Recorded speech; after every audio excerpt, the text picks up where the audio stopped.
for the Los Angeles area. I'm Dave Anthony, Fox News. We have wind gusts in excess of 50, even 70 miles per hour coming later this afternoon, tonight, and into tomorrow. That's going to be a huge concern. Fox meteorologist Janice Dean worried about wind fanning the flames of 3 wildfires still burning, 2 of them barely contained. Sadly, that death toll reaching 24, perhaps expected to climb again, according to officials. Fox's Griff Jenkins is in Malibu, one of the many areas turned to ash, with about 12,000 homes and buildings burned in the LA area. What was once an iconic landscape of houses along the Pacific Coast Highway, now a devastated landscape of charred destruction. The fires, literally, the Palisade Fire came and roared as far as it could, burned everything in its path until it got to the Pacific Ocean. And it comes as we're seeing more looters going into areas like this and being arrested, bringing the total now to 39. Ahead of a possible U.S. prisoner swap with the Taliban in Afghanistan, President Biden talked to the relatives of 3 Americans who would be set free. Ryan Corbett, George Glesman, Mahmoud Habibi. If there is a deal, the U.S. would release a terrorist suspect being held at the Guantanamo prison. The president also called Israel's Prime Minister Benjamin Netanyahu, hopeful they might actually stop the war in Gaza. There's been significant progress in negotiations between Israel and Hamas over a ceasefire and hostage release deal. That's according to officials speaking anonymously to the AP. Mediators from the United States are helping discussions, including President-elect Donald Trump's envoy, Steve Witkoff, who joined talks in recent days. That's Fox's Jonathan Savage. A setback for Jeff Bezos' company competing with SpaceX. A Blue Origin rocket launch was scrubbed early this morning at Cape Canaveral in Florida after a technical problem. It's not clear when Blue Origin will again attempt the first unmanned test flight of its New Glenn rocket. America's listening to Fox News. Hey everyone, it's Ted from Consumer Cellular, the guy in the orange sweater, and this is your wake-up call. If you're paying too much for wireless service, you don't have to keep having that nightmare. Consumer Cellular has the same fast, reliable coverage as the leading carriers for less. And for a limited time, new customers receive their second month free when they sign up and use promo code SECONDFREE by January 26th. So why keep spending more than you have to? Seriously, wake up and call 1-888-FREEDOM or visit consumercellular.com. Taxes, fees, and other third-party charges will apply. See website for additional details.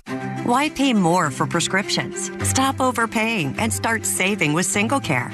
It's easy. Find your prescription on singlecare.com, show the coupon at the pharmacy, and start saving.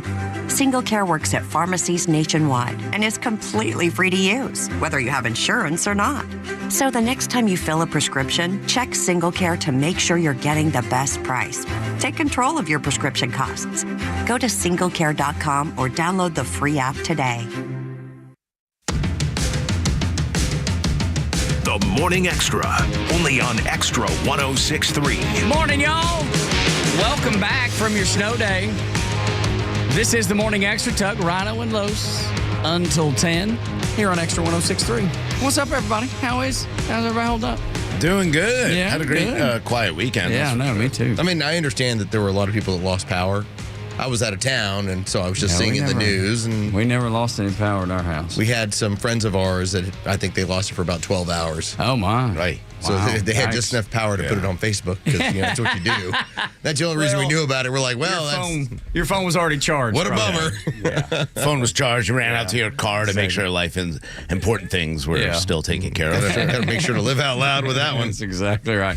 Yeah, man, it was easy. I mean, there was no issues whatsoever. Man, Yeah. it was just a quiet weekend, you know. So when I left here, I usually head behind Truist Park over to Windy Hill Parkway, and I go up by where the big gym, Windy Hill, whatever that is called, or the big gym over there, and I come up and then I go through the light and over to 75, and it goes downhill and then uphill. Well, there was a tractor trailer that kind of jackknifed in the middle on the other side, and then a bunch of cars that just couldn't get up the hill that just kind of stopped left and right. And I just kind of cruised through them there and then got onto 75, and I felt bad because I'm like, well, I'm not stopping because I got momentum. I'm going to get up this hill and get on. Once I got on 75, I mean, it was ugly. But, you know, the drive up was pretty good. Now on 75 South, there was an accident with 3 tractor trailers, so that was shut down, which had to be miserable for a lot of people. Was that southbound? Southbound. Okay, yeah. Yeah, but I remember seeing otherwise, that. I didn't see any other issue on the road. They did a great job. We talked about it on Friday. GDOT was out there early Friday morning, and they were continue out there, and they really did a great job cleaning those roads up. Yeah, I think the key was just keeping everybody off the roads. Yeah. I mean, that was the... Well, you listen to the show for future information. Yeah, that's right. So get ready. In 1 week, we should have something else coming in. Let's go. So, one more week. Now, that I think that falls on. Do we get next Monday off? Is that like part of our holiday package? Are we acknowledging? I think so, yes. I acknowledge MLK Day. Okay, I'm just kind of curious, Yes, it is. I believe. Not everybody does. MLK, we do. Yeah, we get MLK, not President's Day. Right. We don't do like the Columbus Day, President's Day, but we do MLK. Right. Yep. So just plan on early next week. We're supposed to get hit with another big old crazy. This one from Canada, from what I understand. Yeah. Mm-hmm. Well, it's no Cobra. Oh well. Let me we'll tell see. you. What was it? Cora the Cobra? Yes, Cora. What is it? Cora? It was Cora. Okay, Cora. Cora the Cobra. Yeah, that's right. Yeah, she came up from the Gulf of America and just kind of came across. Decided to ruin everything. Yeah. That, man, it was, like I said, no problems going home. No. There was a couple people slipping aside a little bit. Yeah. But the old Subaru Gwinnett, full all-wheel drive, Ascent, just blazed through. We had no issue. We didn't lose traction one time. No. Nothing. It was easy. That's why they sponsor the 6 a.m. hour. That's exactly right. Just to let you know, if you get caught in the next Cobra, get yourself a Subaru Gwinnett. You'll be all right. If you don't, get that you're Outback. foolish. Yeah, that's right. Or the Ascent, nice. Man. The Ascent. Yeah, the Ascent's good, huh? Blew through it, man. That's awesome. We didn't lose traction one time. Yeah. I was going up hills, going down hills. It was awesome. Yeah, there was nothing. Just showing off. That's right. Just doing donuts in the road. Have no problem at all. Joe drove home backwards, actually, to show everybody how to let everybody y'all know. Look at he's all looking in his rear view. He's got the window down. He's got a cigarette. Smoking a cigarette, yes. have 1 foot up on the mirror. That's right. We're all good over here, y'all. That's awesome, dude. And he looked good doing it, too. So you went up for daughter's volleyball tournament there in North Carolina, South Carolina. Yeah, we're right in that area. Rock Hill area. So the wild part about it, and I understand that you heard from your cousin to start the show on Friday. Yes. Dude, it was so awesome to hear from him because I haven't seen him in probably 2 years. I heard that when it started, and the crazy part about it was we saw that the forecast had been moved to a start at 5 a.m. rather than 7 a.m. Yeah. What do you know? It came in right at 7 a.m. Yeah. But because we were afraid, we got up at 3:30 in the morning. We're on the road by 4. Smart. We were in our hotel in that edge of South Carolina by 7:15 in the morning. Attaboy. So I heard most of the start of the show in the first couple hours or so. That's so good. Yeah. Yeah, we just chilled at home, man. Built a big old fire, dude. We had a fire going from, I don't know, 11 a.m. until probably 9 o'clock when we went to bed. Love making. Yeah. What's that? Nothing. Bearskin rub. Bearskin rub. Yeah, a little itchy though. We did the same thing. I got tasked, and Liam as well, but I got tasked with, you need to go get more firewood. So we have a wheelbarrow, and then I had to walk all the way back to the back and grab a bunch of firewood and then wheel it back up, and I was freezing, and I'm like, why do I get stuck with this every time? That's man job. Yeah, luckily girlfriend Erin switched with me, so she went and cooked breakfast, and she made lunch that day on Saturday. Jeez. She made all the meals, which is really Dude, weird. I'll go get firewood for a couple meals. That's what I thought, too. Yeah. Absolutely. And Where's the wheelbarrow? Seriously. We don't even need a fire. That's right. We had some good snowball fights, Liam and I, so that's that was awesome. fun. Did he Yeah. love it? Oh, God, yeah. He made a huge little a little snowman in the front driveway. That thing looked amazing. Yeah. That looked professionally done, that snowman. He's like, guess what the nose is made out of? I'm like, well, it looks like a long knife. And he goes, yeah. That was the one bummer for my 10-year-old, because once her tournament got canceled and the in-laws were not coming in town, we're like, you got to come with us. So she's like, I'm going to miss all the snow. We're like, baby, it's not going to be that much snow. We got home last night, and all the neighbors had snowmen. I was like, oh, no. I was like, just keep looking at your iPad. Absolutely. Yeah. Please don't look up. Please don't look up. That's all. They made that snow. Yeah, that's right. Yeah, Exactly. They got it out of their basement Seriously, fridge. man, they're It's out not there. real snow. There's out there with ice and cheese. Well, you grater. can head up to Hiawassee. We still got plenty of snow up there. So How much did they get up there? about 5 inches. See, in six. my 6 in my house. 6 in Chattanooga. I don't know about Dalton. I saw just a little bit, but it's in that valley, so it doesn't get as much. But Chattanooga, which is 15, 20 minutes north, got 6 inches. So it was about the beautiful. same. Yeah, I mean, it was snowed really all the way until about 11 p.m. that night. So Yeah. Friday night, it just kept going. At our and house, going it was and going and done going. before we got home. Yeah, it was pretty much. In Alpharetta, it was completely done. It had already turned to rain by the time we hit exit 7 on 400. Yeah. And which I was like, that might be bad because of the temperatures, right? But we didn't get back out, so I don't know. Yeah. I don't know if it turned bad or not. I went out Saturday for a little bit just to run to Walmart. Oh, Saturday we're out and about. Yeah, no problems. No worries whatsoever. I mean, again, they did such a great job cleaning all the streets. We actually caught up with when we were headed up by. It turned to rain, like I said, going up 400 northbound about, I don't know, probably 10:15, 10:30 or whatever it was, and we caught up with 4 brine trucks and basically stayed behind them for 2 exits going real slow because I was doing about 45 up 400 and those brine trucks did slow us down. Yeah, of course. Because they took, I mean, obviously every lane. Oh, every lane. They're not willing to let me go around, unfortunately. So, well, they got a job to do, Tug. Yeah, you didn't exactly. have one to do. No, I know. That's why I was very patient. Why are you going behind after them. the brine truck? Freaking laying on the horn. Let's go. Stop making it safe. I hate you and your stupid safety. Yeah, so let it stay there for a week. That's right. Get out of my way. I kid. But it was a nice little weekend, and Saturday we were back to normal, and Cash liked it. He was ran around in a little bit of snow that we got, and that was about it, man.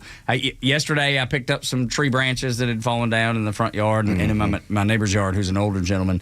His health isn't great, and so I saw them down, went over there and picked all that stuff up. And did you tell him, sir, you've made another Christmas? Yeah. And no, another congratulations. I didn't bring it up. I just let it go. Well, there's always 3 to 6. Yeah, that's right. That's right. Exactly. Made another snow day. Another snow day. That's right, dude. You just get to check. I mean, anything, right? Check them off, right? Anything, dude. I made another Wednesday. Another inauguration. another Monday. Yeah. Well, don't get. Let's not put look the cart too in front of the far. horse here. Sorry. Can't look too far ahead. Good Lord. What are you doing? God, now I feel awful. If he doesn't make it, what am I going to do? You're going to feel bad. Yeah. You're going We to feel got real to bad. make a whole another week. Oh. No, it sounded like he, on Friday, he was really into the whole school closing bit. So Well, let me tell you. I feel like he is energized, motivated. See, that to was keep the living. thing. You say that, and I feel terrible because I feel like people, were listening in to hear the vital information which schools and businesses were closing, and Kimmer was just drunk. Saying crazy things. Well, we made it very clear to everyone, if you don't download the app and pay attention, you could die. Yeah. We Yes. were there as a public service, and not everyone lived up to that moniker. Yeah, you're right. Kimmer is the one that I'm talking about because he was pissed drunk on a Friday morning. Well, look, he wasn't coming in that day. He knew that. Why not? And I like what he did different than others is he used historical reference to, enact and entwine his update, and even brought up the Viet Cong. I mean, who else does that in weather? No one. No, nobody does. Nobody gets drunk and gives closings either. It's never that far from your mind as good old Charlie. Yeah. But I'm telling you, Charlie lives rent free. Oh, rent free in his head. All the time. Oh, and how long has that been going on, dude? I mean, he owes some back taxes or something. Good Lord. I sure does. I mean, come on. Has he paid rent? That's why I don't think so. That's why he's living rent free in that head for a while. Man. But anyway, glad that everybody made it through unscathed. Glad everybody was prepared. It was good. And as Los pointed out, 6 o'clock hours brought to you by Subaru of Gwinnett. I'm telling you, if you want to drive backwards on 400 in the snow, smoking a cigarette with your foot propped up on That's the right. on the rear view, more than comfortable. That's right. Get out there. I think Satellite Boulevard's where they are. Get over there and get you a new all-wheel drive because you'll use it once a year. Oh yeah, well, at least in the snow anyway. Yeah, but they're great everywhere else too because we've taken ours dang near everywhere. Out in California, things are still pretty dire. 11% containment on 3 of the 6 remaining fires. It's just been a disaster, and there's a lot of finger pointing. I'm telling you, I said this last week, and I do believe it. You're going to see a shift in politics in California. Yeah. I believe it, man. I'm telling you. Now you have the LA Times writing articles about the corruption and about the incompetence and the terrible decision-making, the terrible politics of the state of California. The freaking LA Times. Oh, Trump. Trump's the problem, right? If Trump's the problem with the wildfires out there, well, it's no. What I'm saying is that's what they've been saying, and now the LA Times and everybody else are now going, no. These are the actual issues. The ones playing politics are the Democrats with this. The ones that are playing politics are the ones that are going, what's to blame? Is it the water the runoff that you were, pushing out to the ocean? Is it the fact that you were so worried about a small fish that comes in a can that you didn't bring it in from Colorado via the Colorado River Aqueduct? Is it because you guys didn't clear the underbrush? No, climate change. That's it. That's their excuse, and it's their overall excuse instead of taking any responsibility for things they could have done to prevent this. So let me get this straight. I live in California. I bought the EV about 7 years ago. I recycle every single week. And I don't even take commercial flights because I'm trying to reduce my carbon emission, my carbon footprint. And yet I did all of this stuff and voted for the politicians that would put together the Green New Deal, and yet my house still burned down. Mm-hmm. That's when you recognize this is all a sham. Yep. And all the Democrats have right now is just please don't talk about it. The more it gets talked about, the more they have to spin. Mm-hmm. So they've turned everything into, well, don't make it political. Well, it's now political. Well, blame it on climate change. Yeah. Well, why did I mean in the most climate change aware state, one of the predominant cities in America is burning to the ground. Yeah. And it could have been easily prevented. Just a little preparation. Sure. Like, we prepared here in Georgia for the snow that came in. Nobody was on the roads, or very, very few people are on the roads, and we had no big deal. Yeah. Right? It's about preparation. They choose not to prepare for it. But that's the beauty of the LA Times, though, is pointing out, hey, these people are not doing the right things. Yeah, I think that's very important, especially when... But it's surprising to me. It is very surprising, but I think eventually it's going to set in because that's a bipartisan problem out there. The people of California are not caring about politics. They're caring about their homes, their businesses, their family, their pets, the things that they're going to lose, and the recovery effort is going to be monumental. I mean, this is going to cost this country more than any other natural disaster. But the facts need to be uncovered. And we talked about this on Friday. They need to figure out why this happened. That's what you're supposed to do. That's what the leadership is supposed to be doing. Why did this happen? What can we do better? And they should have known this. They've been playing politics with this out in California for a very long time. $1.7 trillion on a Green New Deal, the largest investment in climate change that we've ever had, and you haven't done anything that you're supposed to be doing to really help the climate, because there is conservation that you can do in order to make sure things like this don't happen. Well, the media and the social media influencers have circled the wagons, and you'll find it on Twitter, you'll see it on the MSNBCs of the world. You know what you're not going to find right now? You're not going to find them putting a microphone in the face of a typical person who votes Democrat in California with a house burned down and asking what they think about this.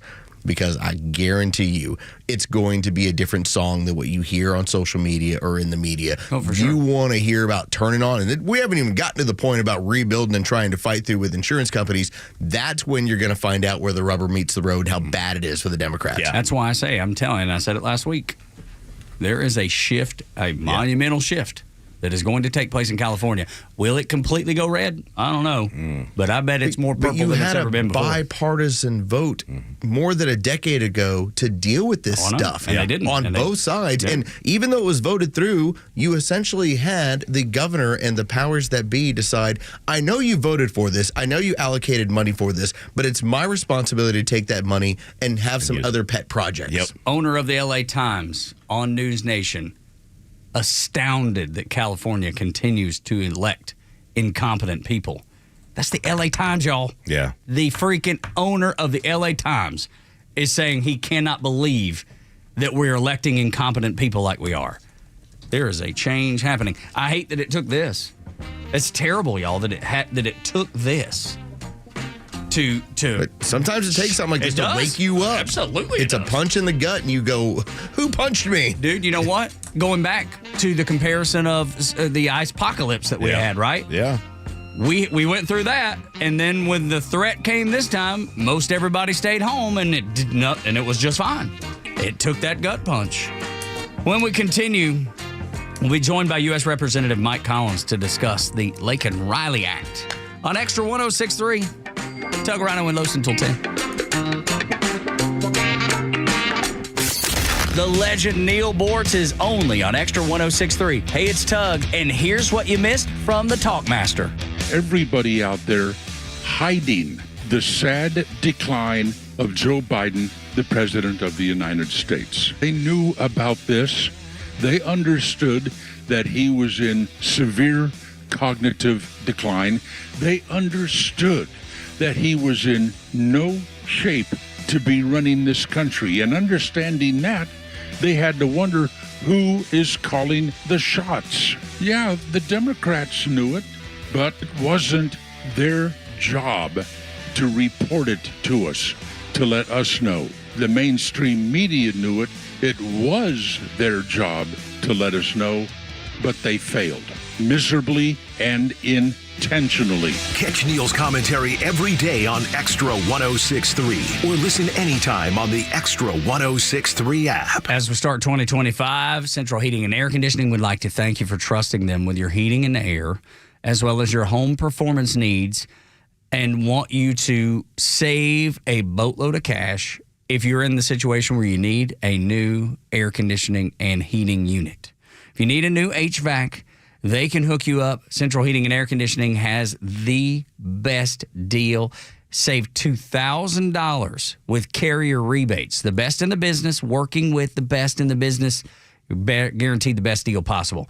And when it comes to home performance, they're ready to test that air quality in your home, in your house health. Making sure that it matches what you want your family's health to look like. So get a hold of Central Heating and Air Conditioning today, 770-GET-HEAT, centralheat.com, to learn out about all the services they provide. A new carrier system, repairing the system that you have, doing a maintenance agreement. That way they come out 2 or 3 times a year, making sure that your system is tuned up. No different than you would tune up your car. You got to make sure the machinery is working properly. Also, military and teachers both get discounts at Central Heating and Air Conditioning. Call them today, 770-GET-HEAT, centralheat.com. Hey, Atlanta, it's Mark from the Safe House. And now the security riddle of the day. When times get tough, where do you keep your stuff?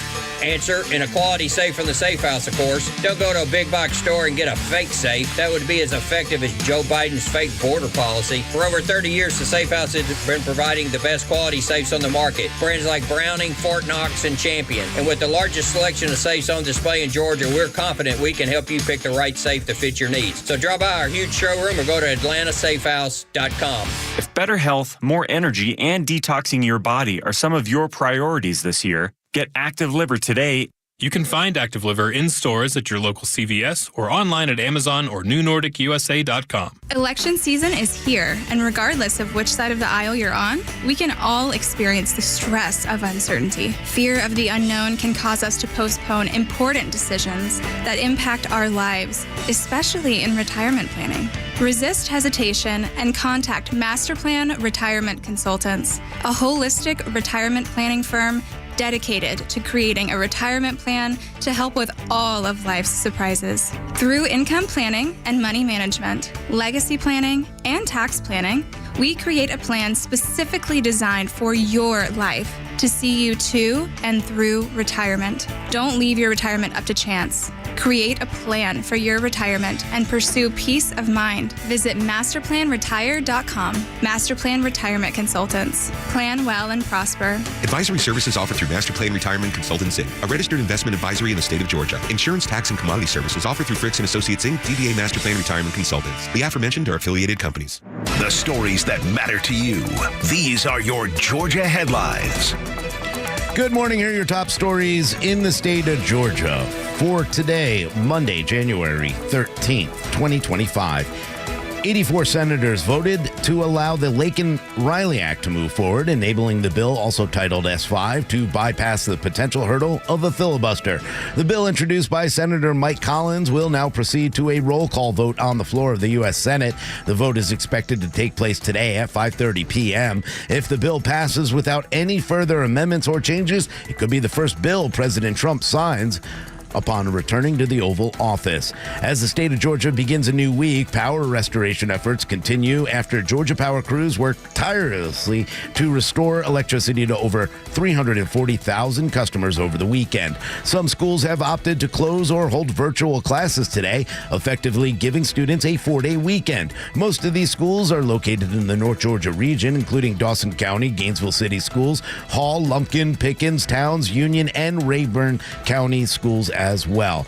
And in other news, Chase Chrisley, the son of reality TV stars Julie and Todd Chrisley, has found himself in legal trouble. Chrisley was arrested at a Twin Peaks restaurant in Buckhead. According to a 911 call that has been released, the 28-year-old allegedly slapped the restaurant's manager twice, including once while the manager was on the phone with police. Chrisley was arrested and later released on a $10,000 bond. He has been charged with simple battery. With your headlines, Scott Rhino, Xtra 106.3. We welcome Congressman Mike Collins to the show. Mike, how are you, bud? Are you staying warm? We're trying to, yeah. We got a little wintry mix here. Where are you? Where's here? D.C. You're in D.C. Are you in D.C.? Okay. Jackson. Yeah. Well, you guys got a big vote. You guys got a big vote coming up today, so you had to be there. First of all, congratulations. I know in March you already got the Laken-Riley Act through the House, but the Senate put it down.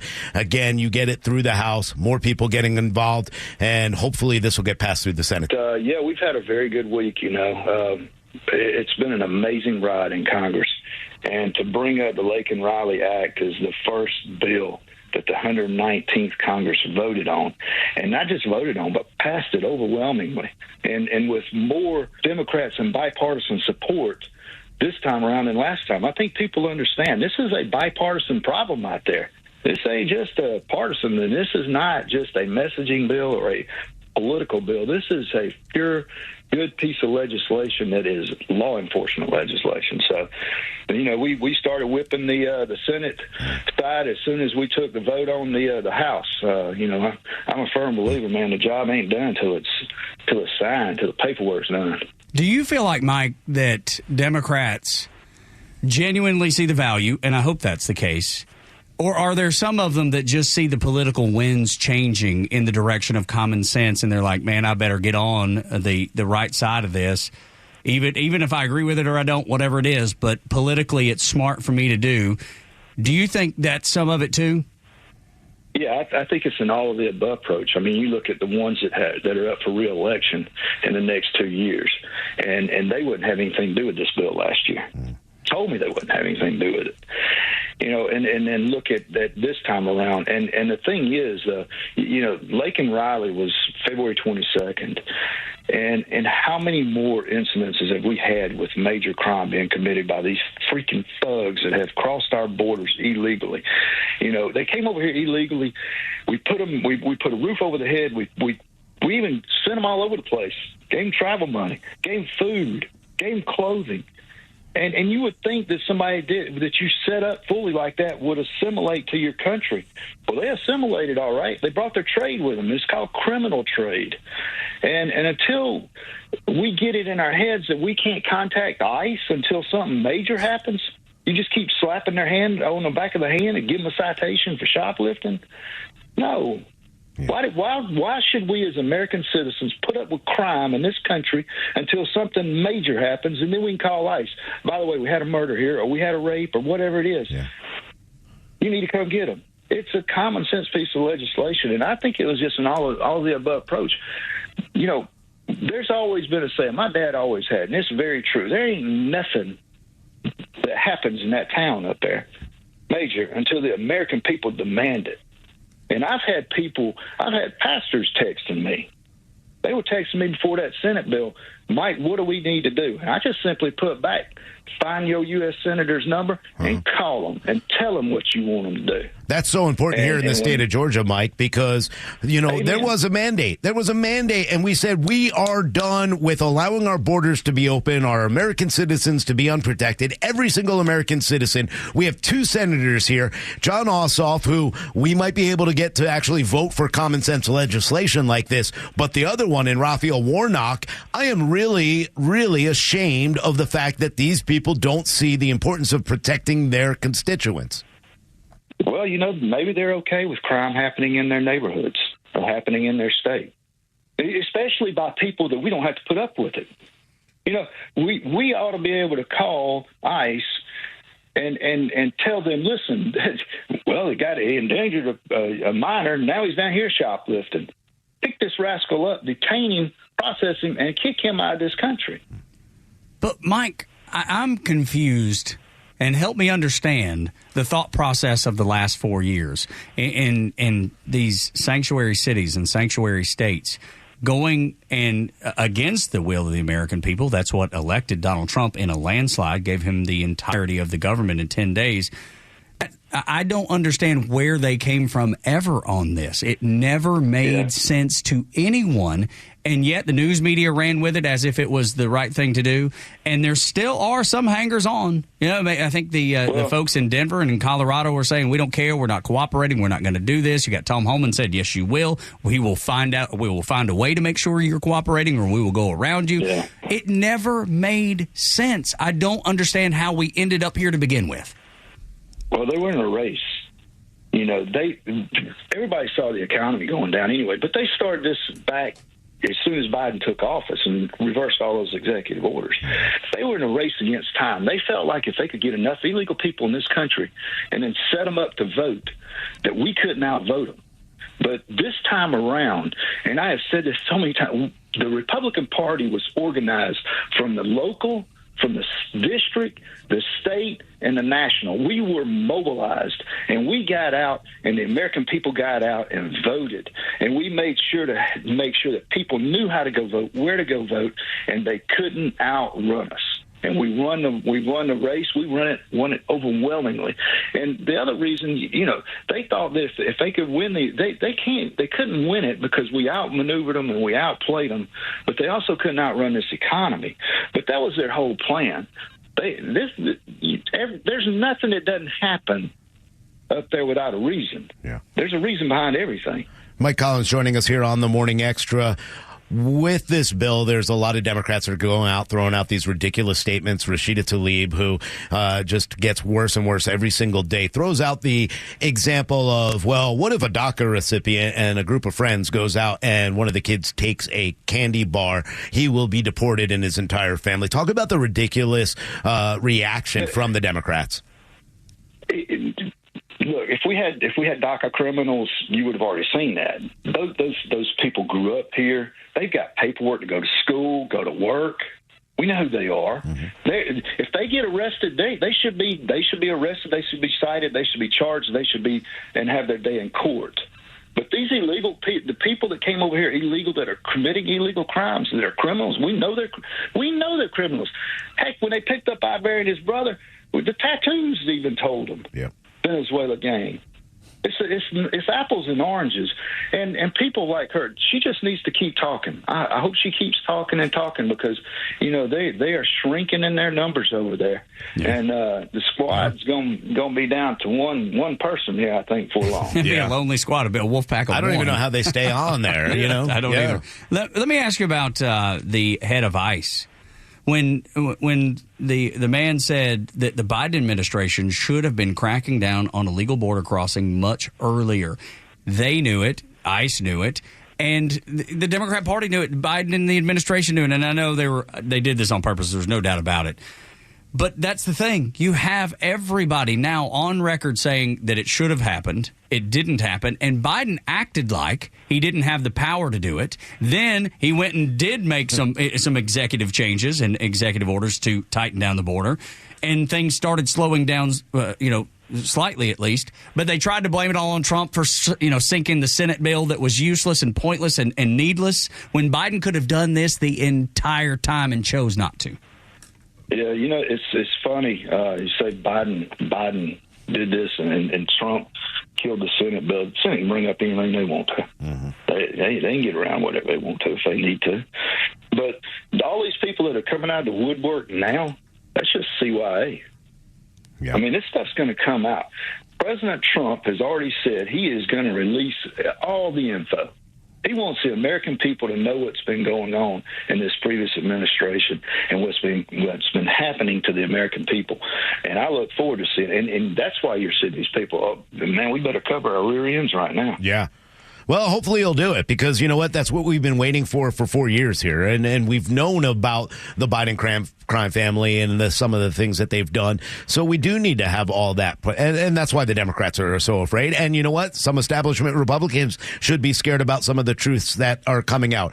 Can we talk a little bit about what's going on right now with the idea of Greenland, the Panama Canal? First of all, I understand it. What I am afraid of is there's something else going on that we need to go ahead and protect this country more than ever, especially our borders. There's something else going on. Is there information out there about what these drones were, number one? Number two, should we be scared of what China is doing right now, especially with the Panama Canal? And is that why we need Greenland to keep us safe here in this country? I think it's all of the above. We don't really know what those drones. I guess y'all must have seen Pete Ducey last night talking to President Trump and all the other governors. Yeah. And how many other governors weighed in and said, hey, we've had drones flying over our state too. We've had drones flying over this facility. So we need to find out about that. That's one of the things that Trump said, that as soon as he got in, he was going to start releasing information. The bottom line is the number one enemy of the Communist Chinese Party is and always has been the United States of America. Yeah. And we have got to look at this from America first. I don't care what it is. And whether it's Greenland, Canada, Panama Canal, which, we built and paid for that blame place. Yep. And then my mama President 39 gave it away. Let me tell you, my mama, God bless her, my whole life, she has told me, why in the world would we do that? And let me tell you, Mike, my mama didn't realize that she wasn't a Democrat until about 6 years ago. And so my entire life, she has said, I don't know why in the world we did that. That makes no sense to me. And this was under Jimmy Carter, who she adored at the time anyway, because she was a Georgia born and raised Democrat. That's what she was. And my daddy was the exact opposite, Republican as could be, a Reagan Republican, and I gravitated toward him because it made more sense. But that's the thing. Even as a Democrat, when my mama was, she said that never made sense to her. She's like, I can't reconcile it. I don't know why we would do it. It is infuriating. And maybe that was what, pushed her in the direction that she is now. Thank God that she is a Trump Republican. But that's the thing. It never made sense. Why in the world would we do something like that? No, but I will say this. I guarantee you, President Trump is 3 to 4 moves ahead of us. Yeah. That man's way ahead of us. He's already figured. He is a expert at playing the chessboard and moving. Yes, sir. He sure is. Now, let's ask Dusty Johnson yesterday introduces the Panama Canal Repurchase Act. How did that go, and how did people respond to that? Yeah, he introduced it. I saw he was looking for looking for co-sponsors and all that. We're going to look at that thing when I get back. I have been so laser focused on getting justice for Lake and Riley that I saw it on my list of things that came up for co-sponsors. I thought it was pretty cool. Actually, you kind of get envious. You wish you'd have done it. Right. It's a good bill. That's right. Absolutely. So back to Lake and Riley, just because that's where we started as we start winding down a little bit. Yeah. We feel good about it getting through the Senate and this just being a done deal. The Senate is the Senate. I've never seen them move this fast. It's kind of weird. It would be nice to have this laying on President Trump's desk when he sits down on the 20th. And for a young lady that all she wanted to do all her life was help save lives, to have her name attached to this piece of legislation, which will save lives, will help her name live on forever. And that alone, those two bits of information, I cannot understand why you'd vote against this. Absolutely. No way. Mike, let me ask you one last question. Not really happy with Mike Collins and the way he performed at the end of the Biden administration and the end of the 118th Congress. I said Mike Collins. Oh, I'm sorry. Jeez, not Mike Collins. Hey, now. I love Mike Collins. Mike Johnson. About that, the Speaker of the House, he gets through first vote. You know, it took a little bit of maneuvering, and we eventually got it done. We've been told that the assurances are there that he's going to work for the people, and he's going to continue to work to make sure that we're not spending money and not giving in to Democrats when it comes to spending our taxpayer money. Should we trust that he is going to be a man of his word? I believe him as a conservative. Will he be able to get these things done that we need done with control of both the House and the Senate? As long as the Republicans stick together. We have been working on reconciliation for a year in hopes that we would get the trifecta. And we did. We've got things already lined up. We know what we can put in reconciliation. The last time we did reconciliation, Paul Ryan and them flipped it, and they went with Obamacare first instead of doing the economic plan. That way, and most people didn't see the benefits of the economic plan until after the midterm elections, and the Republicans took a bath on that. We got killed, and then we spent the next 2 years going through impeachment. They've got this worked out. Yeah. Everything is there. We're not just engaging two committees. We've got every committee looking at reconciliation, what can and what can't go in it, and we don't deliver. We don't deserve to be there. Yes, sir. Amen to that. Mike, thank you so much. God bless you for what you do. Mike Collins, not Mike Johnson. Yeah, that's right. Exactly. I love. Sorry, Mike. I love the way Congressman said, I trust whoa you. now. I trust you. Hang on now. Hey, somebody called me senator yesterday, so, Hey, I'll take anything. That's it, man. Well, good. You get a vote in the Senate then, too? That's right. Absolutely. Go there and help those Let's take them all. Mike, thank you. I asked where my desk was when I was over there. I was over there for most of the afternoon yesterday whipping that vote. There you go. Keep whipping them up. Absolutely. Thank you for you, what sir. you do. Thank you for representing Georgia, and thank you for joining us here in Atlanta safe. on the Morning Extra. Definitely stay safe. Yes, sir. Thank you. Yeah, man. The lesson we can all learn from Rick Caruso out in California. That's the discussion next on the Morning Extra. Doug Rhino and Los on Extra 106.3. The latest sports news, powered by 680 The Fan and driven to extra listeners by RBM of Atlanta in Sandy Springs, Atlanta's Mercedes-Benz connection since 1964. The college football national championship has been set. Ohio State and Notre Dame will be heading to Mercedes-Benz Stadium here in Atlanta to duke it out for the CFP crown. While college football is coming to an end, the NFL playoffs are just getting started. In the wild card round this past weekend, the Bills, Ravens, and Texans won in the AFC, and the Eagles and Commanders won in the NFC to take it to the divisional round, where the Chiefs and Lions earned a bye towards. The Vikings and Rams finish up the wild card round tonight at 8. For Extra 106.3 Sports, I'm Joe Virgin. How'd your home do during our little snow spattering, our little snowstorm? Hey, it's Tug for Southern Exteriors. When it comes to your home, Southern Exteriors has you covered. Roofing, siding, gutters, windows. Shoot, they can build your deck if you need it. Or if you have a deck, they screen it in if that's what you want. It's on the outside. They do it all. For over 20 years, they've been the go-to for homeowners across the South. And now you can get 0% financing for 12 months.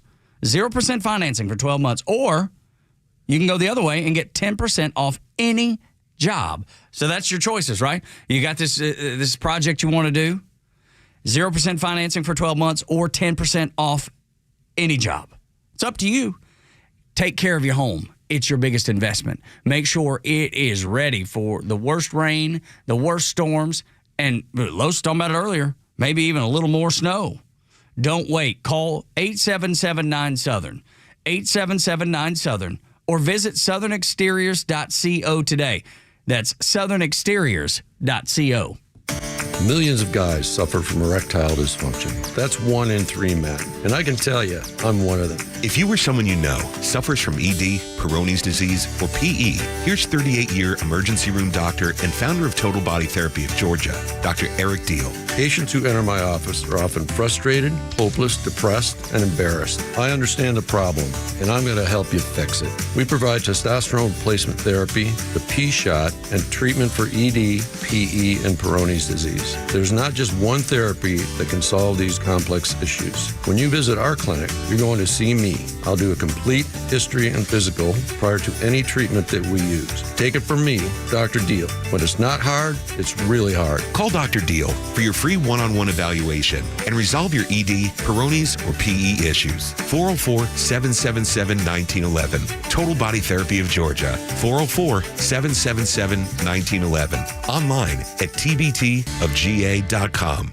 Join Braves Vacations for some exciting road trips to historic cities and ballparks during the 2025 season. Fans can enjoy 3 games at Fenway Park in Boston to watch the Braves take on the Red Sox May 15th through the 19th, or head to Wrigley Field for 3 games against the Chicago Cubs August 31st through September 3rd. Road trip packages include deluxe hotel accommodations, game tickets, exclusive events with Braves team personnel, unique excursions, select meals, optional airfare, and more. Visit braves.com/vacation to learn more. Neil Borch here. Maybe you've already taken the steps to improve your health, maybe save your life. You're using a CPAP for your sleep apnea. I've been using one for well over 20 years. So right now I'm here to tell you about a source for CPAPs and CPAP supplies here in the Atlanta area. CPAPs, etc. They're in Alpharetta. They have whatever you need. Roddy and Sharon are your CPAP experts, and they'll ship nationwide. More information, CPAPs.com.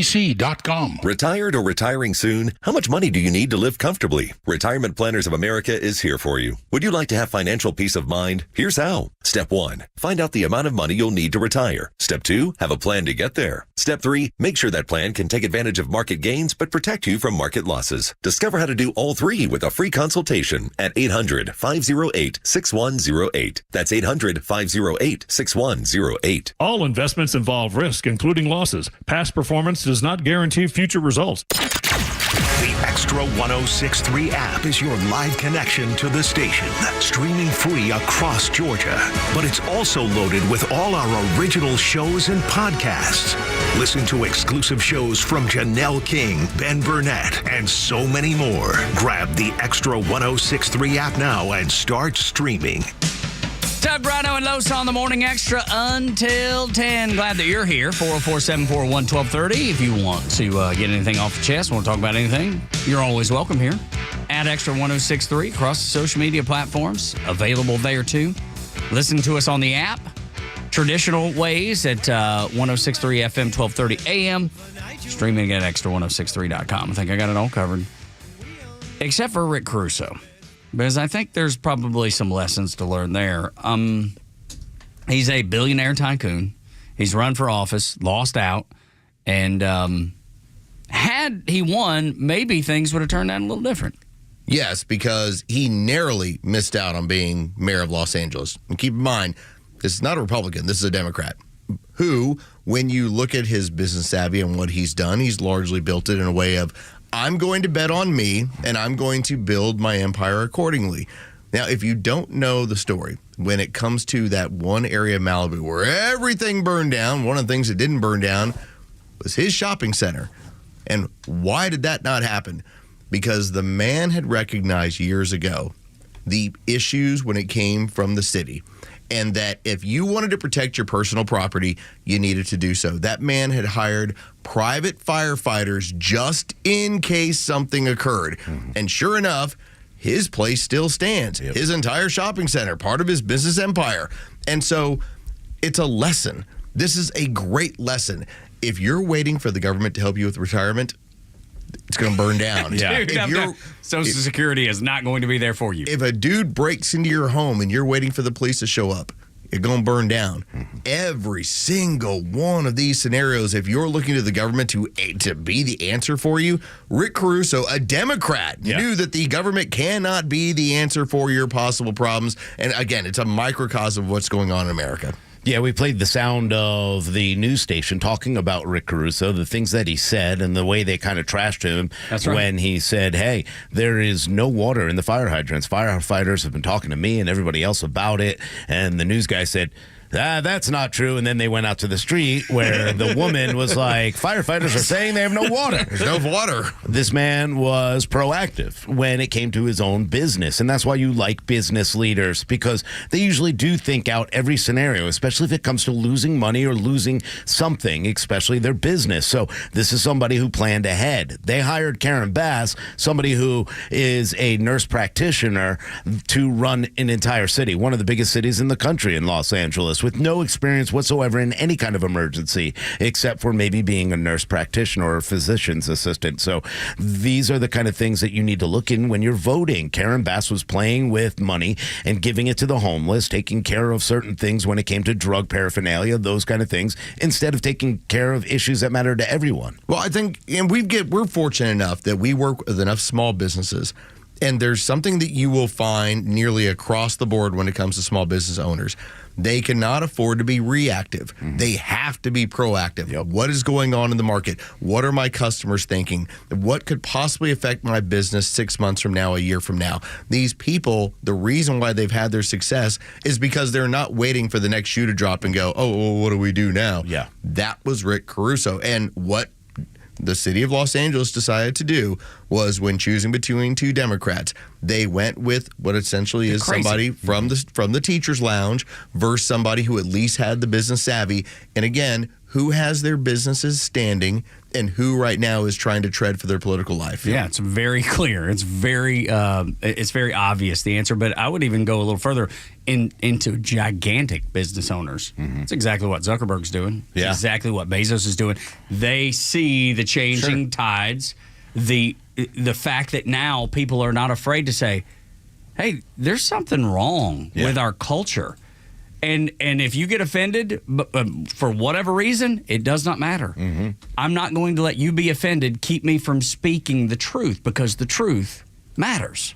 And that's why you're seeing it. That's why I don't believe my guy at Meta, Zuckerberg, for 1 second. Not sure I believe Bezos for 1 second, but they're being proactive. I believe their pockets. I believe their pocketbooks. Exactly. I believe they know how to make money. I know how to forecast. You know, being in the restaurant business and the pizza business in general, there are two things I knew for sure every year. Super Bowl, I better have plenty of wings. I know the price for wings is going to be up. Order them early. Make sure that you freeze them and keep them ready for that. That's proactive, making sure I have them. So I don't pay $1 a wing. Back then, now you're going to pay $2 instead of the 85 cents a wing I usually pay. I do that also for Halloween. I know Halloween people don't like to cook. They'd rather order pizza in. Orders, isn't it? Is it as big as the Super Bowl? It's bigger for me. That's what I thought. It's always bigger. Halloween was always the biggest holiday in pizza, and I made sure that every ingredient I had, I bought probably 2 months before, anticipating that I don't want to place those orders in October because it's going to cost me more.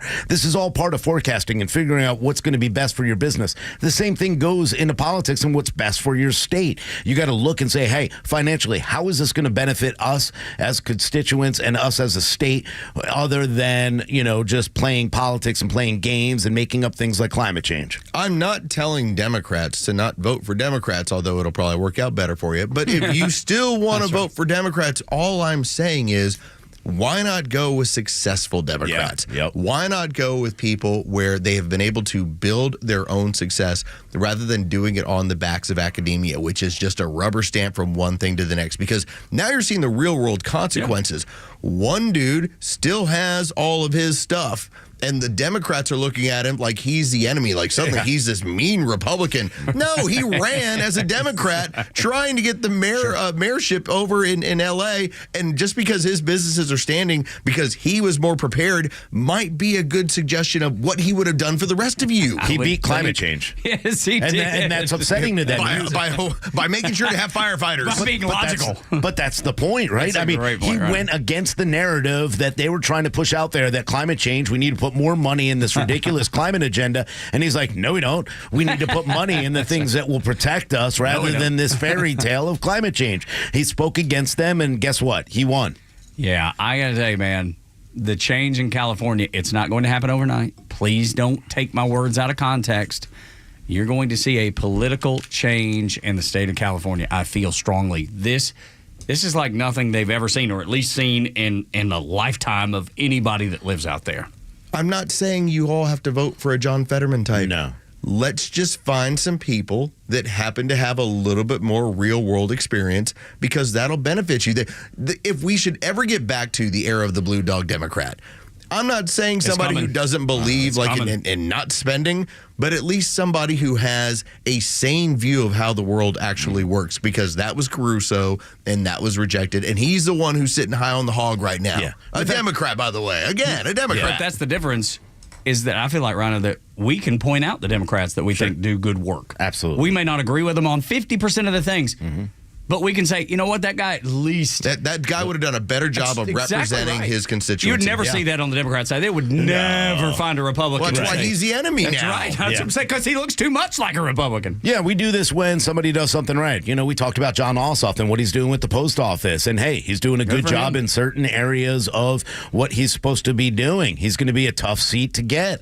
But someone can get out there and take that seat from him. But it's going to be harder than it would be probably of getting Raphael Warnock's, because he's so far progressive. I think the Progressive Party is done. I think we saw it early in New York. I think AOC kind of skated through, but she also went more moderate, played the game that they wanted her to play long enough for her to win that seat. But I don't think it's going to continue that way. California's going to be tougher than New York, for sure.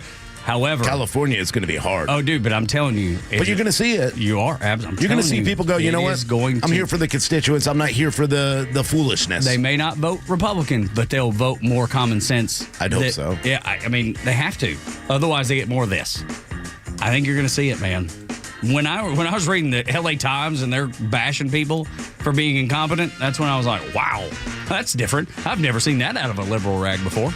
When we continue on Extra 106.3 after the Fox News update, don't fall for the family separation argument that's coming during the deportations. Next on the Morning Extra.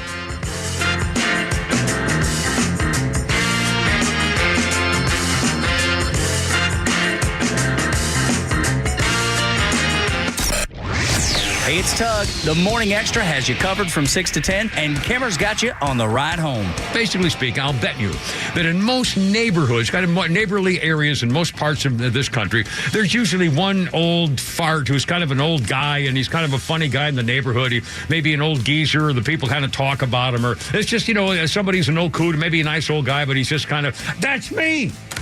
I'm the guy. I realized it just over the weekend. I'm driving. I see people, you know, waving like, oh, he's so, you know. And I'm thinking, oh my God, I'm the guy. They see me out there washing my car by hand, grunting and groaning and wheezing. Oh, that poor bastard. He's going to drop dead one day. I swear they're going to find me curled up behind my car with a hose running. Someone should go help him. The Kimmer Show, every afternoon from 3 to 6 p.m. on Extra 106.3 and the Extra app. Hey, Georgia neighbors, it's time to expect more from your Medicare Advantage. Discover Sonder Health's custom plans tailored just for Georgians. Saunders offers unique benefits, including special plans for those living with chronic conditions. Some plans even come with grocery or gas benefits to support your overall well-being. Sonder Health makes it easy to get the coverage you need. See for yourself what today's Medicare Advantage can do for you. Visit SonderHealthPlans.com, a healthier state of life. Sonder Health Plans is an HMO and PPO with Medicare contracts. Enrollment in Sonder Health Plans depends on contract renewal. Have you considered securing your family's future, protecting your hard-earned assets, navigating complex legal matters with ease? Nelson Elder Care Law is here to guide and empower you and your loved ones. As a family-owned and family-focused business, our mission is to exceed your expectations, offering absolute assurance and peace of mind. With our trademarked Absolute Protection Trust and expertise in customized estate planning, Medicaid crisis solutions, probate administration, guardianship, and conservatorship, Nelson Elder Care Law protects what matters most to you. Imagine a team dedicated to safeguarding your legacy every step of the way. Our flat fees ensure transparency, and our customized plans prioritize your family's specific needs. Are you worried about protecting your family and your legacy after you're gone? Let us help you ensure you're absolutely protected from whatever curveballs life may throw your way. Schedule a complimentary legacy planning meeting with our legal team in Marietta or Woodstock today. Contact us at 678-250-9355 or visit at NelsonElderCareLaw.com. Military veterans are eager to transfer their skills and experiences to civilian life, but lack trusted connections to expedite their path to success. The civilian world can be confusing, and veterans do not need to journey through it alone. When you reach out to the Warrior Alliance, we will guide you to the best-in-class resources that can lead you toward renewed purpose after serving our nation. Find out why thousands of warriors have found success after service after engaging with the Warrior Alliance. For assistance, go to thewarrioralliance.org or call 404-210-1776. For half a century, glyphosate has affordably and effectively protected Georgia farmers' crops from invasive weeds. Without it, the impact would be felt beyond the fields, hitting Americans where it hurts, our wallets. That's why the Modern Ag Alliance advocates for farmers' continued access to essential crop protection tools so food prices don't rise even more. Get the facts at controlweedsnotfarming.com. Paid for by the Modern Ag Alliance in support of Georgia farmers. Shooting drills. A coach who knows the game can teach their team how to improve. But one who genuinely cares about each player you have what it takes. We got this. Can inspire them to win. At Truist, we believe the same is true for banking. Because when you work with someone who knows a lot and cares even more, you're unstoppable. Truist, leaders in banking, unwavering in care. Start feeling unstoppable. Visit truist.com/care. Truist Bank, member FDIC, leading based on top 10 U.S. commercial bank. WFOM and W292EV Marietta, a Dickey broadcasting station. This hour is presented by Van Sant Law, vansantlaw.com. Winds may whip up the flames again. I'm Dave Anthony. Fox News has a big worry today and tomorrow in the Los Angeles area with near hurricane-force Santa Ana wind gusts. This just stirs up all of the other embers because things are still burning. It's still active. 3 wildfires still burn, 2 barely contained, including the Palisades fire that torched Malibu, where Fox's Griff Jenkins is. Along the iconic Pacific Coast Highway, miles and miles of just charred destruction where homes and businesses once were, nothing but destruction. There are crews working around the clock trying to clear this debris, but it is going to be certainly weeks, if not months, if not years before miles of this iconic landscape and waterfront can even think about rebuilding. There are more than 12,000 homes and buildings that have burned in the L.A. area. 24 people now confirmed dead. A week before President-elect Trump takes office again, there may be progress trying to stop the war in Gaza with his special envoy part of the talks. Mediators have reportedly made significant progress overnight toward brokering a Gaza ceasefire and hostage deal between Israel and Hamas. Officials say a proposed deal is on the table, but hurdles remain as each side seeks final approval from their leaders. Fox's Marianne Rafferty. President Biden talked to Israel's prime minister yesterday on that ceasefire plan.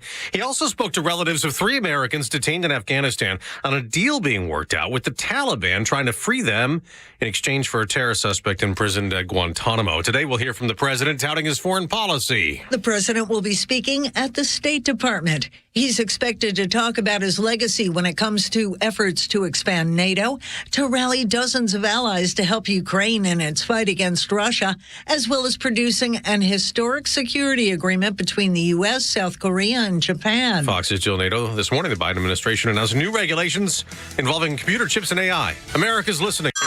Hey everyone, it's Ted from Consumer Cellular, the guy in the orange sweater, and this is your wake-up call. If you're paying too much for wireless service, you don't have to keep having that nightmare. Consumer Cellular has the same fast, reliable coverage as the leading carriers for less. And for a limited time, new customers receive their second month free when they sign up and use promo code SECONDFREE by January 26th. So why keep spending more than you have to? Seriously, wake up and call 1-888-FREEDOM or visit consumercellular.com. Taxes, fees, and other third-party charges will apply. See website for additional details.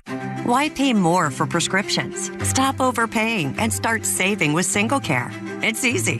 Find your prescription on singlecare.com, show the coupon at the pharmacy, and start saving. SingleCare works at pharmacies nationwide and is completely free to use, whether you have insurance or not. So the next time you fill a prescription, check SingleCare to make sure you're getting the best price. Take control of your prescription costs. Go to singlecare.com or download the free app today. Support conservative conversation on the radio in Atlanta by emailing us at sales@xtra1063.com. Morning, y'all. Tug, Rhino, and Los on the Morning Extra on Extra 106.3. After our snow day Friday, You know what? Everybody handled it very well. Everybody did good. Everybody was prepared. Everybody stayed off the roads. And guess what? We had little to no incident. I mean, as far as, any, tragedy. We did lose, some folks lost some power, and it's understandable.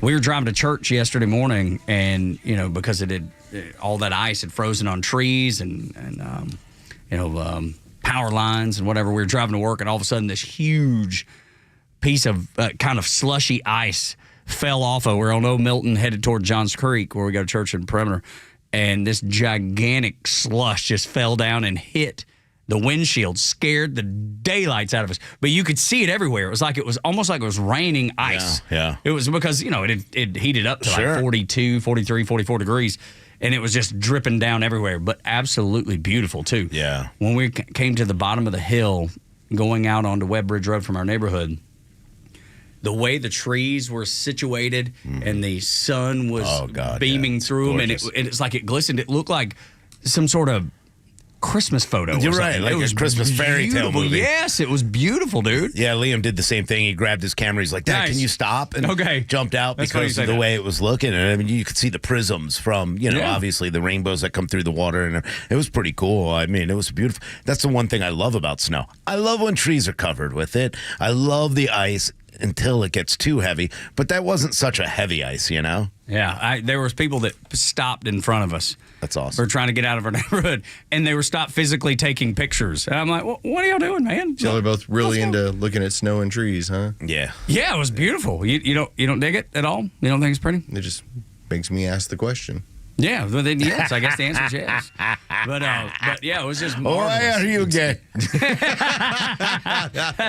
Is that what he was setting us up for? Oh, yeah. Oh, see, I'm naive to it. I got to get better. I got to get quicker.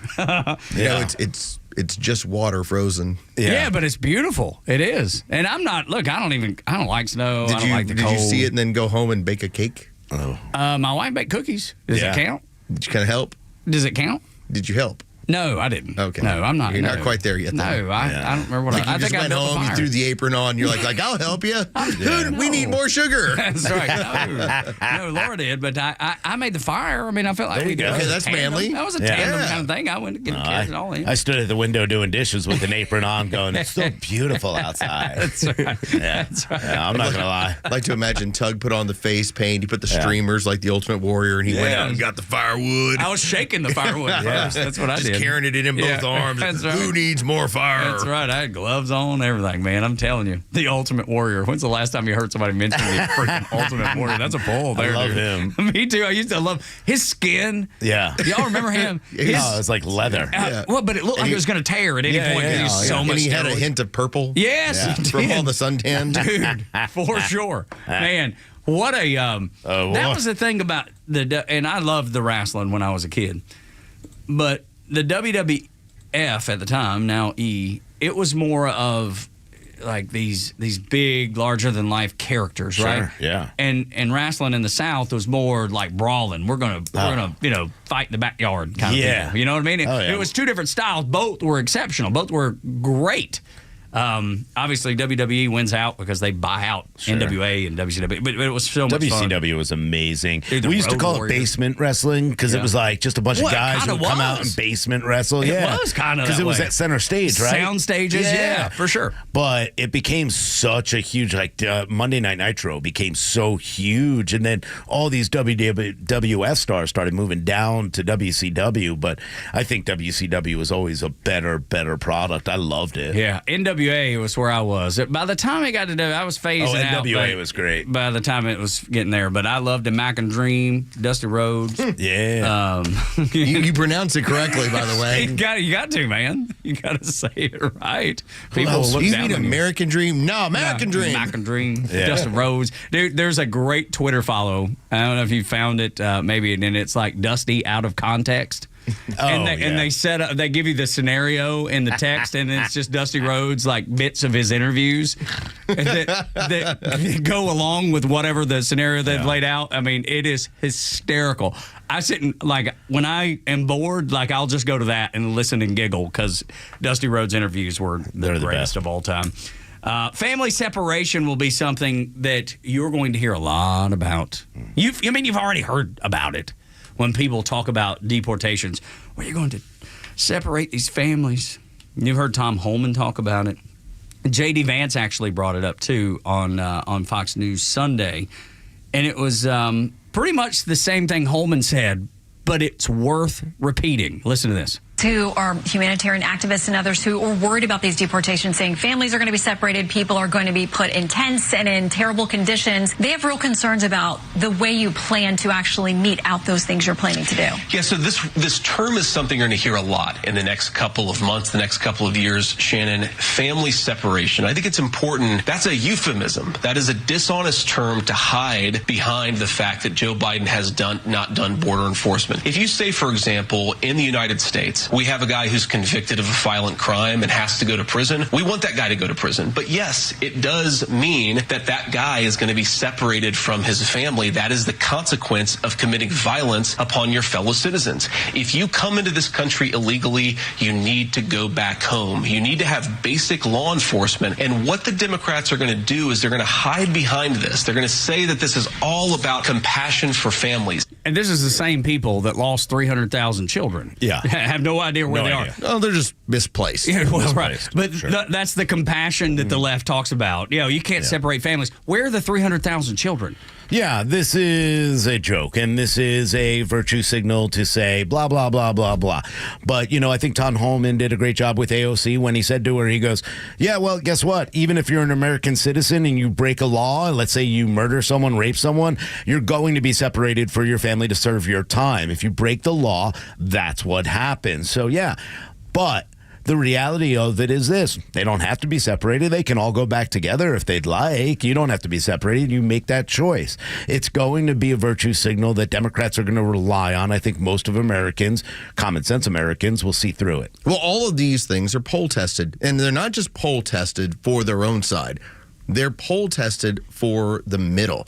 They want to see what's going to affect them emotionally. And so the idea of saying family separation, well, that sounds terrible. Well, keep in mind, the people that have come up with this are the same ones that firmly believed that 30% of people who didn't take the COVID vaccine should go to prison and 50% of them should have their kids taken away from them. They were well on their way towards family separation during that amount of madness.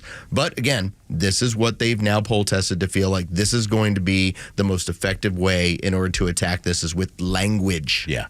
It's worked so many times. Now, in this new world, though, Rhino, I don't think many people, certainly not on the right, and there's that part of the middle that I don't think is going to fall for this. I think, and the reason I say it, I'm sure some will, but the reason I say it by and large is the way people voted. They've shown you that they, and the polling shows that they support this. Is it going to be tough? Yes. Are people going to have to look away? It's like when you see a bad wreck, you have to look away. You know it's there. Got to look away and continue on. I just don't think people are going to fall for the language trick, or at least by and large. No, by and large. Again, this goes back to just what we were talking about with the fires. There's 30% of the progressives that will always continue down that path, and we'll talk about this and talk about this.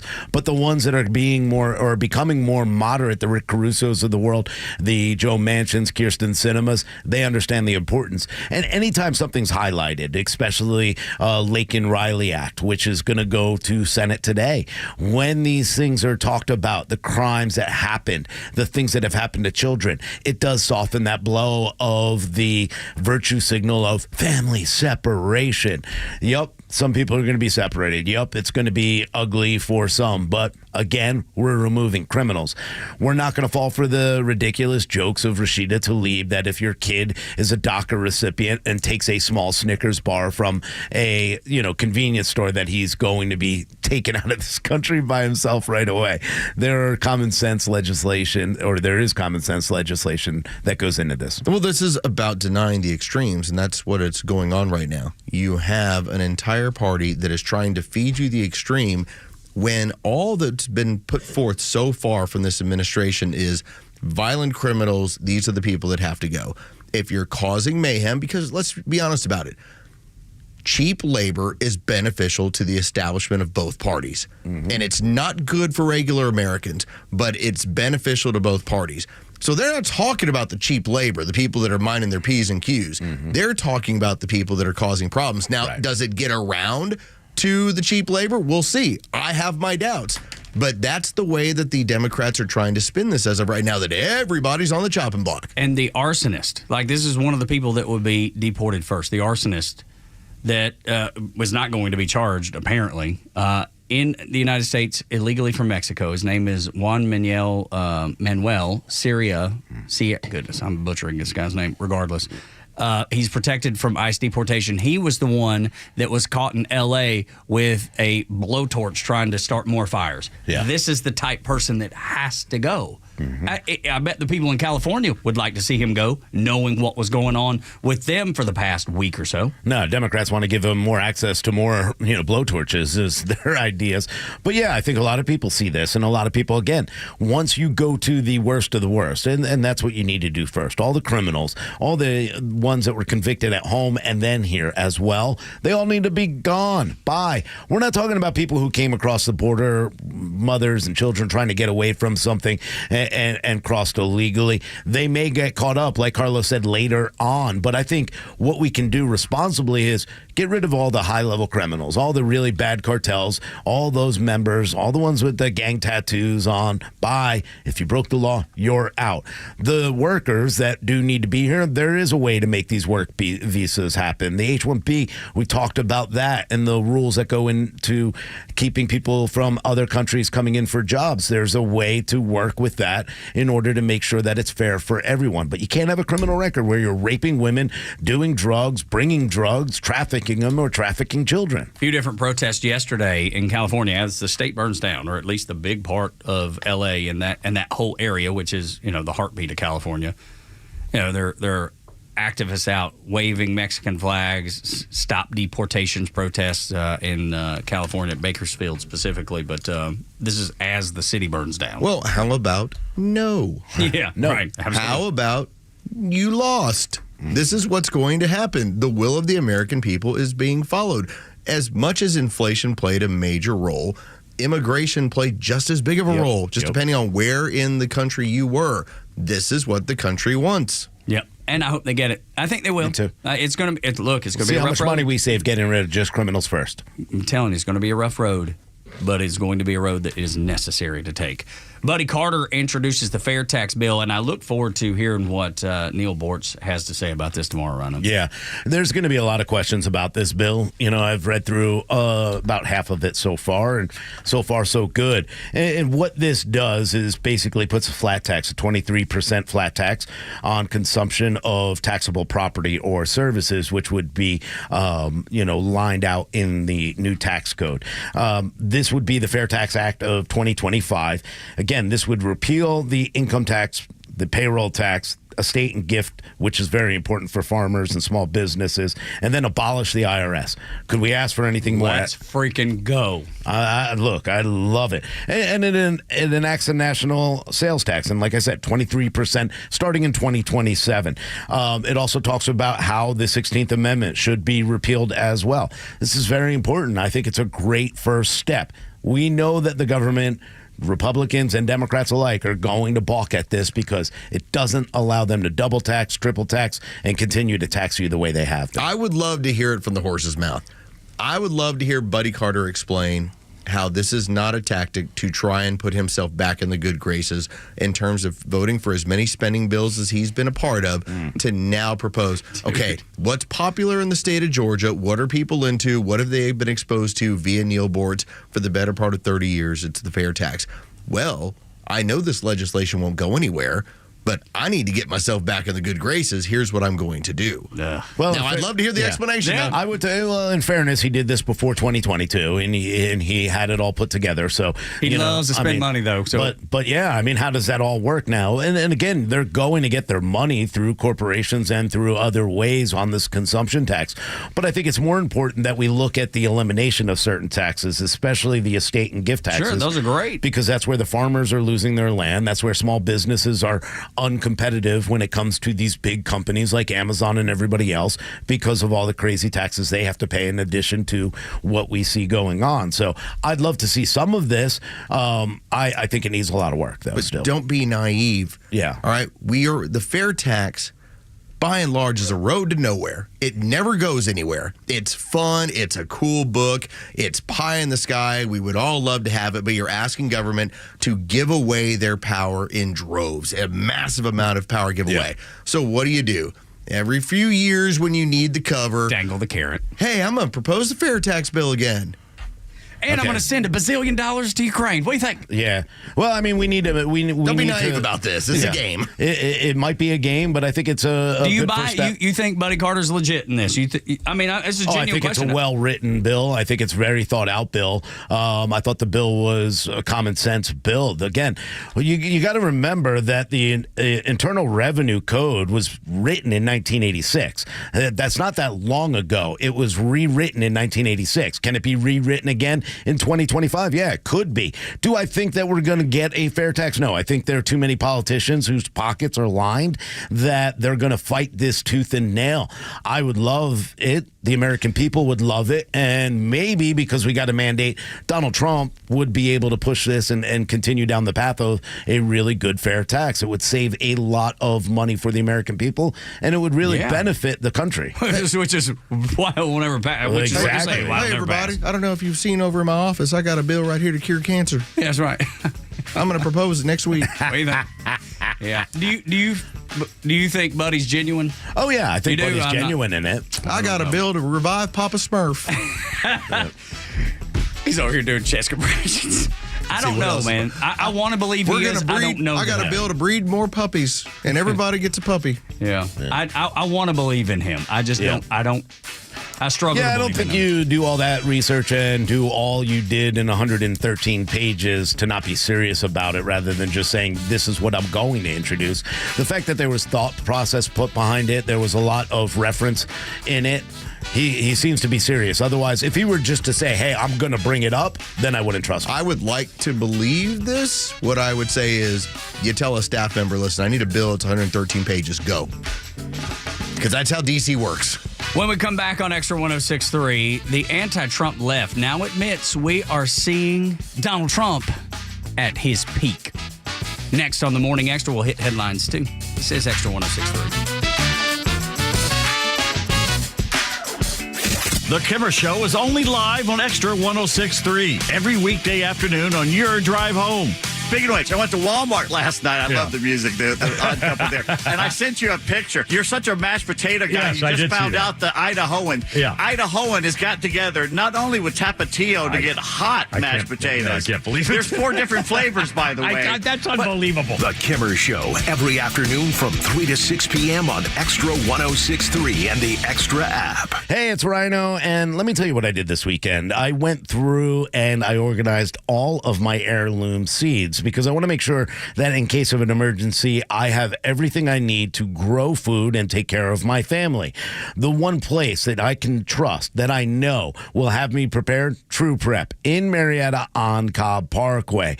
I want you to really start thinking about some of the things that are going on, whether it's a fire out on the West Coast, whether it was a snowstorm and people didn't have power or water, or just any of the events that you've seen over the past few months or even years. Are you prepared in case of an emergency? Well, if not, I have your place, your one-stop shop for emergency preparedness supplies. It's a locally owned and operated company owned by Matt and Joey, 2 Georgia Tech engineers who have put great thought into the products that they have available for you. True Prep, Marietta, Cobb Parkway. You got to go check out their amazing showroom. They even have a workshop in there. And the great part about the workshop is they have hundreds of events a year just talking about how you can be ready, how you can be prepared in case of an emergency. So go check out their website and sign up for some of their workshops if you're new to prepping. It's trueprep.com. That's TRU prep.com. Prepare today for a worry-free tomorrow with our friends over at True Prep. You may know that ATL Turf Co. has become a leader in artificial grass design and installation services, but you may not know that ATL Turf Co. is a large artificial grass distributor. We only sell U.S.-made, premium name brand turf at factory direct pricing below wholesale. And now we're open to the public with large inventories of lawn and landscape, putting green, athletic, and pet turf on sale. Plus, all remnants are on sale for only $1 per square foot, direct from Dalton to our warehouse in Kennesaw. Visit atlturfco.com to learn more. ATL Turf Co. ATLTurfco.com. Retired or retiring soon? How much money do you need to live comfortably? Retirement Planners of America is here for you. Would you like to have financial peace of mind? Here's how. Step 1, find out the amount of money you'll need to retire. Step 2, have a plan to get there. Step 3, make sure that plan can take advantage of market gains but protect you from market losses. Discover how to do all three with a free consultation at 800-508-6108. That's 800-508-6108. All investments involve risk, including losses. Past performance does not guarantee future results. You know the old expression, I love it when a plan comes together? Well, with our First Liberty Notes, this has been so true. Hello, I'm Brant Frost, founder of First Liberty Building and Loan. You hear about our family's company all the time right here on the station. For over 30 years, we've been the local lender who said yes when the big banks say no. A couple of months ago, we opened up our First Liberty Notes program to Main Street investors just like you, and the response has been just incredible. Folks from airline pilots to physicians to even pastors are now earning 8 to 13% interest rates while helping to fuel the growth of local small businesses. If you're a qualified investor with a minimum of $25,000, you too could be earning 8 to 13% interest. We'd love to have you join our First Liberty family today. Go to firstlibertyga.com and see if our First Liberty Notes are right for you. Go to firstlibertyga.com. That's firstlibertyga.com. First Liberty Notes are not obligations of or guaranteed by any financial institution and are not secured by any collateral. They are not FDIC insured or guaranteed by any government agency. You could lose money. SEC accredited investor status must be verified. Securities not offered in any jurisdiction in which it is unlawful. The stories that matter to you.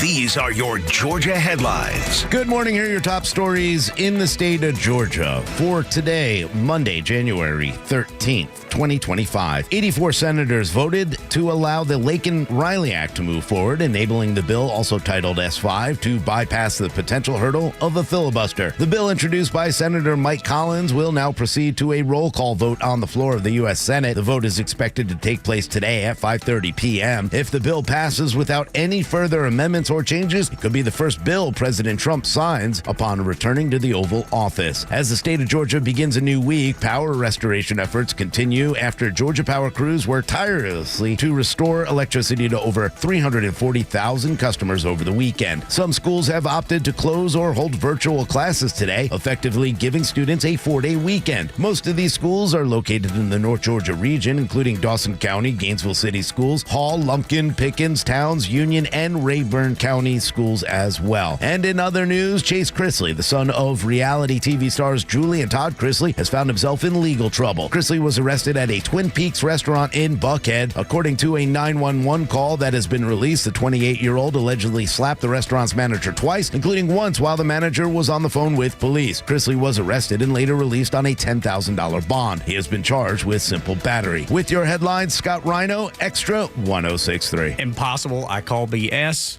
There's no way that the Chrisley family would be in some sort of legal trouble. How could anybody believe this? I can't believe you put that in the headlines, Rhino. It's impossible. That can't be true. Yeah, apparently dude was pretty drunk. And they brought it up to him that he was maybe too drunk to have another alcoholic beverage, and he decided to slap the general manager. Happened to be a male. And, hard to believe. Yeah, It's crazy, impossible for me to believe that a reality star would get himself. That's what I do. I just wait to get really loaded, and then I just slap the help all the time.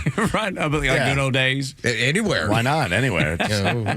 Small Mexican restaurant, tofu place with really, different clientele. Yes. There are consequences to the tofu not tasting the way it needs to taste. And it's a slap to the face. That's right. Taste this leather, Bugs Bunny style, with a glove. I know, exactly. And a brick inside. I know. I don't do it with my hand. I remove my white glove. That's right. Execute the plan from there. Morning Xtra on Extra 106.3. This is not cold enough. What the hell are you doing? Take that.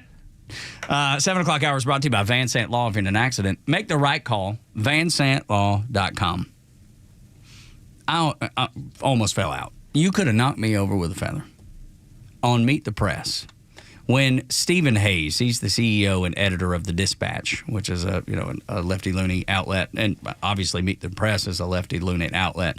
When he talked about how you are seeing peak Donald Trump, I I'll let you hear it and you make your own judgment. Listen to this. I think Donald Trump is at his absolute strongest right at this moment. You look at the fight that we were expecting, the House of Representatives, his pick, Speaker Mike Johnson, wasn't really a fight. Senate Republicans loving him right now. Most of his nominees are on track. You have corporate America sort of bending the knee to Donald Trump. His legal problems seem to be over. This is peak Donald Trump right now. Peak Donald Trump right now. My man has been so anti-Trump. It's out of hand how much they hated Donald Trump on Meet the Press and on any other leftist outlet. The fact that this man is saying you're seeing peak Donald Trump is probably enlightening to all the other libs that still hate him, still despise him, and can't believe that he's able to do what he's about to do. Well, think about what would have happened in 2020 had he been reelected, had we not have all the games it was had. He would have gone in without a Senate and without the House. And essentially, he's basically spending 4 years without much cooperation and essentially as a lame duck. In 2016, he went in with the entire Russian collusion case, and you had the House largely not getting behind him, especially when it came to the establishment Republicans. He comes in the strongest position he's ever been in. This is peak Donald Trump. No, he's got the House, he's got the Senate, he's got the... to think that everything that he's gone through... And he comes out on top. And he comes out on top in the best position he's ever been in. It's crazy. Can you imagine the people that were watching him say that on Meet the Press and just the... You ever see, cartoons when somebody gets mad, like their regular color and then the red just comes up through and then it blows steam out their ears? Yes, exactly. That's what the majority of the audience of Meet the Press was experiencing in real life to hear that out loud. But the truth is out there, and the truth hurts a lot of Democrats. They don't want to hear the truth. But the fact of the matter is this. It is set up for Donald Trump to do exactly what he talked about doing the first time he was president. But this time, there's an end in sight. He's got 4 years, really 2 years to really get things moving, and then hopefully another 2 years with the House and the Senate continuing until the end of his presidency. But he can finish what he wanted to do the first time, and he's better at it this time. He's picking better people that he knows will be able to implement things. He's put in Doge, which I think is brilliant, and he's talked about a lot of things when it comes to national security. All he has to do is finish doing what he started doing, which is take those first 100 days, get your executive orders when it comes to, number one, energy, number two, the border. This is the peak nature of Donald Trump. When Jen Psaki, the former communications director, is going to be the representative of the White House, I'm going to tell you what's going on. When she's on MSNBC on her late night show and she's doing her programming, and all she can do is talk about the California wildfires and blame Elon Musk and Donald Trump. Right. First off, how flimsy is that for a president-elect who's not even in power? And yet, this is all they really have, is let's try and pin things on someone who has nothing to do with it. Knowing that there's video out there of Donald Trump saying, if you don't do these things, force management and all the other things, he said it on Joe Rogan, he said it with Gavin Newsom, it's all on video. And he's the one that was right the whole time, yet they're trying to just sidestep that. Let's take a step back. We all remember peak Kathy Ireland. Yep. Okay, yes, we do. Kathy Ireland, one of the most beautiful people in the world, cover of Sports Illustrated swimsuit editions, America's sweetheart. There was somebody out there that said, well, she's not tall enough. Mm-hmm. Because, there's always going to be haters. Did that change how Kathy Ireland looked to all of America? No. That is what's going on. That's all the Democrats have. That's a pretty good analogy there. Yep. I got to tell you, Kathy Ireland right now is still pretty strong. Oh, she's stunning. Yeah, when she's not at her peak, she's still stunning. Right. I love it. But I think, there's the time for truth, because I say it all the time. Truth matters, and I believe that truth matters. With all that is me, when you tell the truth, it matters. Even when it's detrimental to you, even when it's hard for you, I think telling the truth matters. And there is a time, and I think it's now, for truth and reconciliation with that whole new Trump administration. If you remember, Barack Obama told his staff in 2016 that the Trump election wasn't the apocalypse. And he was right. He knew it then, and he knew it in 2024 during the campaign, because he was calling him Hitler just like everybody else was. And I was reading this article from the Financial Times, And they talked about this. They said it was interesting that he used the word apocalypse because in the original Greek, it meant unveiling. And I was like, wow, how telling is that? Because there will definitely be unveiling of the corruption of the Democrats and the Biden administration specifically. Again, because truth matters, I want it to be laid out for everybody to see. I want the unveiling to happen. Even if there's no justice served, even if nobody suffers for it, nobody goes to jail, I still want America to know that the past, at least 4 years, probably 10, have been full of crap. I want 50. Maybe. Okay. I want 50. I want to go all the way back to JFK. I want to go back to everything that we've had questions about, maybe even Area 51. Bring them all out because I want to know all the truth of what's been covered up from the American people because this is a politician's dream. To be able to say that the American people can't handle the truth. It's too much for them. They will riot. They'll be upset. We need that. We need that unveiling you spoke of. We need to have real transparency. Well, I think there's a way to go about this. And you're right, Tug, I'm right there with you. I don't believe that so much of this is really going to be prosecutable. Yeah. It's just how it's going to be. But if you want to paint a picture that sets you up for the next two elections, one of the things I would do, Hunter Biden has a pardon. That's going to be part of it. Yep. You know what I'd really like to do? Have that little bit of an investigation to find out, so the women that appeared with him in the laptop, how many of them are minors? Because once you're able to say, this girl's 16, this girl's 15, this girl's 17, then you can say, and Hunter got a pardon from his dad because this is the party of pedophilia. That goes further than anything you can imagine when you start pointing these people out and saying, this is how sick they are in the head. They're the ones asking for your vote. Why would you ever give these people power? You're right, because if they're locked up, Rhino, when it has a place in the press, right? But it'll be there and it'll be gone. That right there lingers. What Los is talking about actually lingers because people talk about it and debate it and say, can you believe that his dad pardoned him knowing what was going on behind the scenes? It's actually maybe even more powerful that they're not prosecuted. Sure. Because people are in disbelief. Yeah, the left is doing that very well and has done that very well. If you think about it, look what they did to Donald Trump.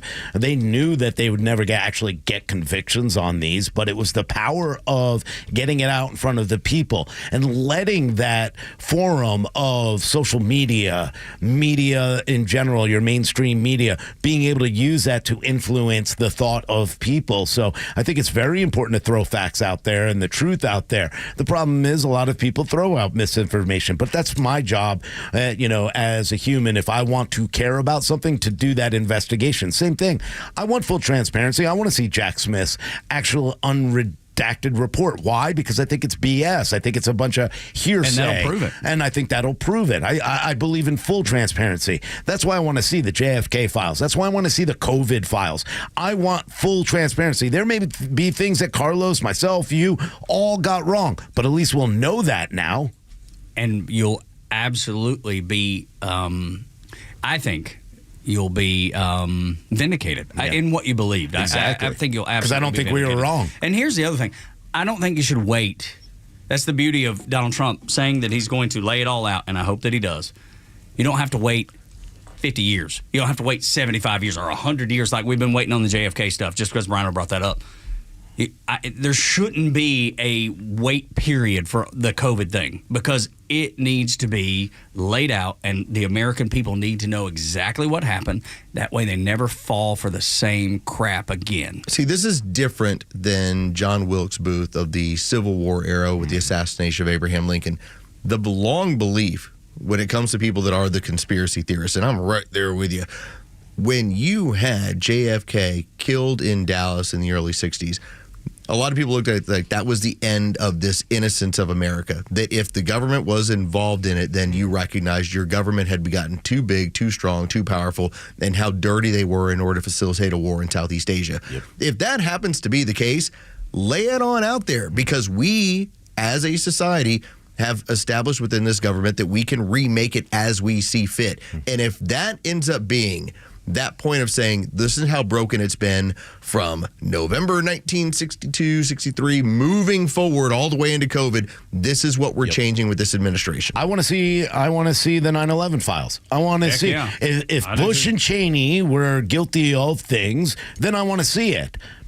No big deal. I want to see it. And would it surprise me? No, not at all. Nothing the government could do or has done would surprise me, especially if it's corruption. And I think that all those little CIA, takeovers of Ukraine and other areas, the coups they create, I think it should all be put out there. The only things that shouldn't be put out there is if we have agents that are in situations right now where their life is on the line and blowing their cover or something like that could really hurt them or their family. Obviously, I don't want to see any of that released, but anything that's done over, no harm is out there for any of these agents or people. I want to see it. I want to know the truth. You can't think that America is exceptional or even great right now because we don't know any of those things.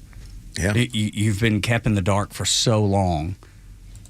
The way to disinfect, if you will, is to shed light. And I think we can improve if we, shed light on all the things that we've had concerns about, questions about. And that's how you turn America around. Yep. And with Donald Trump's guidance, heaven help us, we can make America great again. Yeah. It could absolutely be that.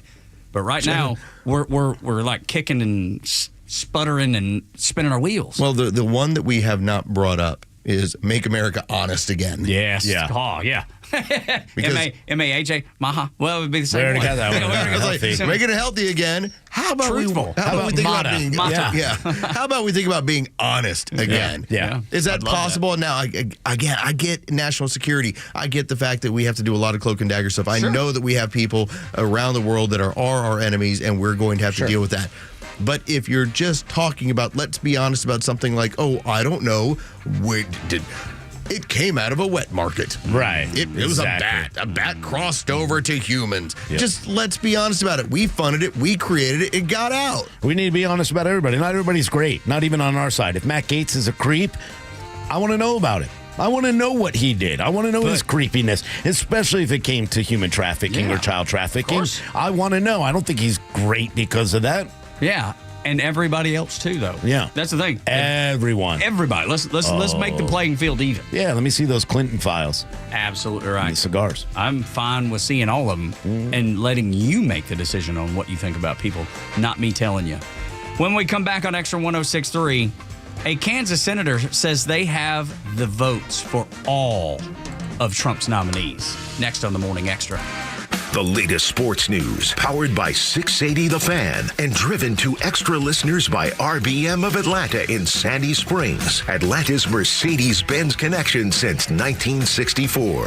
The College Football National Championship has been set. Ohio State and Notre Dame will be heading to Mercedes-Benz Stadium here in Atlanta to duke it out for the CFP crown. While college football is coming to an end, the NFL playoffs are just getting started. In the wild card round this past weekend, the Bills, Ravens, and Texans won in the AFC, and the Eagles and Commanders won in the NFC to take it to the divisional round, where the Chiefs and Lions earned a bye towards. The Vikings and Rams finish up the wild card round tonight at 8. For Extra 106.3 Sports, I'm Joe Virgin.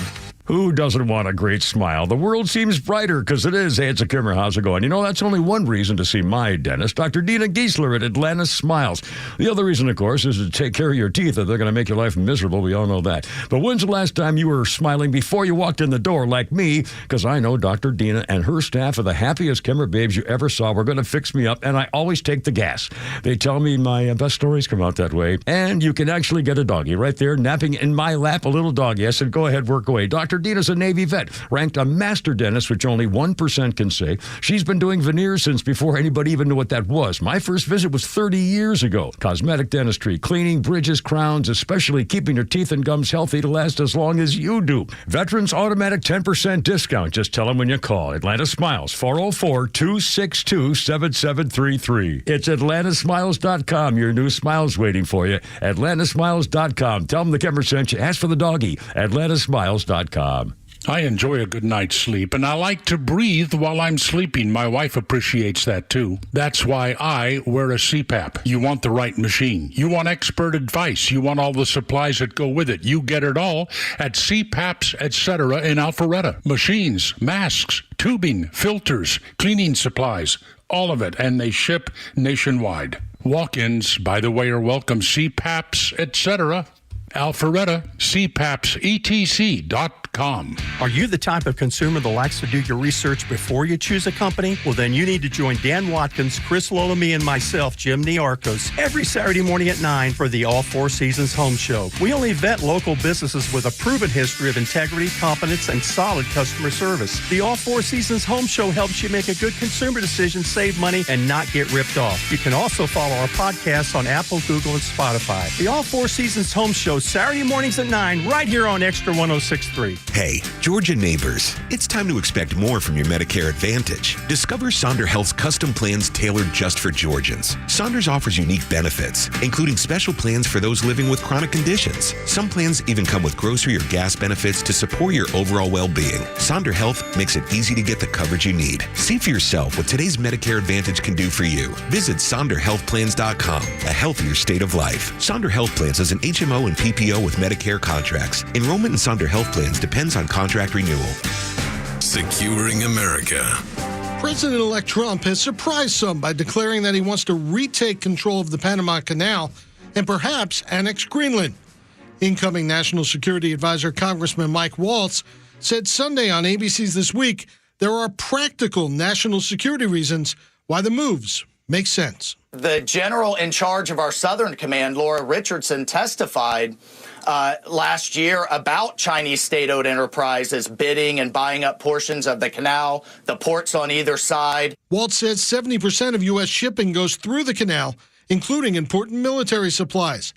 As for Greenland, Waltz says there's concern about growing Russian influence in the Arctic. Enough is enough of having our adversaries coming into our Western Hemisphere, threaten our national security. Kevin Uransky, Fox News. Live and local news talk continues at 3 p.m. with Kimmer, Pete, and Flounder. It's the Kimmer Show, only on Extra 106.3 and the Extra app. Download that app wherever you get your apps. Search for XTRA 106.3 FM Atlanta and listen to the Morning Extra when it's convenient for you. We're on 6 to 10, but you can listen to it anytime. You can listen to it this afternoon. You can listen to it tomorrow morning. I mean, it's any way you want to do it. It's always available for you there. So they say there's some Navy SEALs that are supposed to be headed to D.C. to march in support of Pete Hegseth. I hope that's the case. I keep seeing it bubble up on social media. I've not really seen much else as far as details about it or if it's actually happening or not. But I think that's awesome that our Special Forces community backs Pete Hegseth. Those guys are the tip of the spear when it comes to keeping America safe. But there is a senator from Kansas, and he says, look, we have the votes to make sure that Donald Trump's nominees are confirmed. Listen to Senator Roger Marshall. Check this out. So you met with President Trump this week along with your colleagues. Did you have a chance to speak with your colleagues? Do you believe you have the votes in the Senate to actually confirm all of his nominees? Look, I hate to count my chickens before they hatch, but yes, I do. I think that they need to go through the hearing process. They're going to get beat up by the legacy media and the left as well, but I think the votes are there. And as I've interviewed these people one-on-one, they've been great communicators. They're great leaders. They're very accomplished. Yes, some of them are outside the box, but I do think we have the votes. I love that.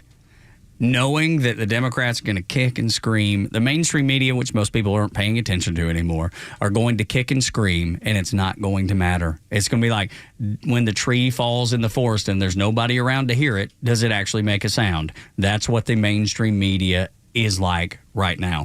So if we get Hegseth and we get Pam Bondi and we get everybody, dude, it is going to be impossible to stop Donald Trump.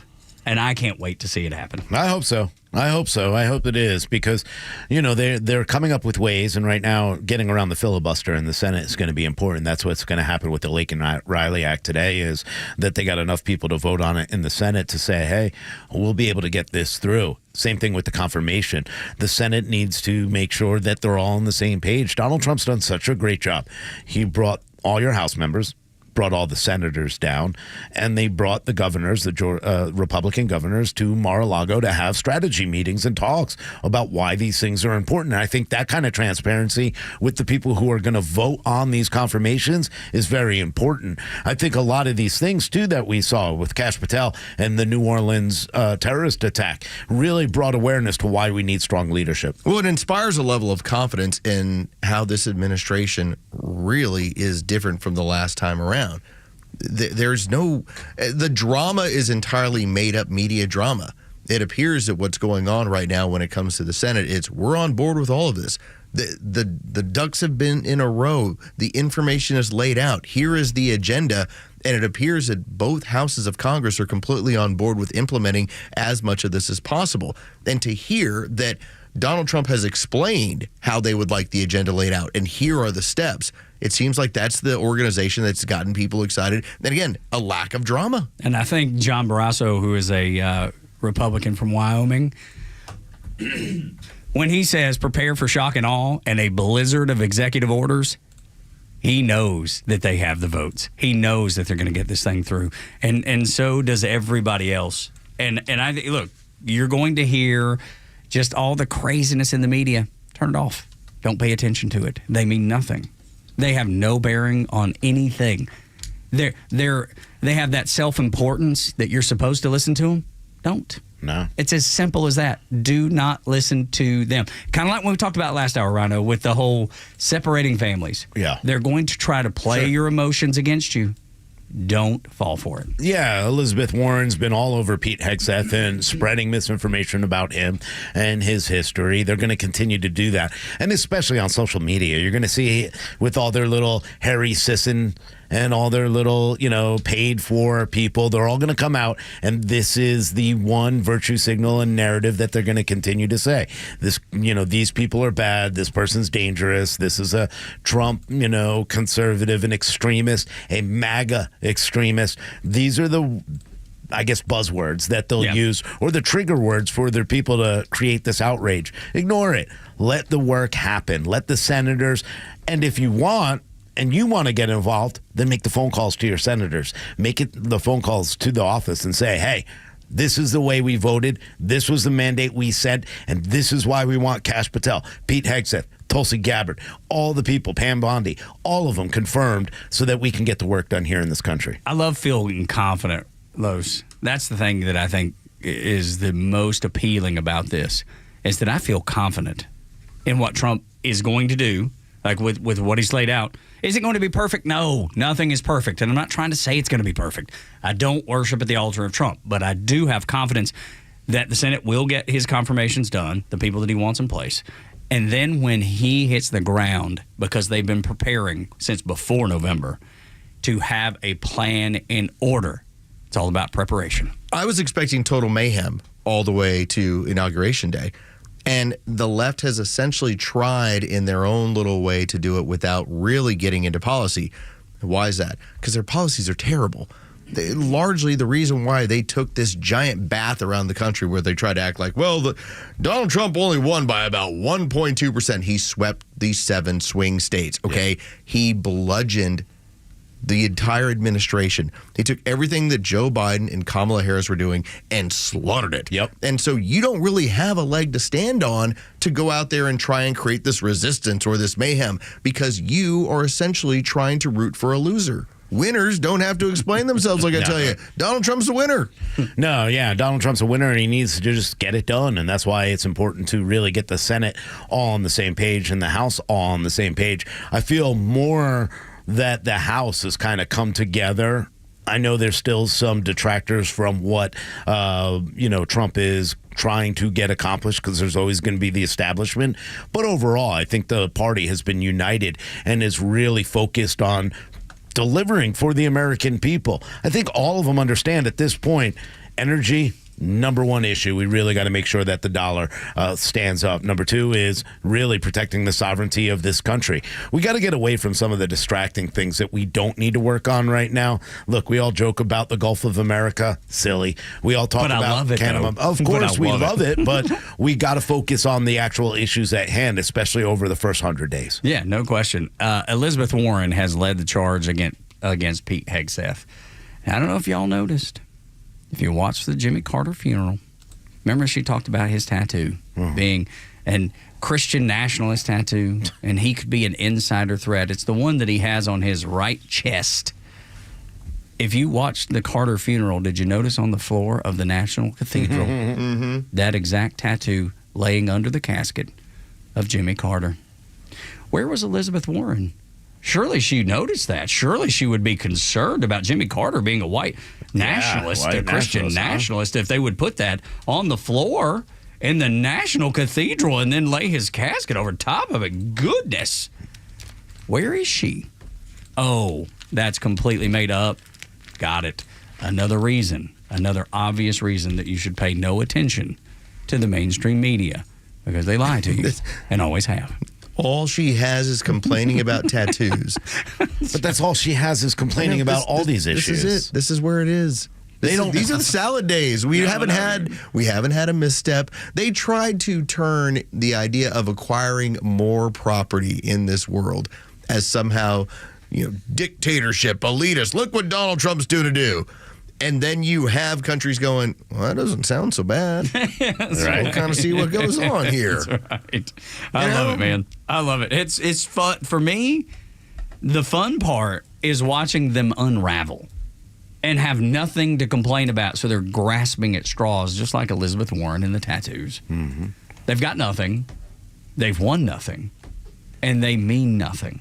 To me, to you, to Los, to Board Up Goey, Virgin River, to anybody listening right now, they mean nothing.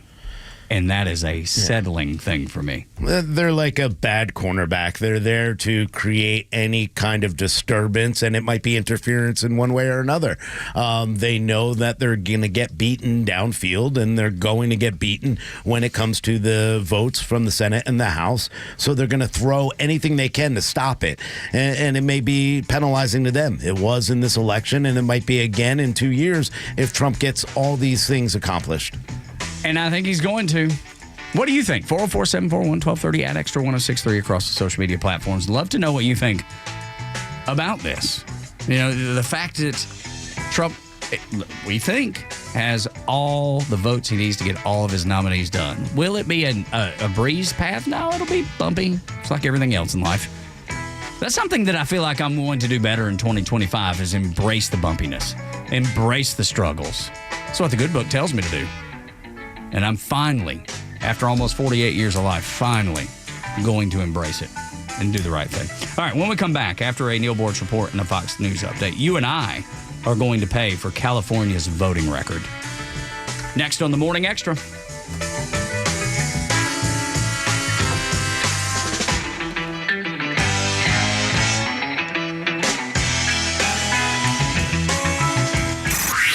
Time for the Bortz Report, exclusively on Atlanta's only conservative news and talk station, Extra 1063.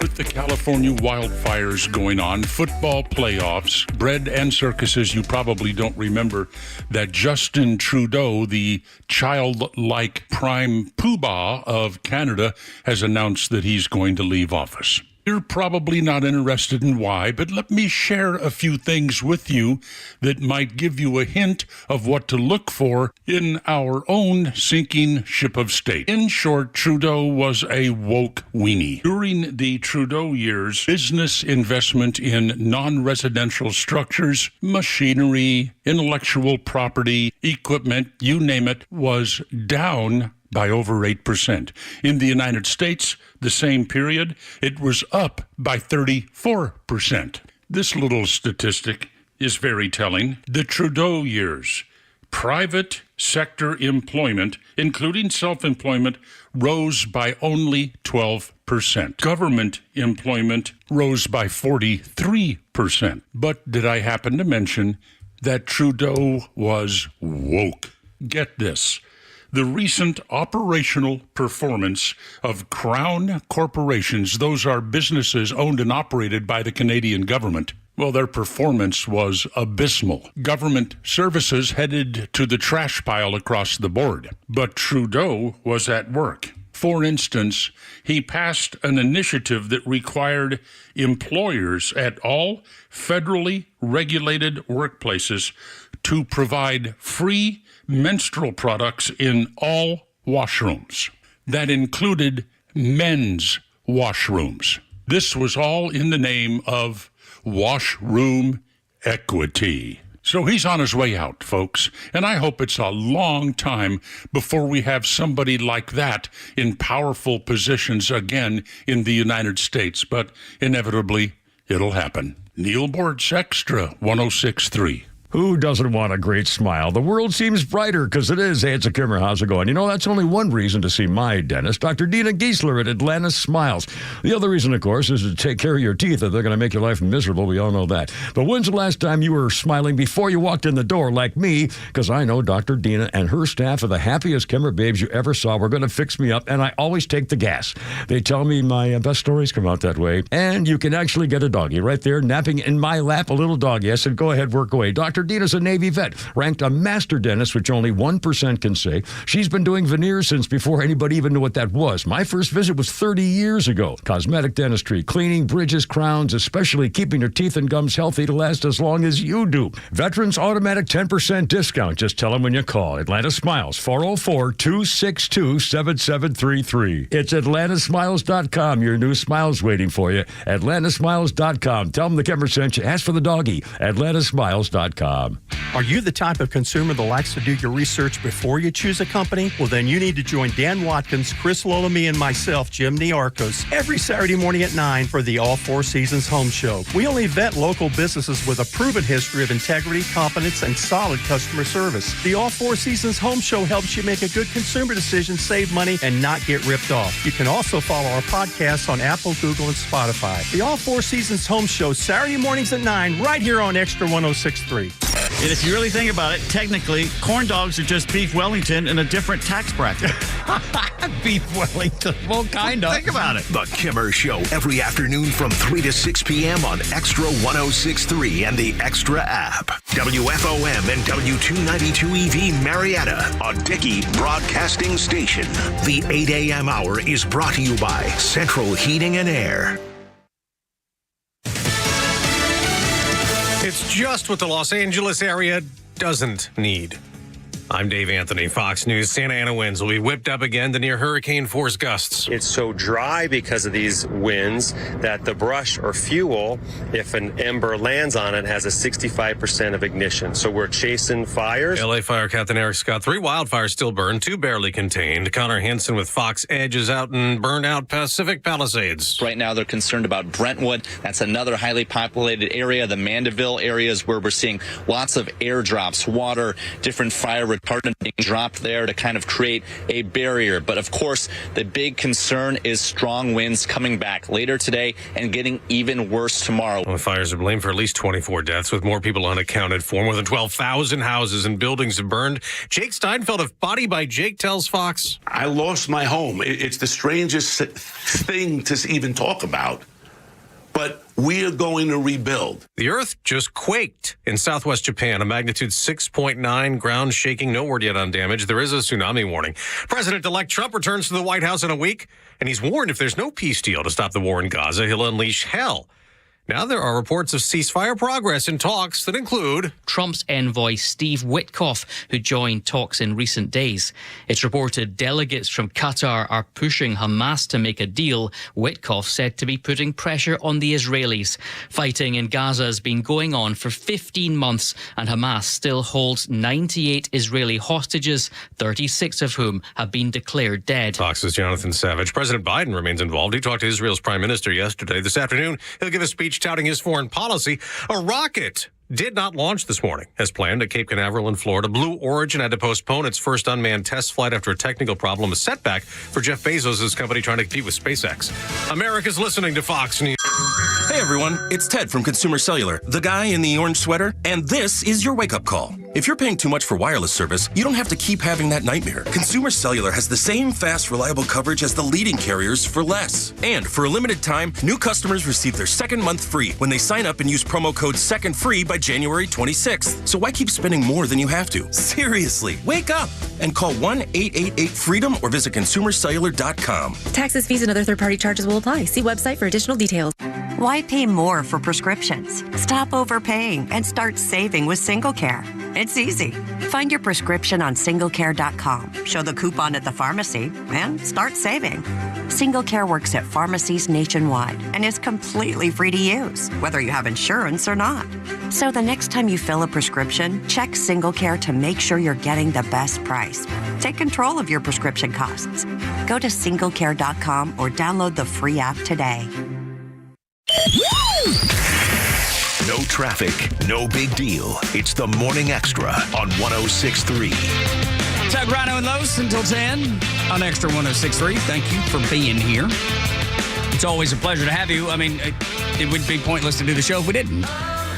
And you make it possible, along with the folks who advertise on this station, that share your values, that share our values. The values that are no longer in hiding, that are no longer in retreat, but out front and conservative in nature. And it's a change that we've been waiting on for, I don't know, at least 20 years, if not 50. Rhino brought that up earlier, maybe 50 years that we've been waiting on this. But I think it's a delight that it's here, and I'm eager to see what's next for America. Is it going to be flawless? No. Is it going to be smooth sailing? No, it's not. None of it is. None of it ever is. But the fact that it's here is good news, and Donald Trump has ushered it in. And I, for one, am thrilled by it. The thing out in California bothers me, mainly because so many people are suffering, and it could have been prevented. That's the thing that bothers me the most about all of it, just the unnecessary suffering. And then once you get past that, you can look at, okay, why did that happen? Incompetence. Woke policies, leftist ideals, faculty lounge, as Los would call it, the faculty lounge running the government, and they have these grand ideas that have never been tested, and once they are put into play, they never work. And now, if you want to take it even a step further, why does that irritate me so much? Why? Because I don't live out in California. Because all of us are going to pay for this in our insurance premiums. Don't be mistaken. When these insurance companies have a catastrophe like this, the rates are going up for everyone because they have to cover it. And then, so there's that part of it. That's just one part of it. The other part is, of course, FEMA, our tax dollars. And then Joe Biden goes out and says, hey, we're going to cover all of it for you, buddy. The fact that we're getting 100% reimbursement from FEMA is not something that is usual, but it is something that the president agreed to. So I feel confident that whatever support is needed, we will have. Certainly not that way in Western North Carolina, East Tennessee, some parts of Georgia and South Carolina. Maui. Maui, another example, dude. So we're going to pay for this, you and I, are going to pay for this on so many levels, Los, and you've probably experienced it more than anybody. Well, where does the donor class come from? It comes from these areas. So, yeah, they're going to be made whole. And the rest of you as Americans, y'all are going to be left to have to deal with FEMA, have to deal with your insurance companies, and maybe you might get, let's say, 30 cents on the dollar. But they've already been told, no, we're going to spend whatever we got to make you whole. Yeah, and you know what? It's going to turn out to be a lie by the Biden administration and Democrats in general anyway, because they can't afford it. The state of California can't afford the insurance that they told people that they were going to give them in these. There is no 100%. Fair insurance is what it's called, yeah. And to be honest, because they only got up to $3 million of reimbursement. Most of these houses, some of the ones in Malibu, $10 million or more. So what about the other $7 million? You're telling me that we're going to pay for it? No. I'm not buying a bunch of, wealthy celebrities' homes for them. We're not going to pay for it. They don't have the money to do it. Insurance companies don't have the money.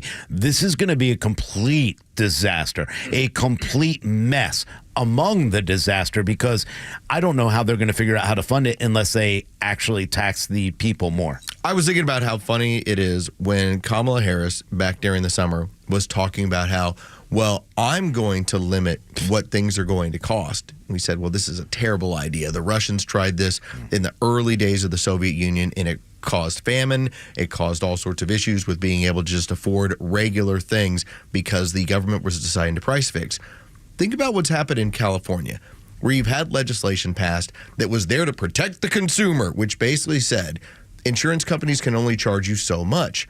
Well, insurance companies started to pool what they were going to offer, because if they can only charge so much, they can only cover so much.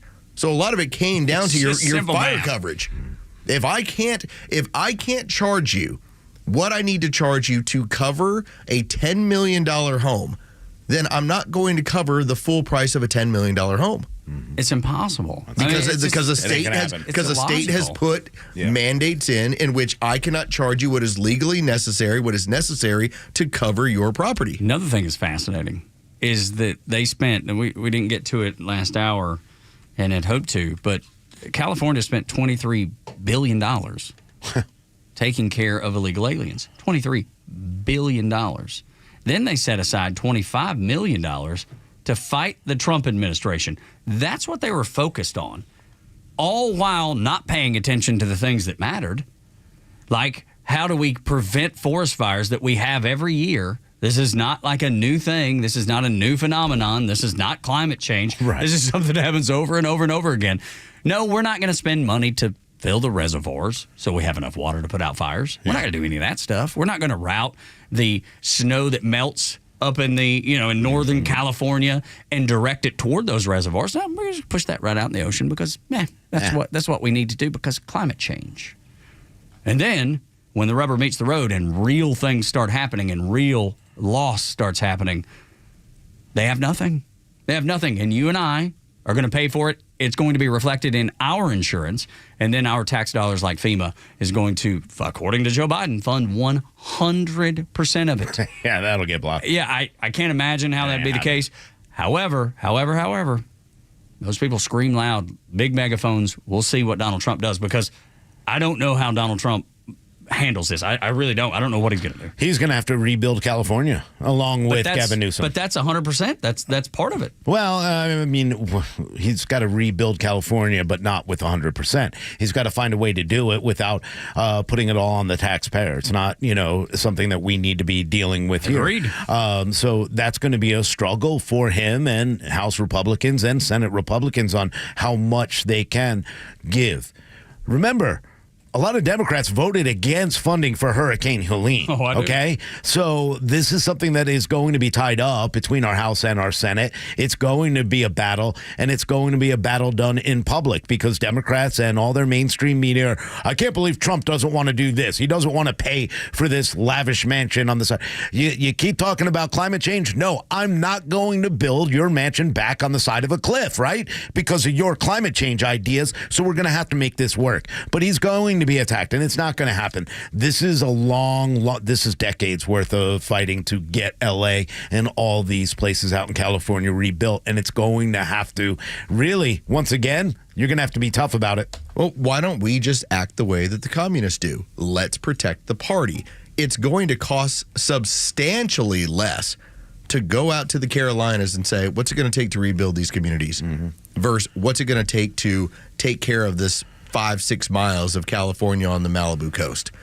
You can put this thing right back in order. You know what? And as soon as you do, they are Republican voters for life. Probably already close to it, but let's go ahead and take care of them. Same thing with people in Florida.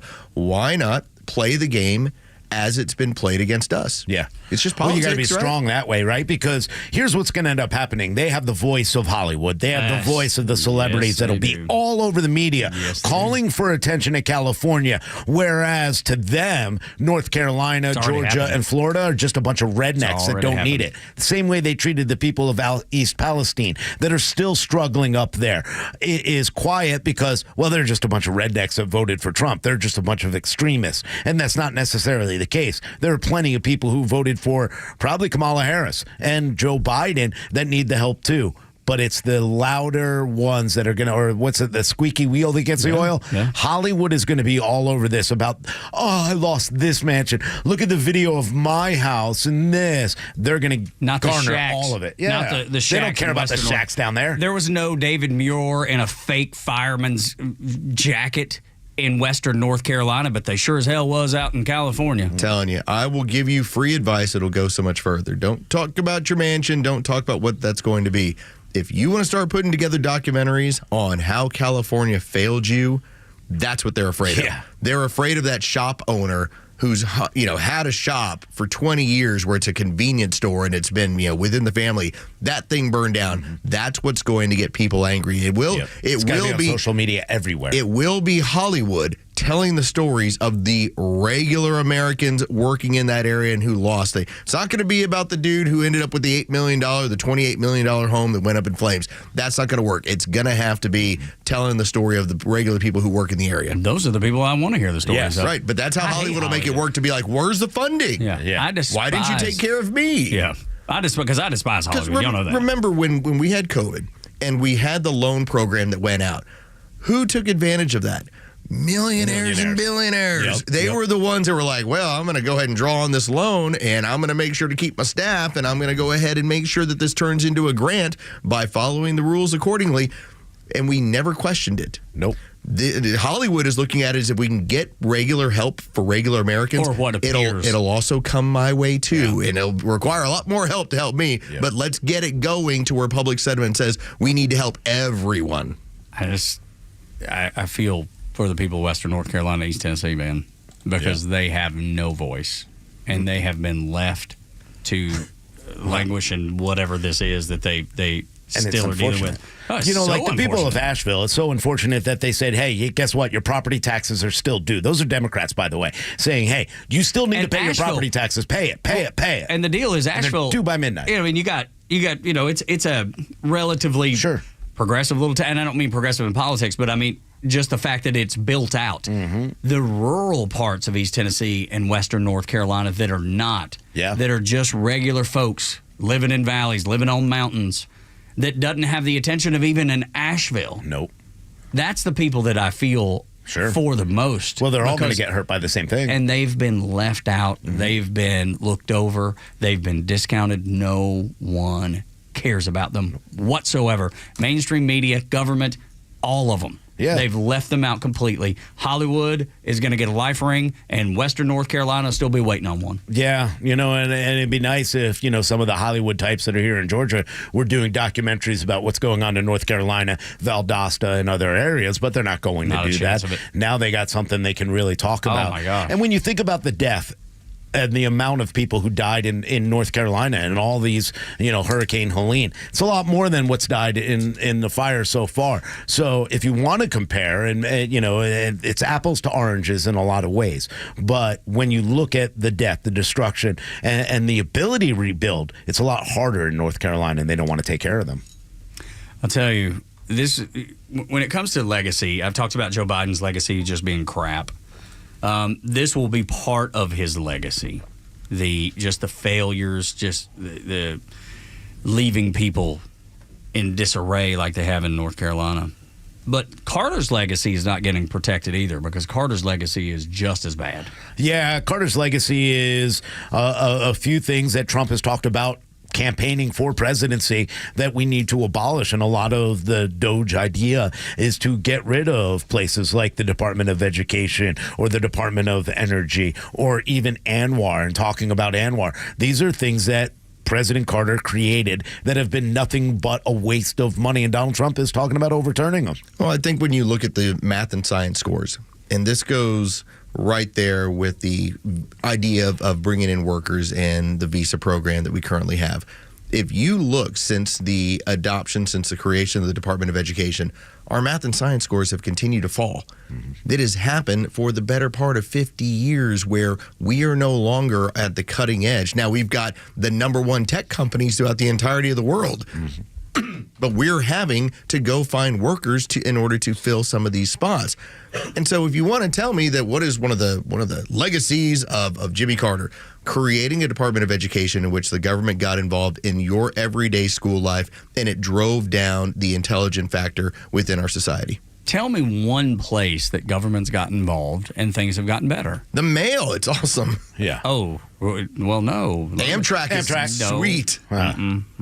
Keep going. Come up with something. I tell you, we're Give me really something. The DMV, they're very efficient. I'm telling That's you, a state thing, isn't it? we are really good at blowing S up. Yeah. You know, That's what we're good at doing. That's number one. We're good at blowing S up. That right. Nord Stream 2 didn't stand a chance against that Biden idea. Problem is, we can't get airplanes in the air. We can't get ships underway. Are you saying we're starting to lose our edge on Yes. blowing S up? Yes. Yeah. We are. Anything that the government's involved in always goes to pot. And everything that Jimmy Carter brought more government involvement in has done what it's always done, which is fail. Now, Patty Murphy wrote this entire opinion article because that's what she does. If she's not a real journalist, she writes her opinions based on the fact that she is very partisan and being that's fine. democratic. That's her fine. job. That's her job. Kind of like us, though. Yeah. We're not journalists. I'm not a journalist. We're opinionists, too. Exactly, and we're opinionists as well. We also don't tell anybody that we're journalists either. Yeah, that's a fair point. So that's the big difference between us and her.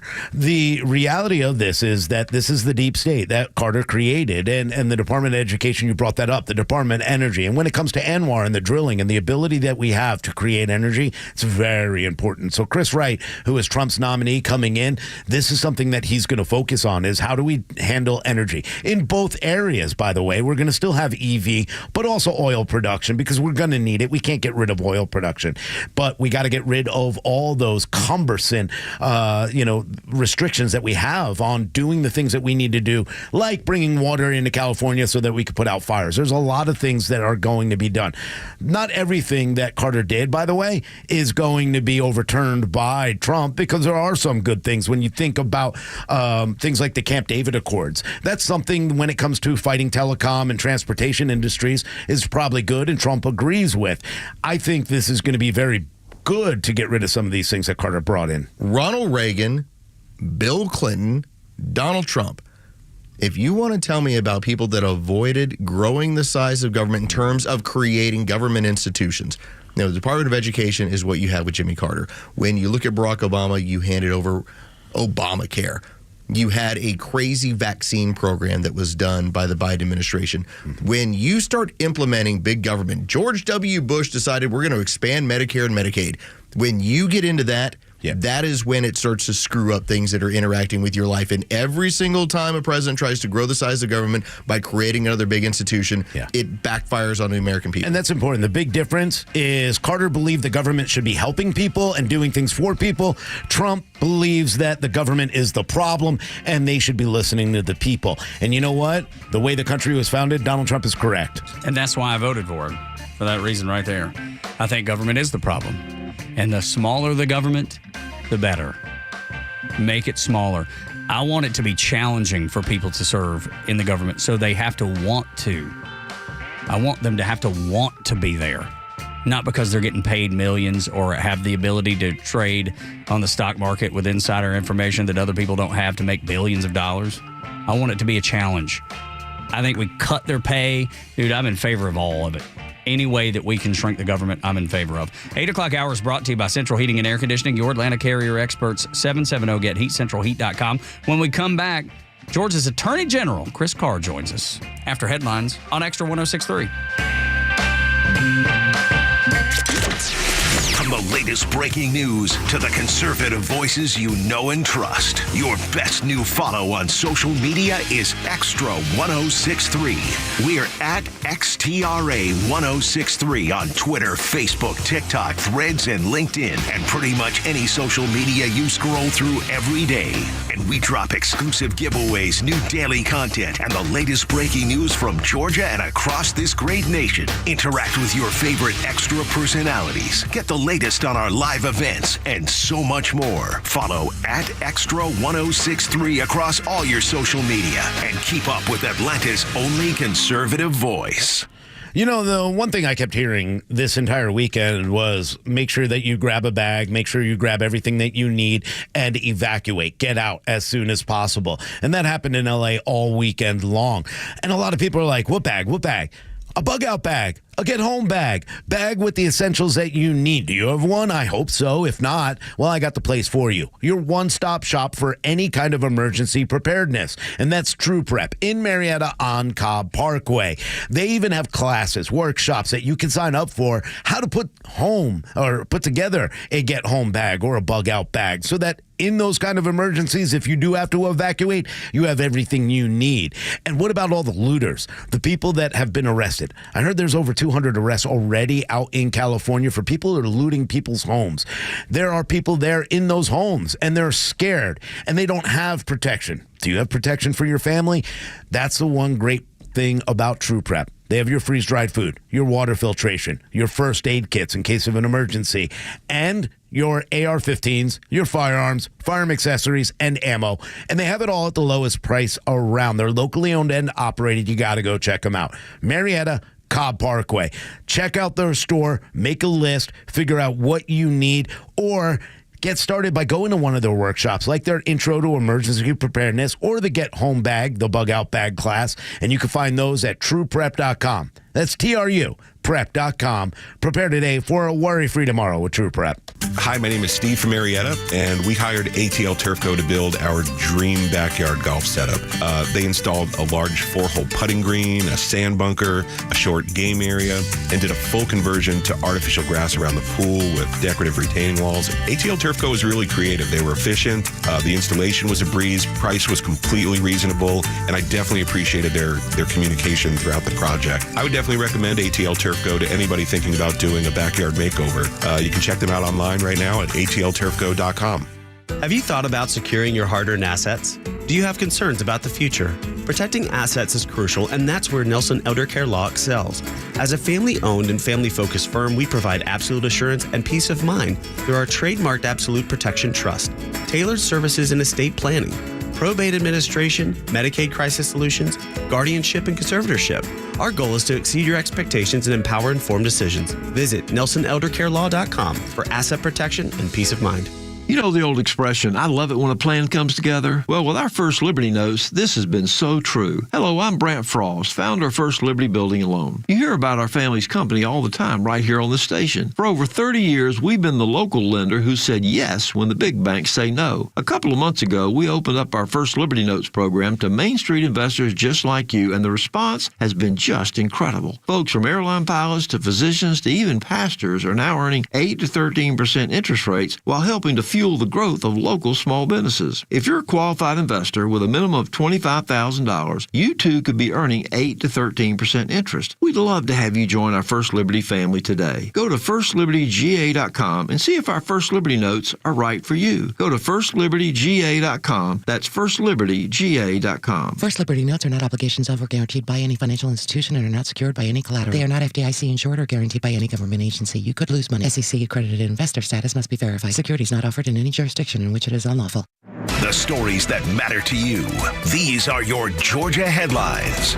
Good morning. Here are your top stories in the state of Georgia for today, Monday, January 13th. 2025. 84 senators voted to allow the Laken-Riley Act to move forward, enabling the bill, also titled S5, to bypass the potential hurdle of a filibuster. The bill, introduced by Senator Mike Collins, will now proceed to a roll call vote on the floor of the U.S. Senate. The vote is expected to take place today at 5:30 p.m. If the bill passes without any further amendments or changes, it could be the first bill President Trump signs upon returning to the Oval Office. As the state of Georgia begins a new week, power restoration efforts continue after Georgia Power crews worked tirelessly to restore electricity to over 340,000 customers over the weekend. Some schools have opted to close or hold virtual classes today, effectively giving students a 4-day weekend. Most of these schools are located in the North Georgia region, including Dawson County, Gainesville City Schools, Hall, Lumpkin, Pickens, Towns, Union, and Rayburn County schools as well. And in other news, Chase Chrisley, the son of reality TV stars Julie and Todd Chrisley, has found himself in legal trouble. Chrisley was arrested at a Twin Peaks restaurant in Buckhead. According to a 911 call that has been released, the 28-year-old allegedly slapped the restaurant's manager twice, including once while the manager was on the phone with police. Chrisley was arrested and later released on a $10,000 bond. He has been charged with simple battery. With your headlines, Scott Rhino, Extra 106.3. 8 o'clock hours brought to you by Central Heating and Air Conditioning, your Atlanta carrier experts. 770-GET-HEAT. CentralHeat.com is their website. We're just a tick above freezing if you want your house to be comfortable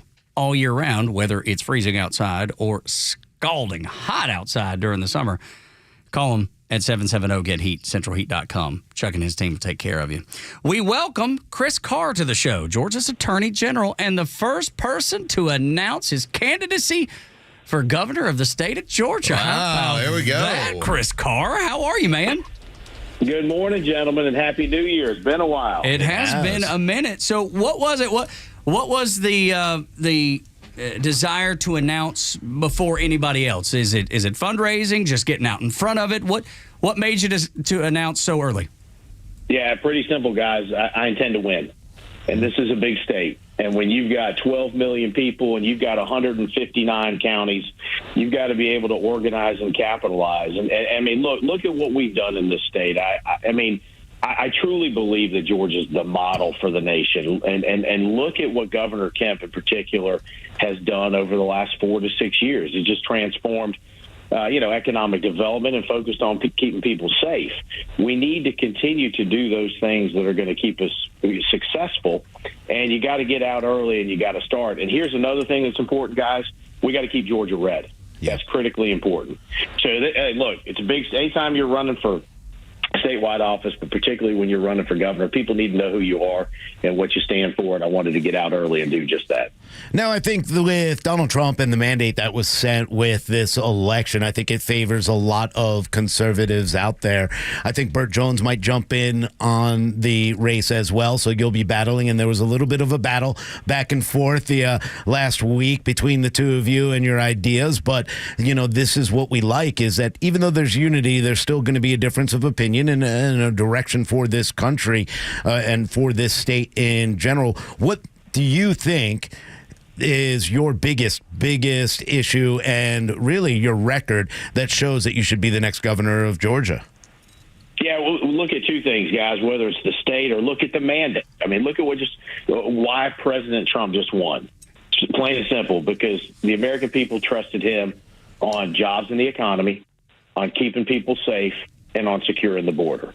Those are three things that I've done throughout my career, whether it's working in Washington for Senator Isaacson, bringing jobs to this state. I mean, as Commissioner of Economic Development, we brought over 84,000 jobs, billions of investment, and that's when we started becoming that number one state in the nation which to do business. But then most importantly, when people look out their window and they see crime that's going on in their community, with the support of Governor Kemp, with support of the legislature, as the Attorney General, we now have the authority to fight domestic terrorism, human trafficking, gang activity, and now organized retail crime. So it's quite simple. We've done it. Don't have to tell somebody what we might do or what we could do. People can look up and see what we've done. Georgia Attorney General Chris Carr joins us on the Morning Extra as he has announced that he is going to be running for governor of the state of Georgia. And I want to ask you this because I believe that your record when it comes to the safety of Georgians is unmatched. I don't believe you can question that. When we talk about that economic development, one of the things that we've seen in Georgia over the last 10 years is, the entertainment sector, the EV sector. What are you looking to do? Is there a particular sector that you want to grow for the future of Georgia so that we are bringing more of those jobs into this state? Well, and I think what you're looking at, where are we going in the future? I've got a daughter that's 20, and we've talked about this. What's the jobs that they need to be getting, and kind of where do we need to be going from a workforce perspective, from an educational perspective, from a higher ed and technical school perspective? Because that's the other thing. I mean, there's some incredible. We can't train enough welders. We don't have enough long distance truck drivers. So I think, guys, what you got to look at is go to the private sector and say, hey, where do you see things going 5, 10, and 15 years down the road? And then we need to align that with what they're doing. But look, with what we've seen with President Trump talking about talking about tariffs, which I think is a great negotiating strategy. We're seeing a lot of manufacturing come back home. You're seeing it come to the Southeast. It should be. When you've got the ports of Savannah and Brunswick, when you've got Hartsfield, when you've got a logistics network like we do, guys, where you are 2 days by rail and truck, 2 hours by plane to 80% of the U.S. market. That is a competitive advantage that we have. And look, people want to be here. We are a draw for workforce.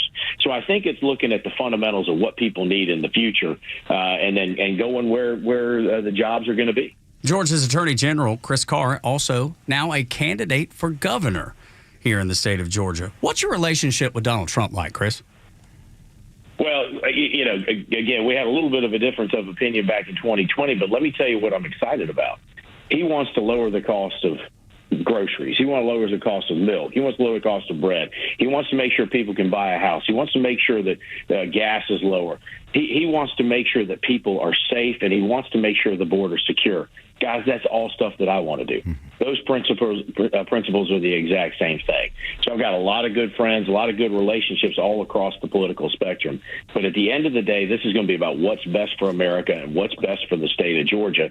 And there's no doubt that when you look at my record, look at the issues that are important to people, and look at what the Trump administration is going to focus on, I'm going to be right there, and I look forward to supporting them. Attorney General Chris Carr joining us here on the Morning Extra. Our good friend. Let me ask you about this, because today the Senate this afternoon are going to vote on the Laken Riley Act, and I think it's a very important one. Mike Collins, give him credit for getting this through. You wrote a really interesting op-ed, loved it, confronting illegal immigration before it's too late. We already saw what happened with Laken Riley. We have a story from 2020 in Marietta where, a young girl, 14 years old, I believe she was murdered in the woods, an illegal MS-13 member, by the way, and this was part of the initiation for him. So talk a little bit about before it gets out of control, because it already seems out of control. Well, and guys, when we talk about securing the border, I've been on this show talking about this plenty of times. Fentanyl, gangs, and human trafficking. We're seeing it come across the border. And then every state becomes a border state when you don't have a secure border. We're having to deal with it. And then it becomes a crime and public safety issue, which we're having to address. So we've got what I was saying is, Georgia's going to be a partner in this, particularly as it relates to violent crime. Tom Homan, who's going to be President Trump's border czar, has talked about this. Let's focus on those that have committed violent crimes and make sure that we deport them. I sued the Biden administration with some other colleagues based on this exact same thing. That just is common sense. When you have violent criminals that are still sitting in our prisons and in our court system that are waiting to be deported, that's mind-boggling to me. But as it relates to the Laken Riley murder, again, here's my question, guys. Why has this even been a debate? Why has this been a discussion? And I saw that Senator Warnock said, well, he'll vote to let this thing go forward, but there needs to be more talk about it. Why? We've seen it. Why in the world will we wait and not vote on this issue where we have folks that are here illegally committing crimes? What is there to debate and to discuss? So, again, as I've said before, the system failed. The federal government failed Laken Riley and her family. Law enforcement in New York did, and then the city of Athens sanctuary city policies failed her as well. And this, I agree with Mike Collins. This is the way it needs to be done, and we need to go ahead and vote on this and put this into law. I want to follow up on that, as Attorney General Chris Carr is our guest. He's going to be running for this governor of this great state of Georgia. Part of what I was reading on your website, and this is total coincidence because I talked last hour about getting America honest again. And you noted on your site about government accountability and talking about this. I think part of what's going to be the challenge when this amount of deportation start is we need to be honest with the American people about who is in their country. And I believe if you start to be very honest about, pointing out here's how many people were deported and here are the crimes that they either committed in their home country or what they've been accused of here, I think that goes a long way to creating that trust and that transparency within the American government and in the state here of Georgia. I agree, and I've used the term, let's be accurate, guys. Let's be accurate. Be accurate in our data. Be accurate in what we're talking about. Because there's no doubt, doesn't matter if you're a Republican, Democrat, or an independent, there is a lack of confidence and a lack of trust in institutions, in government, and in elected officials. And there's a lot of reasons for that. But I think you're right. At the end of the day, and that's what I've tried to do. You guys have had me on before. I just put cards on the table. and I let people, they can make their minds up, particularly if they have the information that they need. But, when I think games get played and people are, dishonest and, talking out of both sides of their mouth, again, that just erodes and undermines this American experiment. Chris, as we talk about the things that are, clearly necessary, like securing the border, like the deportations that need to happen, inflation that needs to be tackled, what are some of the less obvious things that you're going to focus on when you run for Georgia's governor? Well, look, I think when you look at what we've just had to deal with, I mean, it's little things well, not little things, they're things that really impact people's lives. Like, you want to make sure your governor knows what he's doing when there is a hurricane, when there is a tornado, when there is a natural disaster. And I bring this up, guys, because I was down in South Georgia after Hurricane Helene and the devastation that we saw. And I watched Governor Kemp fight every single day to make sure that we get disaster relief and work with FEMA. We should have our U.S. senators that are doing that as well. That's what Johnny and Saxby Chambliss used to do when they were up there. But you got to have a governor that's willing to fight when those things happen. You got to have the ability to work with the legislature. Again, and thank heaven we have a legislature. We've got a great, I've worked with Speaker Ralston. I worked with Speaker Burns. I've worked with the Senate as well to make sure that we move forward. There are going to be issues that come up. Technology, AI, cybersecurity, issues that are going to face this country and face our state. You got to be willing to have those relationships and focus on that as well. But the big issues, I think, are going to be jobs and safety, and that's what we're going to continue to focus on. But I think I've also proven, I've got the ability to work with folks when other issues come up, and you got to be willing to address it. You got to be tough. I think you got to come at it from a conservative perspective, and you got to show folks you're willing to get up every day and fight for the state of Georgia. Chris Carr joining us here on the Morning Extra. There's been talk again about bringing in a sports betting bill here in the state of Georgia and the revenue that it could bring in to help with a lot of revenue and tax revenue that we're getting back. So what do you think? Do you think this is something that if you were elected governor, you would be interested in or support? Well, yeah, and this is something I think that, this is a big issue that the legislature is going to be dealing with. I'm going to wait and see how the legislature handles it. But, if the legislature passes this bill, I would certainly be willing to align myself with the will of the legislature, because I think this is an issue that's been talked about for a while. There's a lot of folks that have been involved in it. I know the Metro Atlanta Chamber and others have been involved, in this. So, but I want to let the legislative process play out. But as governor, I would work closely with the legislature and make sure we get to the right conclusion. There you go. Chris Carr, thank you so much for taking the time with us today, man.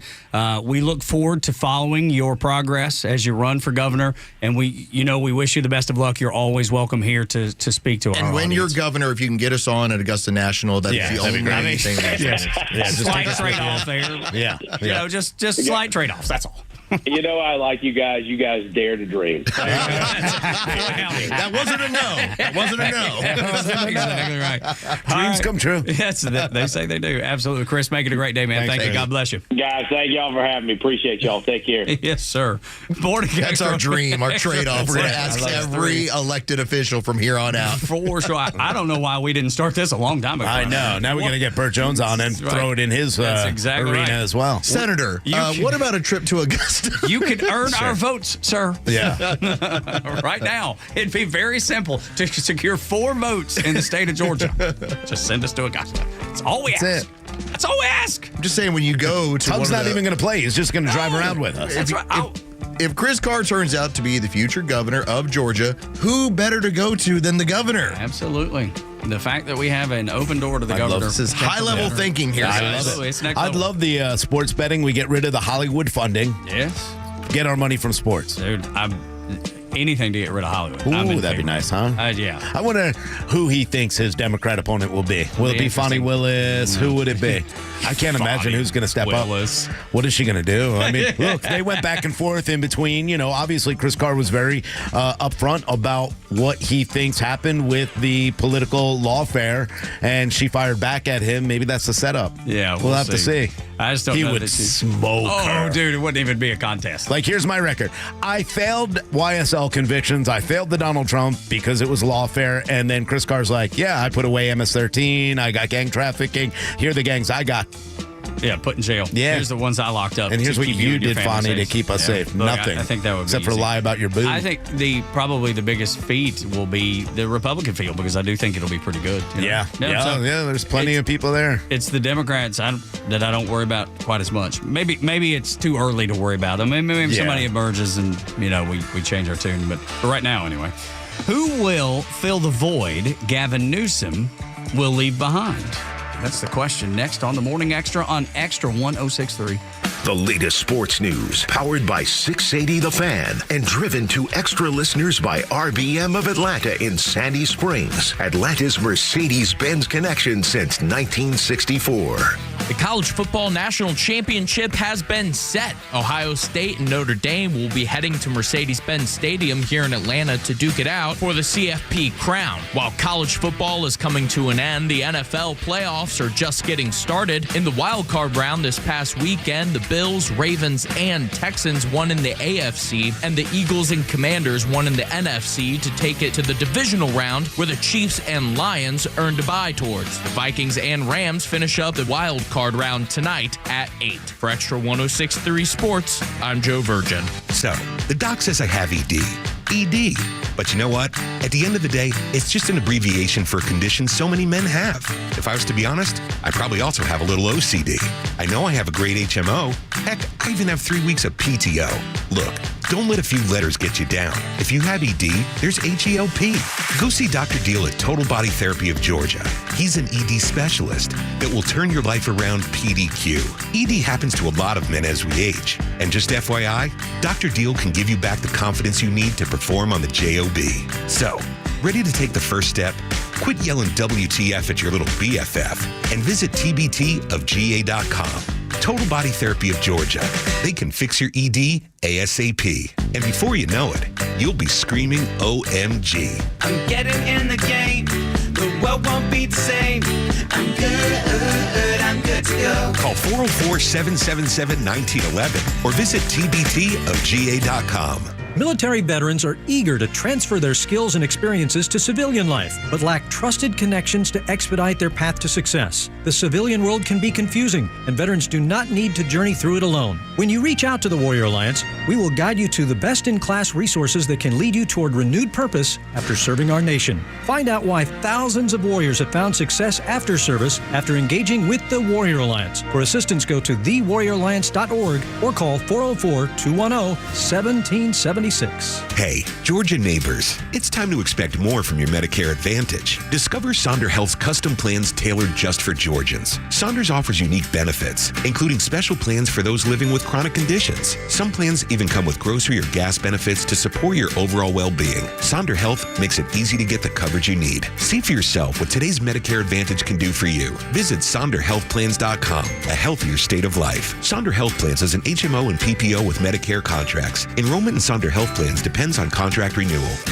The EQE electrifies the essence of Mercedes-Benz values. Leadership in user-friendly technology and earth-friendlier power. Satisfaction for drivers and passengers alike. And the seamless confluence of craftsmanship and innovation that make the iconic grille stars shine. Get an exceptional offer on the all-electric 2024 Mercedes-Benz EQE 350 sedan. Just $499 per month for 36 months with $66.43 due at signing. Exclusively from RBM of Atlanta in Sandy Springs. Contact RBM of Atlanta for details and see how to qualify. We'd love to welcome you to the RBM of Atlanta family. Special lease rate available only to qualified customers exclusively from Mercedes-Benz Financial Service through RBM of Atlanta, Sandy Springs through January 31st, 2025. Excludes tax, tag, title, and Georgia Lemon Law fees. Contact RBM of Atlanta for details on this and other exciting offers. Visit us at rbmofatlanta.com or call us at 770-390-0700 for details.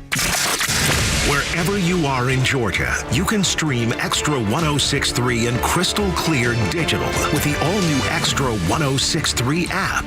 Get Extra's live on-air stream in real time, or go back and listen to all your favorite shows, Neil Bortz, or original podcasts, no matter where you go.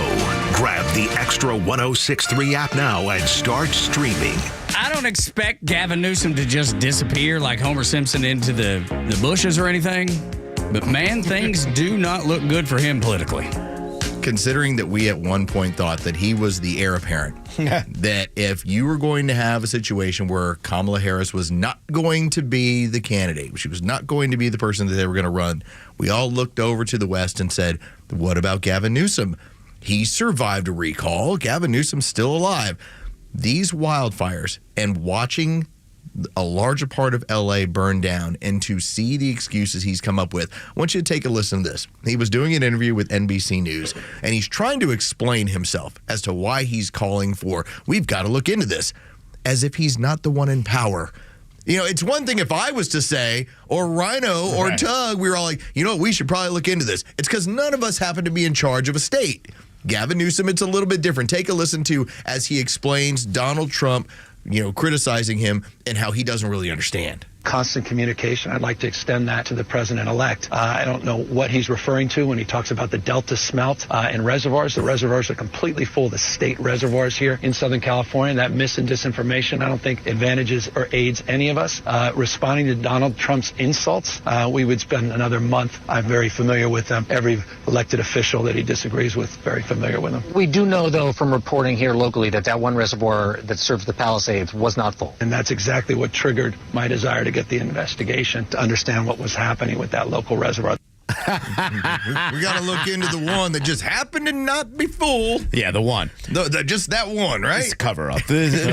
Again, foolish. We talked about being proactive versus reactive. Now you investigate. You've known this for how many years? Carlos brought up last week on Thursday John Odroznik and what he did and what he put out on Twitter. 2014 vote, both sides said we need to have this taken care of. They've known. Now all of a sudden he's like, oh, now I'm going to get an investigation. It's a CYA for him. But I think you're right. I think this destroys his chances of a national position. And so it opens the door for someone else. I think if you want to tell me that Kamala Harris is somehow a great idea for 2028, what I will do is say that the only benefit that she had was that she only had 100 days to run, so you didn't learn about her that much. Because if you found out more, she had like a full, the more 14, you found out, there's no way she'd survive. Yeah. The more she talked, the less people liked her.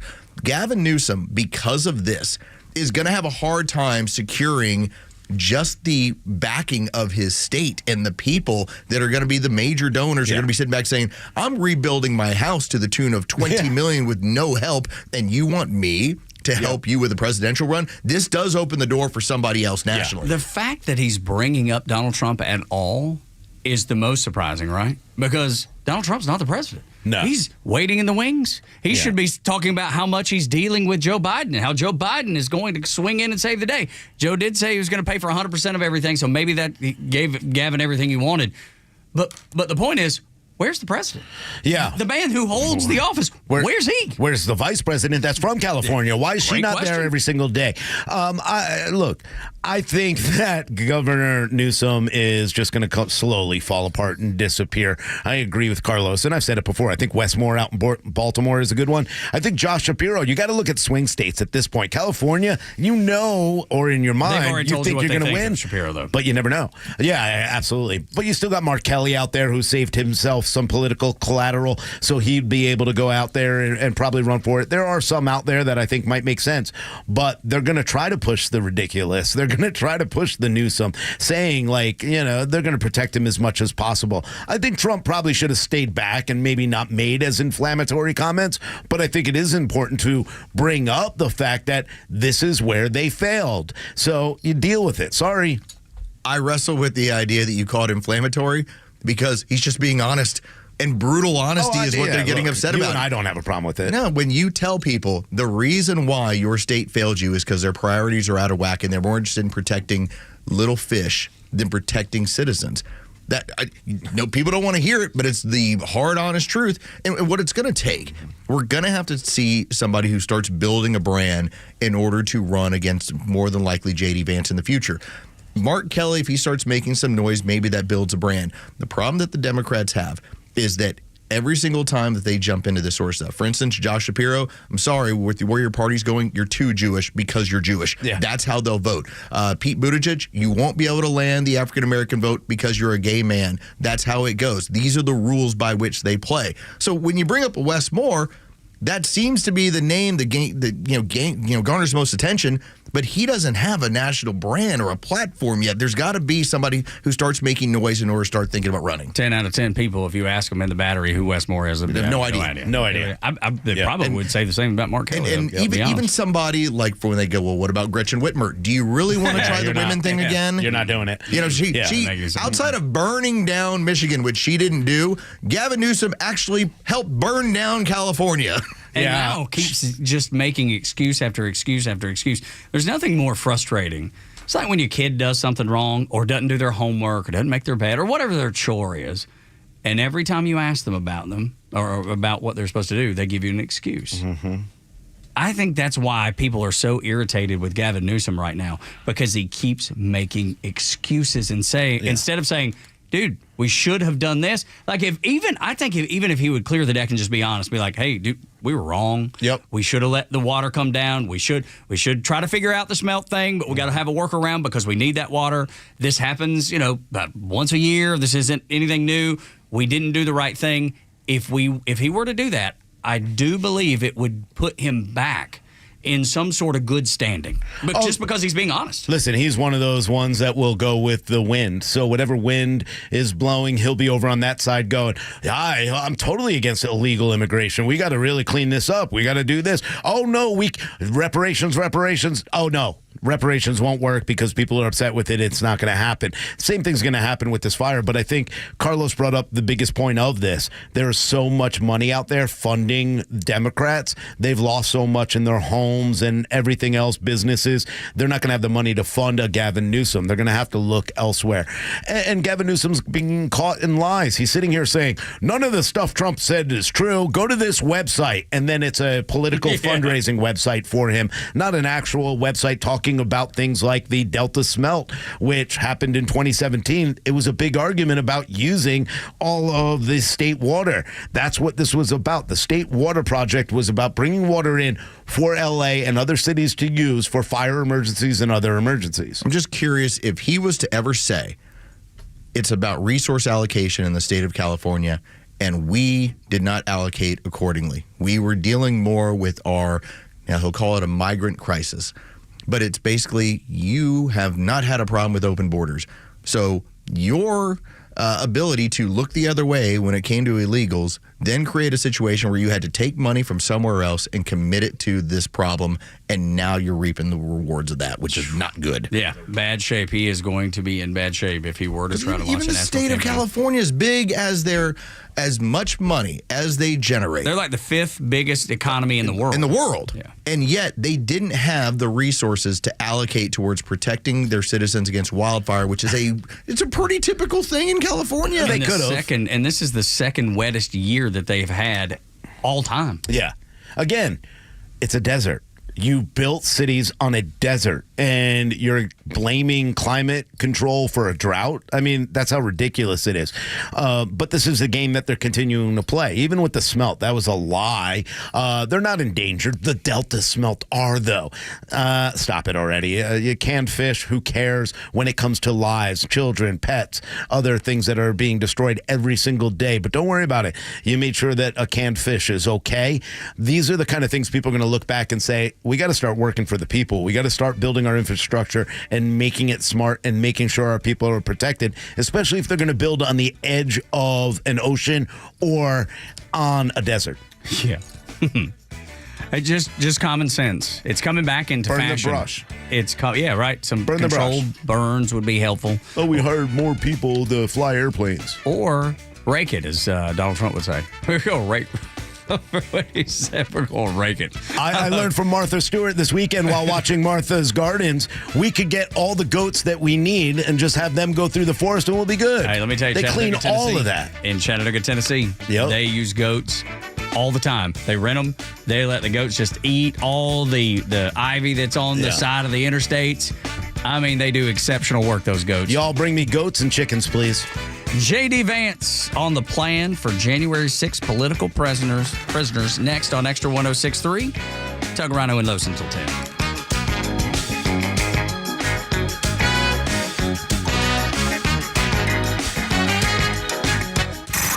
It's time time for the Bortz Report, exclusively on Atlanta's only conservative news and talk station, Extra 106.3. With the California wildfires going on, football playoffs, bread and circuses, you probably don't remember that Justin Trudeau, the childlike prime poobah of Canada, has announced that he's going to leave office. You're probably not interested in why, but let me share a few things with you that might give you a hint of what to look for in our own sinking ship of state. In short, Trudeau was a woke weenie. During the Trudeau years, business investment in non-residential structures, machinery, intellectual property, equipment, you name it, was down by over 8%.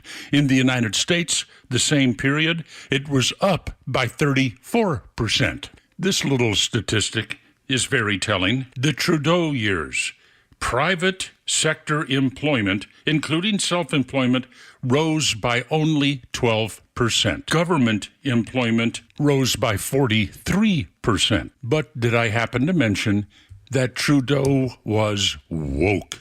Get this.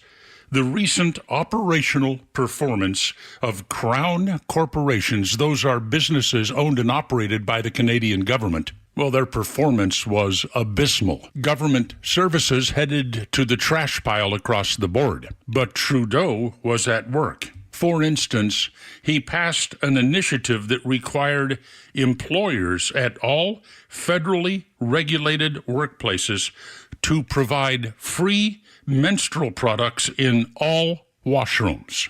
That included men's washrooms. This was all in the name of washroom equity. So he's on his way out, folks, and I hope it's a long time before we have somebody like that in powerful positions again in the United States, but inevitably it'll happen. Neil Bortz, Extra 106.3. Lee Brandt Jewelry and Watch Company, where quality and value make the difference. Locally owned and located in Sandy Springs, offering you the finest selection of unique diamonds, sapphires, rubies, and emerald jewelry, as well as other fine gemstones. Lee Brandt Jewelry and Watches has been servicing Rolex watches for over 30 years, and their Rolex-trained watchmaker will service your watch in their state-of-the-art Rolex service center in their store. Lee Brandt uses only genuine Rolex parts, and their estimates are free. Drop by Lee Brandt in the Trader Joe's Shopping Center in Sandy Springs or visit LeeBrandt.com. Who doesn't want a great smile? The world seems brighter because it is. Hey, it's a Kimmer. How's it going? You know, that's only one reason to see my dentist, Dr. Dina Giesler at Atlanta Smiles.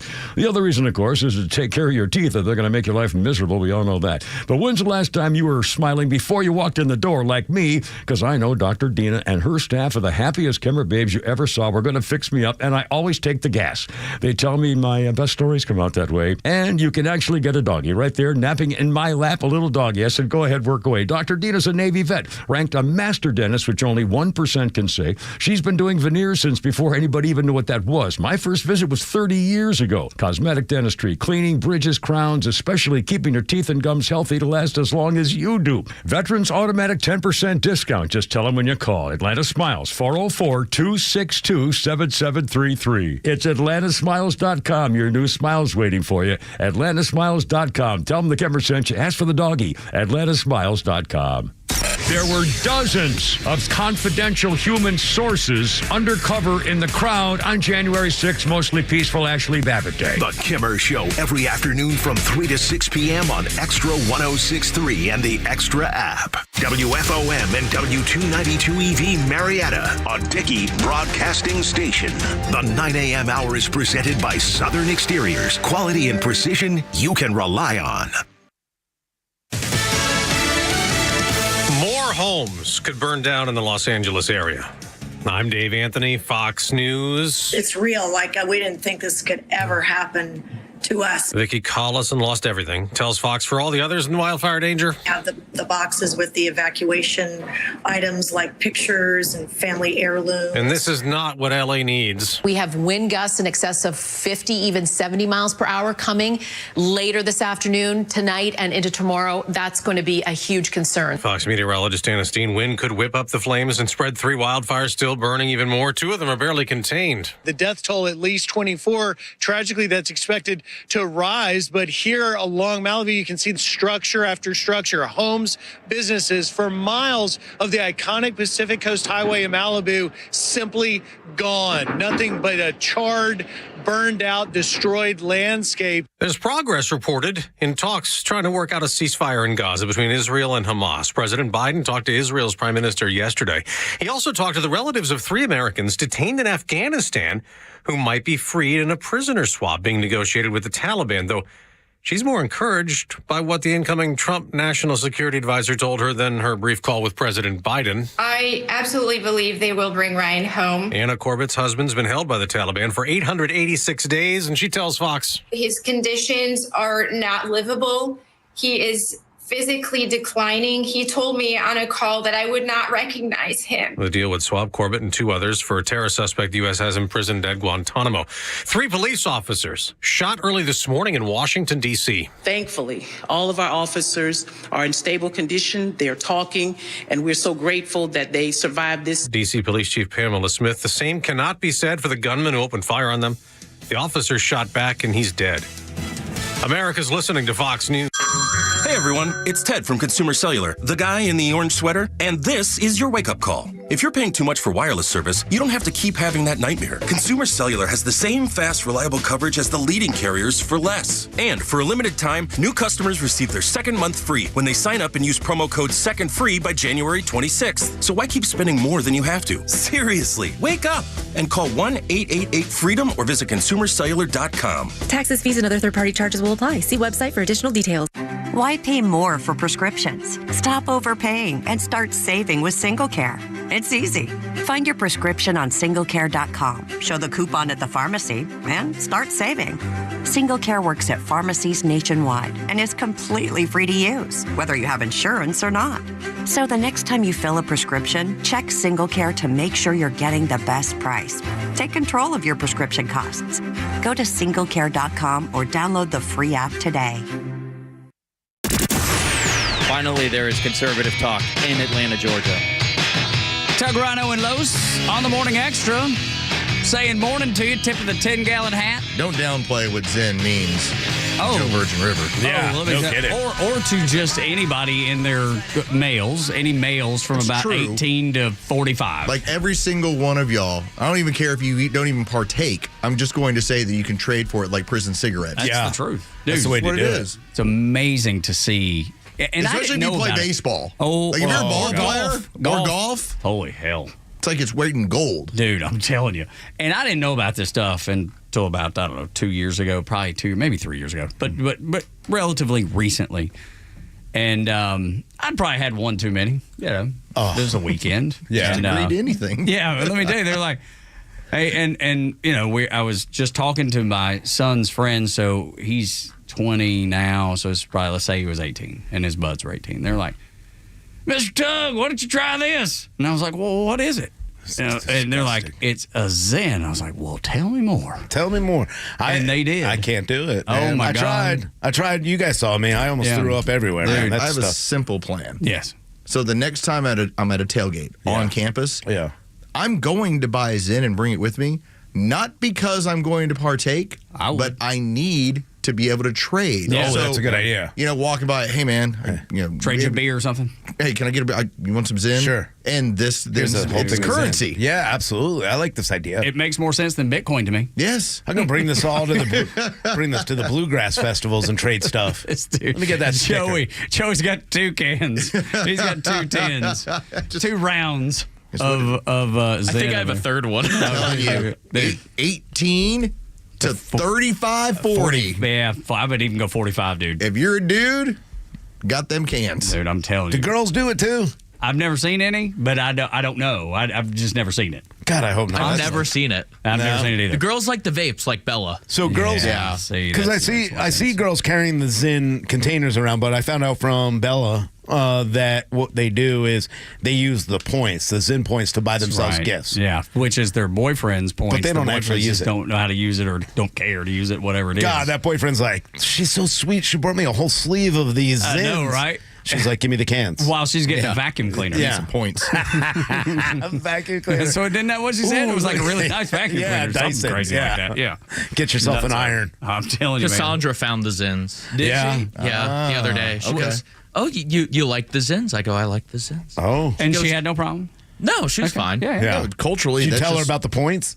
I didn't. No. And you don't have like a, when you use Zen versus like a Copenhagen, you don't have the, you don't have Copenhagen Smile with all the tobacco all that nasty. Here's what I want you to do. I want you to tell her, listen, you allow me to Zen, and I'm going to use these points to buy you a nice cooking apron and probably an iron. I think that would go over great. Yeah. Like a lead balloon. Yeah. Or just say, I'm going to continue to use these Zins, but you will benefit down the road in a way that you cannot believe. Yeah, in a way you'll never imagine. That's right. Or maybe even know exists. Look at this. Ever heard of a Dyson Airblade? There you go. Look, a sandwich making kit. That's right. Sell the dream. I got to tell you, you're bankrupting the dream. You got to sell it. You don't want this is for my entertainment if he actually did it. That's the only reason I'm saying. Like Tug. Yeah. I take it all back. I want to see him come in with a black eye. Actually, listen to Rhino. Or a bite on his ear. A guy would say this, Tug, if you can deliver one more hour of entertainment, then all of your dreams are going to come true today. Oh, damn. Turn Glenn back off. Tell him certain dreams. Whoa. Don't get crazy. That's your dream, not mine. Okay, all right. And when I say certain dreams, maybe it's a sandwich down the road. Ooh. Maybe by Cassandra with her new Zen sandwich making machine. Maybe somebody accidentally sends you like a good housekeeping in the mail and it gives you a new idea to make something. Sure. Okay, I like that. Like I was reading Southern Living magazine the other night. They had a great article with Blake Shelton. I was reading Southern Living, but they have a whole cooking, side to it. Maybe that's nice. What do the other ladies do? They garden. So they garden. I was and watching. They cook. He gets new garden gloves. Yeah, they garden and cook. Yeah, and so things that I like, things that I'm into. Okay, mark this down. I'm gonna put this down on my notepad. Okay. Buy him gardening gloves for birthday. I already the have ones with the flowers on them.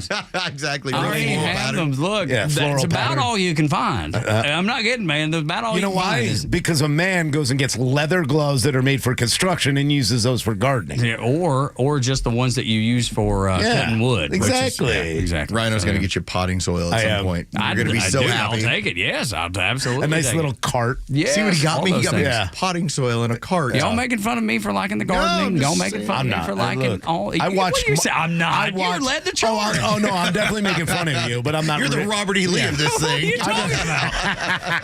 Freaking turncoat over there. But I don't actually mean it. I'm going to throw myself under the bus. I watched 24 episodes of Martha Gardens this weekend, and I got so excited I started ordering stuff. That's like Skinamax to you, though. Oh yeah. Skinamax, I know, is not a thing anymore, but like when it used to be a thing. So good. She looks so good. Oh God, getting dirty in that dirt. Aaron told me I had to go cool off for a minute, stand outside for 15 minutes. Yeah, in the 30-degree weather. Actually has an 8 out of 10 rating. See, there you go. Of the 2 seasons. So it's amazing. Yeah. It's so great. I tried the Gardens. That woman's house. You wouldn't believe. I mean, you would probably because it's Martha, but I don't know. She might be the richest woman in the world. Maybe. I mean, she's got plenty of money. Ain't no doubt about that. She has a tree farm, basically. She has her greenhouse is probably 3 of our houses put together. It's ridiculous. She's growing grapefruits inside. I love that. Oh, I was in love with this. I'm telling you. She's got trees growing inside. That's something else, man. She is something else. There's no doubt about sexy. it. Martha Stewart. I love her. Who would have thought that she would turn into the cultural icon that she is? I mean, she really is. Yeah. And she goes across all demographics. Her and Snoop hang out. Oh, yeah. I mean, she went to jail. Yep. She's a hardened criminal. And she didn't rat. No, She's like, fine, I'll take that sentence. Now, granted. That's why Snoop loves her. Probably so. But granted, she was not in the toughest of jails. I mean, they didn't have her in like a country club of jails, if there is a such thing. And but that's my understanding is that she didn't go into like the toughest of jails, but she did her time. She did rat, and you got to give her credit for that. Yeah, I do. Everybody loves Martha Stewart. I don't know that 15 years ago.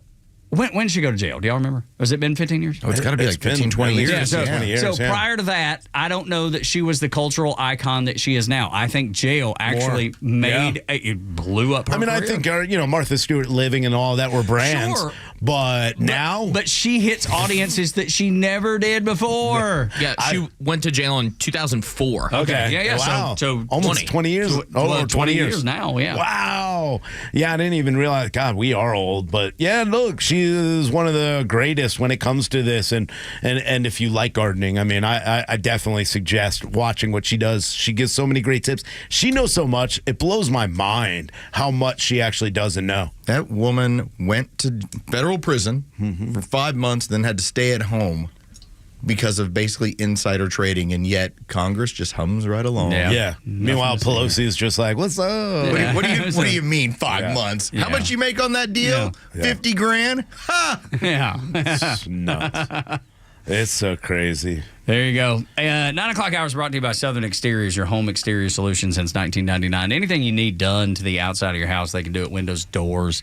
They do gutters and roofs, especially with the weather that we've had, all the rain, all the roofs could be compromised. And if you think yours is, call them 877-9-SOUTHERN, southernexteriors.co. By the way, Martha, essentially all she did was just not be honest with investigators. Yeah. Right. I mean, whether she did or she didn't is not exactly known, but they were like, well, I think you lied to investigators. Yeah. 5 months. How many times do politicians lie a day to everybody, including investigators? Or Congress. Or Congress every day. All day, every day. All day, every day. I'm telling you, we did not have anything to do with gain-of-function research. Oh, right. That was a good one. January 6th was an insurrection. I have no knowledge of how many FBI employees were on site at the Capitol on January 6th. But I would like to find out. I would like to know those numbers. I would like to know everything about it. I feel like, I guess, less about knowing everything about it, because I feel like I got a pretty good idea. I just want it to be confirmed. I want that transparency there. J.D. Vance, he said there's a bit of a gray area between those who committed violence and those who didn't. But this is how he wants to rectify, and the Trump administration wants to rectify the January 6 political prosecutions. As President Trump says there's a process, where is the line drawn on who will and wouldn't be considered for a pardon? I think it's very simple. Look, if you protested peacefully on January the 6th and you've had Merrick Garland's Department of Justice treat you like a gang member, you should be pardoned. If you committed violence on that day, obviously you shouldn't be pardoned. And there's a little bit of a gray area there, but we're very much committed to seeing the equal administration of law. And there are a lot of people, we think, in the wake of January the 6th who were prosecuted unfairly. We need to rectify that. Hard to argue his logic.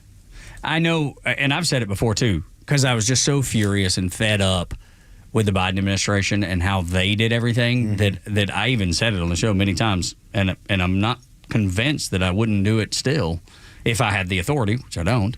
Just wipe it up, but just expunge all the records for anybody that was involved in January 6th, because that's the way they act. That's the way they did it on the left. I know that's probably not the right way to go, but I still feel that in my gut. I know that J.D. Vance and Trump want to adhere to the law and make the law blind again, which this is the first step to doing that. But keep trolling. Like, keep doing it. Keep saying we're going to pardon everybody. We're going to pardon everybody just to drive the left crazy. I'm cool with that. But, yeah, I kind of agree, and I said it from the beginning. I want to make sure that the people that went in and got obstruction or parading charges are treated that way. And it's done, and just like they do with the left whenever they take over the U.S. Capitol or any kind of federal building, they let them out within 48 hours. The ones that have been there for 100 days or more, they should get some kind of restitution for being treated differently. But any of the ones that really were violent in any way and went a little bit above and beyond the parading and obstruction, I think they should face something. Now, do I think it should be mandatory life sentence the way the left wants? It should match the crime. But it should match the crime. Absolutely. If you broke a window, then you should be punished for breaking a window. Absolutely. I mean, not for like murdering someone. Exactly, because they could a window. Put in jail in many cases with no representation and held there with not even charges really. How strange.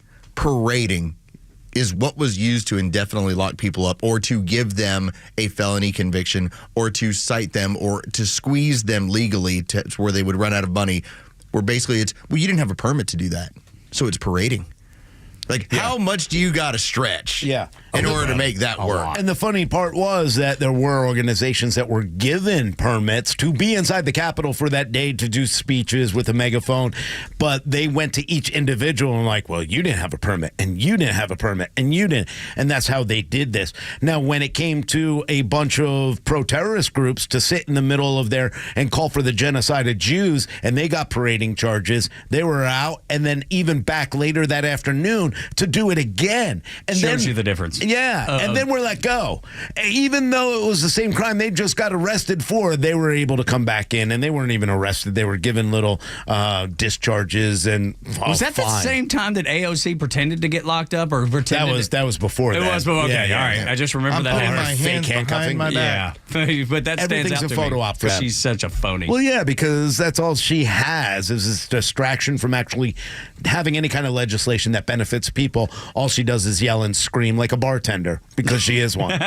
Bartender Kobe. Last call. No, right. That's all she does. Oh, dude, it's the worst. It's the absolute worst, and it drives you crazy. And I think that's why most people are just like, I want the law to be blind again, and we're hoping that that's what Donald Trump will do. I mean, that's what has to happen in the United States if we want the United States to be that shining city on the hill that it once was and hasn't been for some time. That we can get back to that place, and it starts with truth and justice for all, including January 6thers that were busted for parading and all that other nonsense.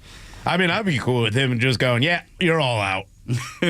No, right? Yeah, we're just which is what I there is said such too. a thing as time served. Absolutely, Correct. for sure. Yeah, I absolutely. mean, if you've been locked down since 2020, 2021, tell me what other time, especially right now with what is going on in this country, where some sort of, let's say, for instance, you breached a police barricade.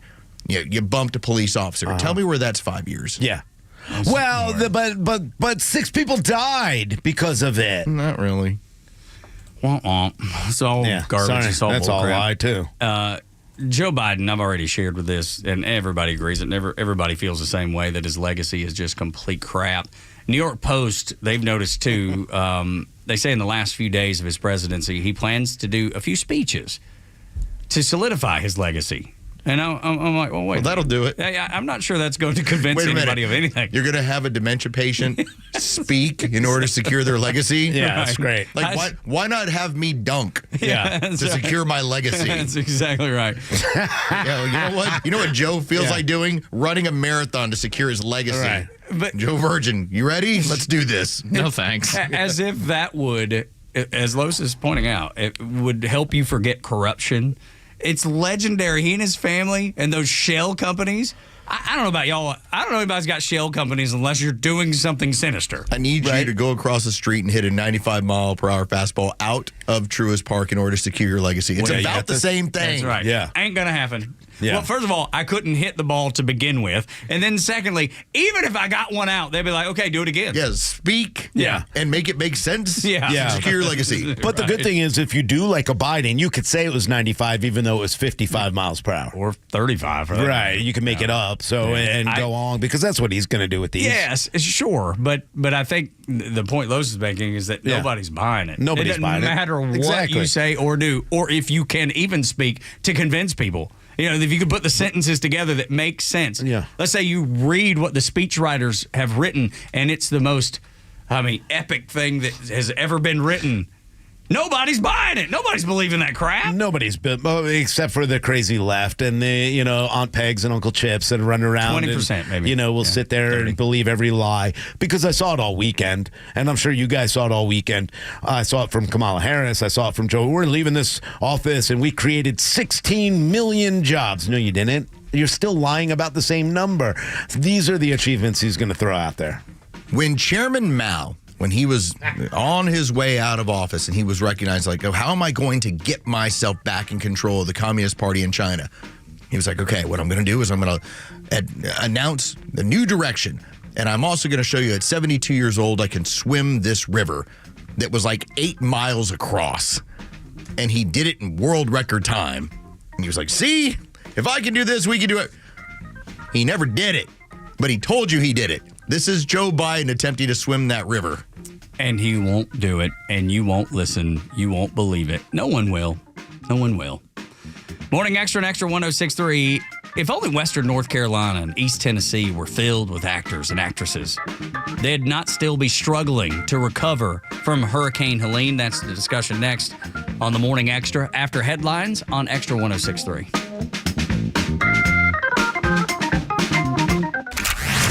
A new year, a new president, and a new approach for America. Extra 106.3 will be with you every step of the way in 2025 with the local and national voices you trust the most. Atlanta radio legends who've been with you for a generation and the worldwide resources of Fox News bringing you the latest.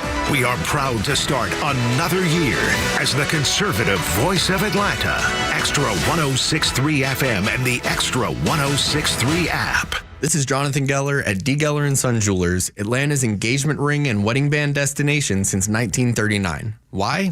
Easy. Hand-picked diamonds that just shine brighter at a value that can't be beat. An unbelievable selection of engagement rings and wedding bands, from classic to modern to off the wall, because hey, you like what you like. And because we've been jewelers for generations, we can bring your dream ring to life with full custom abilities. If you're getting engaged, we make shopping for diamonds easy with Atlanta's best staff of trained gemologists. Tell us what matters to you, and we'll work together to get you the best value. We're a small family-owned business. We live here. We want you to like us. Already engaged? Congrats, you found your perfect match. Time for your ring to find its perfect match. Just bring yourself, your partner, stack them up, and try as many wedding band looks as you can dream up. Make it personal with touches like birthstones and engraving. So when it's time for the next chapter, come see Atlanta's most trusted jeweler since 1939, D. Geller & Son, in Atlanta, Kennesaw, and Sandy Springs, and online at dgeller.com. For half a century, glyphosate has affordably and effectively protected Georgia farmers' crops from invasive weeds. Without it, the impact would be felt beyond the fields, hitting Americans where it hurts, our wallets. That's why the Modern Ag Alliance advocates for farmers' continued access to essential crop protection tools so food prices don't rise even more. Get the facts at controlweedsnotfarming.com. Paid for by the Modern Ag Alliance in support of Georgia farmers. When it comes to protecting your assets and ensuring peace of mind, trust the expertise of Nelson Eldercare Law. Our Absolute Protection Trust is designed to provide unparalleled asset protection. Visit NelsonEldercareLaw.com to discover how our specialized services can safeguard your family's future and assets, offering you the assurance you deserve. NelsonEldercareLaw.com. It's cold in Atlanta right now, and we're not just talking about the pro football team. It's time to wake up, people, and it starts with us. Hey, it's Doug and Rhino. Want to see us take the plunge? It's the 2025 Polar Plunge to support Special Olympics Georgia. From now until February 2nd, go to SpecialOlympicsGA.org and make a donation on behalf of us and our friends at 680 The Fan. If we can raise $2,500 or more, us too are taking the plunge at Ackworth Beach on February 22nd. And all donations support Special Olympics Georgia. Donate now at SpecialOlympicsGA.org and click on the Polar Plunge link. You know the old expression, I love it when a plan comes together? Well, with our First Liberty Notes, this has been so true. Hello, I'm Brant Frost, founder of First Liberty Building and Loan. You hear about our family's company all the time right here on the station. For over 30 years, we've been the local lender who said yes when the big banks say no. A couple of months ago, we opened up our First Liberty Notes program to Main Street investors just like you, and the response has been just incredible. Folks from airline pilots to physicians to even pastors are now earning 8 to 13% interest rates while helping to fuel the growth of local small businesses. If you're a qualified investor with a minimum of $25,000, you too could be earning 8 to 13% interest. We'd love to have you join our First Liberty family today. Go to FirstLibertyGA.com and see if our First Liberty Notes are right for you. Go to FirstLibertyGA.com. That's FirstLibertyGA.com. First Liberty Notes are not obligations of or guaranteed by any financial institution and are not secured by any collateral. They are not FDIC insured or guaranteed by any government agency. You could lose money. SEC accredited investor status must be verified. Securities not offered in any jurisdiction in which it is unlawful. The stories that matter to you. These are your Georgia headlines.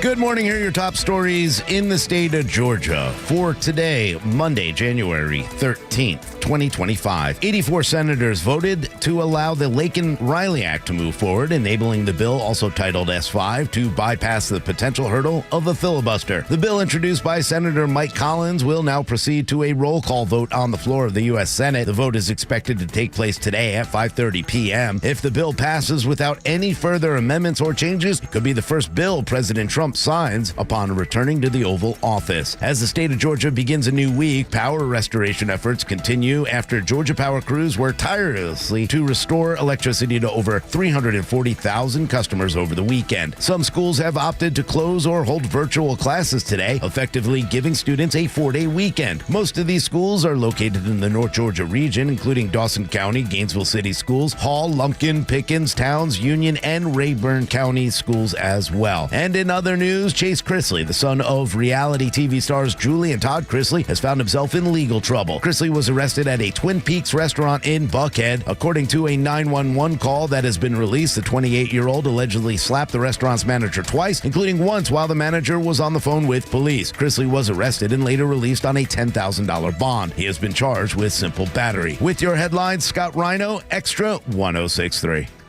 9 o'clock hours brought to you by Southern Exteriors. For over 20 years, they're the go-to for homeowners across the southeastern United States. And right now, you can get 0% financing for 12 months or 10% off any job. Call them 877-9-SOUTHERN, southernexteriors.co for roofing, siding, gutters, windows, and everything on the exterior of your home. So, most people don't realize the lengths communists will go to. You should, because they've proven it to you over and over and over again. The last 4 years, if nothing else, should serve as a lesson in the lengths that communists will go. And that's the thing, that's the trap, Los, that I think most people fall into. They're like, well, they're just, they just disagree. They see things differently. They wouldn't push it because I wouldn't push it. Yes, they will. We have joked for more than 2.5, 3 years about how the communists, because you've now had, 100 million dead since the start of communism, will basically burn your society to the ground. That's what they do. I literally did not believe they would actually burn society to the ground right in front of me. In Cuba, as, Castro and his family took charge, it wasn't like they burned Cuba to the ground. They just took over and proceeded to get rid of the civil society, the rule of law. You've seen this go on in China. You've seen this go on throughout Europe. But at no point did I ever go, oh, look, they're actually burning the city to the ground with their policies.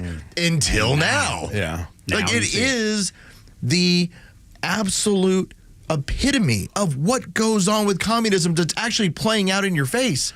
Yeah, that's the problem. What's left? Yeah, nothing. Nothing's left because all they did for years, Karen Bass is one of those, who attacked Rick Caruso, who was a business guy, because, we have to have these virtue signals that the Democrats have thrown through, these progressive ideas, this DEI initiative and everything else.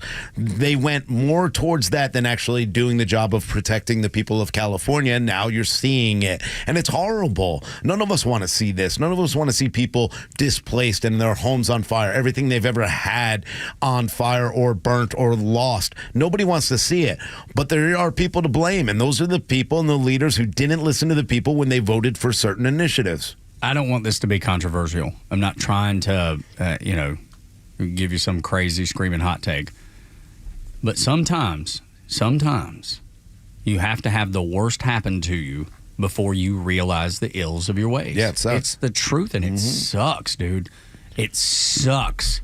I mean, maybe it's you've not been healthy, you've not eaten healthy, you've not exercised, you've not done the things that doctors have told you for years and years and years you need to do, and then you're a young man, have a heart attack. That's the jolt. Yeah. That's what makes you go, oh my gosh, I've got to do better. Again, I'm not trying to be hurtful or ugly or controversial.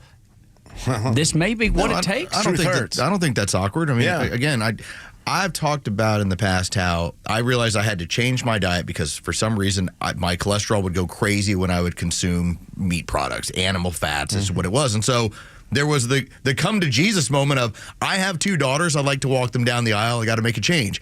What happens when how you have voted actually results in your community burning to the ground? Yeah. That's what I'm saying. It takes that jolt. Of what did I do? Well, hopefully you'll vote different if you're one of those people who and I do continues believe to that's look going at to it. happen. Yeah. I do believe. Will it be red? I don't know. I said this earlier. Will it be a red state? I don't know. But you're going to see a movement away from these crazy politics in California. Maybe a little more purple. Look, it's not going to be a red state. California's not going to be a red state. These people are. Yep. It used to be, and maybe it'll return. Maybe you'll get another Reagan-like governor. Maybe you'll get somebody more. I hope so, because I think you need it. Good could come of it. Oh, yes, absolutely. I think you'll find a lot more, especially in the, school boards, especially at mayor's levels. But don't forget the power of the Democrats to lie to people and bring people in and blame somebody else for what they've done. Hard to lie this away, though. That's the idea of communism, isn't it? Blame somebody else for the things that you're doing. Well, communists never mean, now, granted, the revolution is to change society, tear it down, remake it as you see fit. They never mean to burn down society in terms of there's nothing left. No. But communism around the world, when practiced, has always resulted in a small amount of people at the top who have all the money and everybody else who's dealing with famine and death and destruction. I just never thought in my lifetime I would actually see it play out right in my face in an American city. People say it like they're going to burn it down. They're going to burn it down until they actually burned it down. Now they've literally burned it down. Well, good thing they threw all their money into the homeless initiative, because there's so many homeless people now, so maybe that's a benefit to them. But these are the kind of things people are going to look at and vote and say, hey, now I'm going to hold you accountable because this doesn't help the people.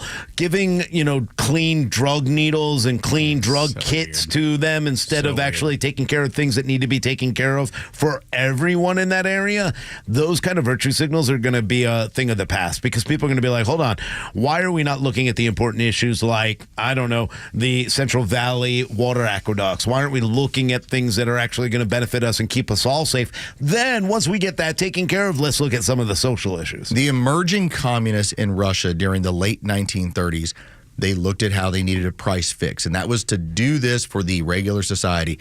And by the time it wrecked the economy, you had millions dead from famine because people could not afford food.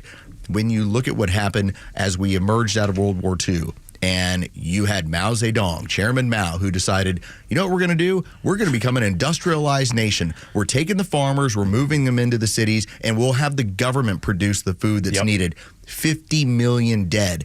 So it's no surprise that California would put themselves in a scenario because it was in the interest of the homeless or of the illegal that was here. It's always done initially with, we're here to help because we're the government. And then you see the results. What did Ronald Reagan say?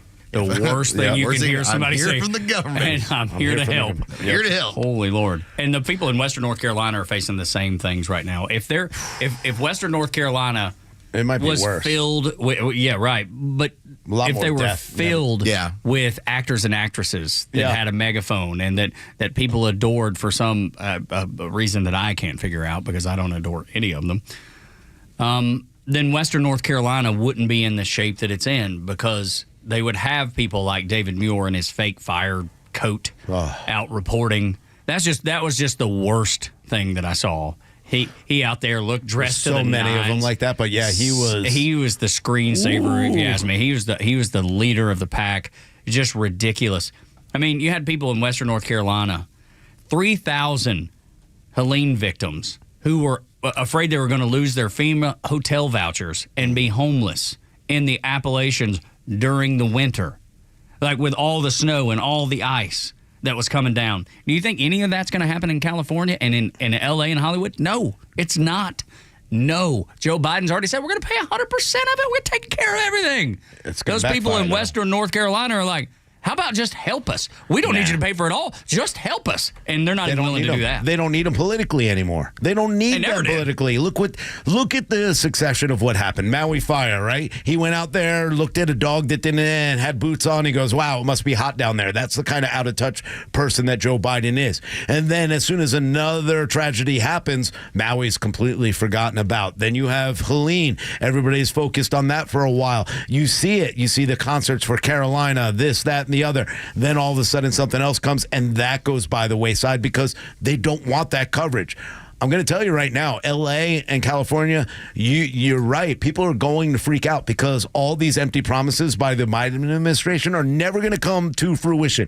100% is not going to get paid for. We're such a star-driven society. of what grabs our attention. And the stories of what's going on in North Carolina, they're all heartbreaking. They're all sad when you see people that have decided, I'd rather live in a tent on my property and tell the government, kick rocks. I'm not leaving until I can do this stuff. Whereas you're now going to have it. And nobody tells those stories. Nobody's going to tell the story of this person who feels like their government, where they've been paying their property taxes and they've been living somewhere for 3 generations, wants them out. In California, it's going to be all of those stories. And I said, to do it right, you do the documentaries on the common people that live in the area where everything burned down. But it's still going to garner far more attention because they'll do here's this particular star and he had this. And oh, by the way, same thing happened to Dave down the street. So it affected everybody the same. That's the story they're going to tell. I hope that these things just continue to tear away at what government promises. I hope it continues to tear away in the belief that government's the answer ever, because there is part of the American psyche, I don't know if that's the right way of putting it, but it's part of the American belief that government will help you. They will not. That's the thing you have to get out of your head. They're not there to help you. Food stamps aren't there to help you. They're there to enslave you. Nothing the federal government does, or any government really, but the federal government, because it's the biggest, nothing they do is to help you and not make the federal government some sort of go-to that you need, that you have to have. If you ever find yourself having to look into government resources, always consider it temporary, because there's something that is soul-breaking about it in dealing with when you have to deal with it. And so I don't fault that we do have some safety nets. I'm just saying that they are soul-crushing and that you want to get away from it as quickly as possible. I think about what happens even with my parents who, as they're now retirees, they invested well, they saved really well, so they're not talking about that Social Security check and not keeping up. Yeah. But when you do hear that, you recognize how desperate people tend to get. Because they're dependent on government. Government stole their money. Well, and the government, wants you to depend on them, especially the Democrats. That's what they want. They need that. That's their power. They control you. They're able to take from you whenever they need to. And they do it so often that those stories go by and you don't even realize it. Yeah, you can't live on the government. Sorry. It just doesn't make any sense. You want to have people that want to go out there and better their lives. Yeah, you need to have a safety net. Yep. I understand it. Sometimes you need to have unemployment. That's fine. Understood. Temporary, though. But get back on your feet and I've never taken unemployment myself, but I know family members who have. But the one thing they did was they took it for as long as they needed it till they got the next job, and then they got rid of it. And that's what it's there for. I think we should all make the decision. Get some shovels, some hammers, whatever we need to do, and we go help out Harvey Guillen in his house. Okay. Because that'd be Guillermo de la Cruz from What We Do in the Shadows. And that man's house burned down. Oh, no. And I was about to ask you who he was. I would just like to go ahead and help out, my human familiar, Guillermo. And you're really going to enjoy that comedy once you give it a few episodes. Did even his bucket burn? I think even his bucket burned. That's sad. Oh, my goodness. Yeah, poor Guillermo. I don't know what that means. What is this bucket, man? What does that mean? What is this bucket for? In one season, he's left to live out in the woodshed, and all he has is a bucket. Because they won't let him use the restroom in the house. So it's poor Guillermo. All he's got is his bed and his bucket. I've never seen a full episode, but every clip you showed me has been really funny. So I'll give you that. It's a genius show. Absolutely. I'm glad it's over, but and it's over for good. It's right? over. How many seasons? 6 seasons. Okay, yeah. And they're all hilarious. Okay, there you go. So yes, but poor Harvey did have his house burned down. It's horrible, man. That's horrible. There's so many. I saw people that I just know, just friends that I know, posting on Facebook about family members' houses burning down, and setting up GoFundMe pages to help out where you can, because that's real. I mean, take the Hollywood rich actor, actress out of it. There are real people that live there too, real Americans that live there that don't have that type of money. They live in trailers. They live in a mobile home, just like my mama lives in one. It just happens to be in the Hollywood Hills. And it's terrible, man. It's so stinking sad. When we continue on Extra 106.3, Trump has told folks in the House and at the state governor's level how to carry out his agenda. We'll wrap up the show with how they'll do that next on the Morning Extra. Tuck, Rhino, and Front Office Los until 10 on Extra 106.3. The latest sports news, powered by 680 The Fan, and driven to extra listeners by RBM of Atlanta in Sandy Springs, Atlanta's Mercedes-Benz connection since 1964. The college football national championship has been set. Ohio State and Notre Dame will be heading to Mercedes-Benz Stadium here in Atlanta to duke it out for the CFP crown. While college football is coming to an end, the NFL playoffs are just getting started. In the wild card round this past weekend, the Bills, Ravens, and Texans won in the AFC, and the Eagles and Commanders won in the NFC to take it to the divisional round, where the Chiefs and Lions earned a bye towards. The Vikings and Rams finish up the wild card round tonight at 8. For Extra 106.3 Sports, I'm Joe Virgin. Hey there, it's Los. Let's talk about Howard Brothers and Skag. Are you ready? Well, maybe not, because there's still a little bit of ice and snow out. But you need to plan accordingly for when spring comes around. And it's not that far off despite the temperatures right now. Start making some plans. Get your lawn ready to be the envy of the neighborhood with a Skag mower from Howard Brothers. You can create those perfect professional stripes that turn heads every single time. Skag mowers are built for power and reliability, making them the ultimate tool for lawn enthusiasts as well as pros. It's not just about the Joes. The pros love Skag as well. Don't wait for spring to sneak up on you. Gear up now and get ahead of the season. See why Skag is a choice for beautiful striped Worth lawns. You can find their line of mowers at Howard Brothers. The grass is always greener when you take care of it with Skag and Howard Brothers. Are you tired of dealing with loud, ugly, drafty garage doors? Do you have certain rooms in the house that you can't keep cool in the summer or warm in the winter? Hi, I'm Dan Watkins with All Four Seasons Garage, Entry Doors, and Windows. Now is a great time to upgrade with brand new, efficient, quiet, and beautiful garage doors. Your garage door is the biggest opening in your home, which is why it's such an important part of your home's curb appeal and energy efficiency. Give us a call today at 770-517-7078. Get started today by visiting us at allfourseasonsgarages.com. You may know that ATL Turf Co. has become a leader in artificial grass design and installation services, but you may not know that ATL Turf Co. is a large artificial grass distributor. We only sell U.S.-made, premium-name brand turf at factory direct pricing below wholesale. And now we're open to the public with large inventories of lawn and landscape, putting green, athletic, and pet turf on sale. Plus, all remnants are on sale for only $1 per square foot, direct from Dalton to our warehouse in Kennesaw. Visit atlturfco.com to learn more. atlturfco.com. The future of business in Georgia is bright, and Georgia Power is a driving force behind the businesses and organizations that are vital to the growth of the state. Just ask Mike Plant, President and CEO of the Braves Development Company. I think back about 2003 when I started with the Braves, and I just knew we had to create a destination that people wanted to come to year-round. We had a blank canvas, and I think we had a pretty good feel for what would be a year-round destination, mixed-use development, lifestyle center, all those. Fortunately, we have this incredible relationship long-term with Georgia Power.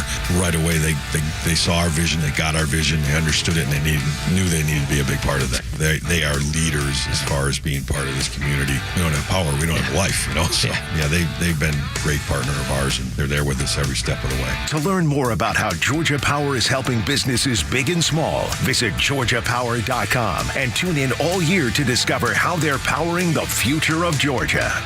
Who doesn't want a great smile? The world seems brighter because it is. Hey, it's a Kimmer. How's it going? That's only one reason to see my dentist, Dr. Dina Giesler at Atlanta Smiles. The other reason, of course, is to take care of your teeth, or they're going to make your life miserable. We all know that. But when's the last time you were smiling before you walked in the door like me? Because I know Dr. Dina and her staff are the happiest Kimmer babes you ever saw. We're going to fix me up, and I always take the gas. They tell me my best stories come out that way. And you can actually get a doggy right there napping in my lap, a little doggy. I said, go ahead, work away. Dr. Dina's a Navy vet, ranked a master dentist, which only 1% can say. She's been doing veneers since before anybody even knew what that was. My first visit was 30 years ago. Cosmetic dentistry, cleaning, bridges, crowns, especially keeping your teeth and gums healthy to last as long as you do. Veterans automatic 10% discount. Just tell them when you call. Atlanta Smiles, 404-262-7733. It's atlantasmiles.com. Your new smile's waiting for you. atlantasmiles.com. Tell them the Kimmer sent you. Ask for the doggy. atlantasmiles.com. Keep up with all of our shows and the latest headlines by following Extra 106.3 on Instagram, X, Facebook, Truth Social, and all your social media platforms. Plus exclusive giveaways and more. So follow now at XTRA 106.3. Tug, Rhino, and Los on the Morning Extra on Extra 106.3. I don't watch the NFL very much. My son Jacob loves it. Rhino and Los, watch a little bit. I know Captain Goey, Virgin River does too. But the thing that I took away from the playoffs over this weekend was what I saw on social media, and it was a bunch of Georgia Bulldogs on the field making a difference. From Ladd McConkey and to, I think, Nakobe Dean maybe injured, but he got hurt. Holy cow. The amount of Georgia Bulldogs on the field is ridiculous, especially Philadelphia. McConkey set a rookie record for receiving yards in a playoff game. Unbelievable. So, man. Fastest kid alive. He's a freak. Dude. Yeah, he looked great, man. And, it was... How did the Falcons not end up with any of those players? Because they're idiots. Philadelphia, what they did was went from the 30th best, defense to 1-2 right now because of what they drafted and how they drafted, bringing in Georgia players and SEC players in general did really well. Look, Derrick Henry, different man than anybody else on the field this weekend. He was unbelievable. There were so many great SEC players that just showed out this weekend. And I get a game tonight. Because of these wildfires, which will be front now. All right. So whatever you think about this, you do have, it was supposed to be in L.A. where the Rams were going to host. It's now been moved to Arizona. Right? I just read that. And do you know what the name of the facility is? Sun Devil Stadium? Is it? Or where do they play? State Farm. Oh, really? So the joke that was going around was that after State Farm pulled out so much of their insurance coverage in California based on the new laws that had come into effect in California, you're moving the Rams to now play in a facility named after the company that pulled out a lot of fire insurance in California. Again, based on the laws that change, you're only allowed to change to charge people so much. All right. Well, then we won't be part of offering insurance in the state of California. Dude, it's a mess. What a freaking mess all of it is. But anyway, if there's anything good that we can talk about, it's how many Georgia Bulldogs are making a difference in the NFL. It's unbelievable. It's so great to see. I think they have the most of any of you. I think Alabama's number 2, but I think Georgia leads at this point. Yeah, after the last 7 years, it's them and Alabama. Ohio State obviously puts in some players, and Texas will be right there. But Georgia gets to show out for what's going on in the playoffs. I saw somebody post a picture, and it may have been the Eagles Green Bay game, and it was it was like 7 or 8 guys, and the tweet was, promo for Georgia recruiting. Yeah, and it is, no doubt about it. Morning Extra and Extra 106.3. Trump and his agenda. He's laid it out, Rhino. He's gone to the Republicans in the House and said, here's how we'll attack it. He's even gone to the state level with the governors and said, boys and girls, this is how we win. Yeah, talk to a few people out there that have been to at least one of these Mar-a-Lago trips. You've had the House, you've had the Senate, you've had the governors. And the governors, of course, on Friday and Thursday afternoon and Friday were out there and talking about what needs to be done at each state level. Now, a lot of it has to do with the border and securing our border. And I think it's very important when we get on the same page of, hey, this is how we're going to deport these criminals. We're going to get them out. We're going to use, the states and the leverage that we have there with the states to get these kind of things done. But this is all about the first 100 days. And the 100, according to them, hundreds of executive orders that need to be signed right away over the first 100 days and really quickly that have to deal with energy and, of course, the border right now. The one thing that I know is that Donald Trump has been sitting on this since before the election even happened. He had this thing mapped out. Mm-hmm. He has been prepared like nobody's been prepared, and he's had the people around him that are going to help him implement this as nominees. They've all been in concert together. That's the one thing I'm certain of.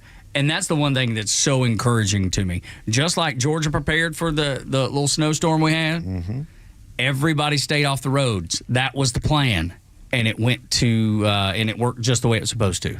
Went to being a great plan. When it comes to Donald Trump, it wasn't a week before a snowstorm. It's been months and months and months of unbridled preparation with no interference from the outside. The common practice since Ronald Reagan is to have the other side just refer to them as, well, they're just dumb. Ronald Reagan's just a dumb actor. He didn't know what he's talking about. George Bush, he's just a dumb Texan. George W., just a dumb hillbilly Texan. You gave a billionaire entrepreneur 4 years That's right. to plot and plan. That's right. The last thing you can say is dumb. Yeah. Watch how quickly. The fact that that man has won over the House Republicans and the Senate Republicans this quickly with his plans and are basically backing his implementation, then to have senators say, oh, no, he's got all the votes he needs in order to get everybody on his cabinet in a place. All right. Dumb people don't do that. No, this has been in the plan. He knew he was going to win this election. He knew before any of us. There was no doubt in his mind. Right. And he already started putting everything together, including dealing with Elon, RFK Jr., Tulsi. He knew he had the winning combination to fixing this country and making America great again. And he continued down that path. What he did is like none other. It's a political comeback that we'll never, ever stop talking about. Seen it before. Right? Yeah. And what he did was he brought Brian Kemp, somebody that he was fighting with, into his corner, said, hey, let's talk about what we need to do. He did that with so many Republicans. He even did it with Democrats that left their party and are coming over. Think about that. This is something that he's been planning, and I love it. And I hope the hundreds of executive orders are smart, delivered quickly, swiftly, and everything that they put legislation-wise is thought out and signed and done right away. I just hope that when you talk about executive orders, that essentially you're just removing previous executive orders. And I'd like to see things because when it goes through Congress, now it's ironclad. Now it's locked in. Yeah. Now a chief executive can't just write an order and suddenly, oh, okay, that one went away. Mm-hmm. You want to see the removal of what Joe Biden did where he couldn't get it through Congress, so he did it through executive action. And now you use the power over the next 2 years to lock in this stuff where it can't be moved. Yeah, can't be changed. That's the ideal way of doing it for sure. But until you get there, I mean, you gotta put things in motion and then go to Congress. I mean, right? imagine if you had a bill that went through Congress when it came to border enhancement, border infrastructure, and it actually required the federal government, or if they did not, the state government, to move in and to handle border security. That is a place where then the next chief executive, when they're on the Democrat side, can't just write an order and do anything about it. Yeah, look, that's the importance of what Mike Collins did with the Laken Riley Act. The fact that it's going to senators today at 5:30, hopefully it passes. That'd be the first bill that Donald Trump signs as soon as he gets into office. It's the first one that's going to be passed and done. He's doing things to protect the American people before he's even in office. And that is going to solidify what we want to do with border security because that's the beginning of it. And it'll continue down that path. You got to get rid of a lot of these restrictions that the Biden administration is trying to put on when it comes to energy, when it comes to the border. And you've got to get them done through legislation, voted on, and then signed. Think about it. What kind of a fight it was in the state of Texas where they wanted to put barbed wire at their border. And the Biden administration was having people cut through it because Texas was not able to usurp the power from the federal government of border enhancement. That's where I talk about getting things through Congress so that if the federal government fails in their responsibilities, the state has the lawful ability to take them over and to take charge of them. That's how you change what's broken with the system. No, that's right. And then you work with people that have common sense the way you do. Washington Examiner is reporting after the meeting with John Fetterman down at Mar-a-Lago. He said Trump's quote is, "It was totally fascinating. He's a fascinating man. His wife is lovely. Couldn't be more impressed. He's a common sense person. He is not liberal or conservative, which is beautiful." Yep. Dude, John Fetterman, he's like the first defector, if you will, from the left, right? Because he's one of their guys. And the fact that he... Not only is he saying, I'm going to work with Trump, I'm going to go visit him in his house. What did I tell you about the weather vane? Yep. We're going to call it the Fetterman. Weather vane. We'll know which way the wind is blowing, by which case a senator from a swing state, what he's talking about will be the indication for the rest of the swing states. Yep. And I think it's very important that we have some of those detractors. John Fetterman's common sense. Never saw it coming, by the way. We joked about it for so long. We couldn't talk for the longest time. Right. And never saw that, Walter Reed would red pill this man to the point where fix him. And now he's got common sense like none other. You get better after a stroke? I mean, that's impossible. That's what I want, though. That's what I want out of leadership. If he was, doesn't happen very often. And the funny part is, he would be, I know that he's got some issues still with everything about reading and doing that stuff, but he would be the best candidate for the Democrat Party to go So, which is why they won't choose in 2028 is exactly which is why they won't choose him. they might back off supporting him in the next race. Think about the giggle you have that John Fetterman, as a centrist, is the one person on the Democrat side right now that you say, that person makes a lot of sense. Right. Would have never guessed. In a million years, would have never guessed. Remember when we were talking about when he was running for Senate? Yeah. Was it 2 years ago? 2 years? Yeah, 2 years 2 years ago. ago. 2 years ago. We were like, there's no way, dude just had a stroke. How could this be possible? How could he get elected? And now we're having to backtrack because he's the only one that makes sense. At least we're willing to do it. No, yeah, absolutely. I got no problem backtracking when I'm proven wrong. No problem with it at all. That'll do it for us, though.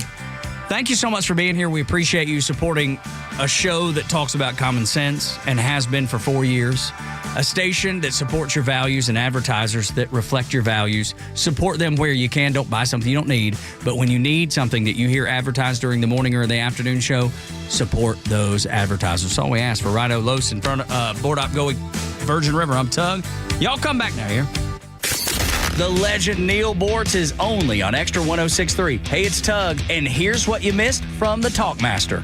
Everybody out there hiding the sad decline of Joe Biden, the President of the United States. They knew about this. They understood.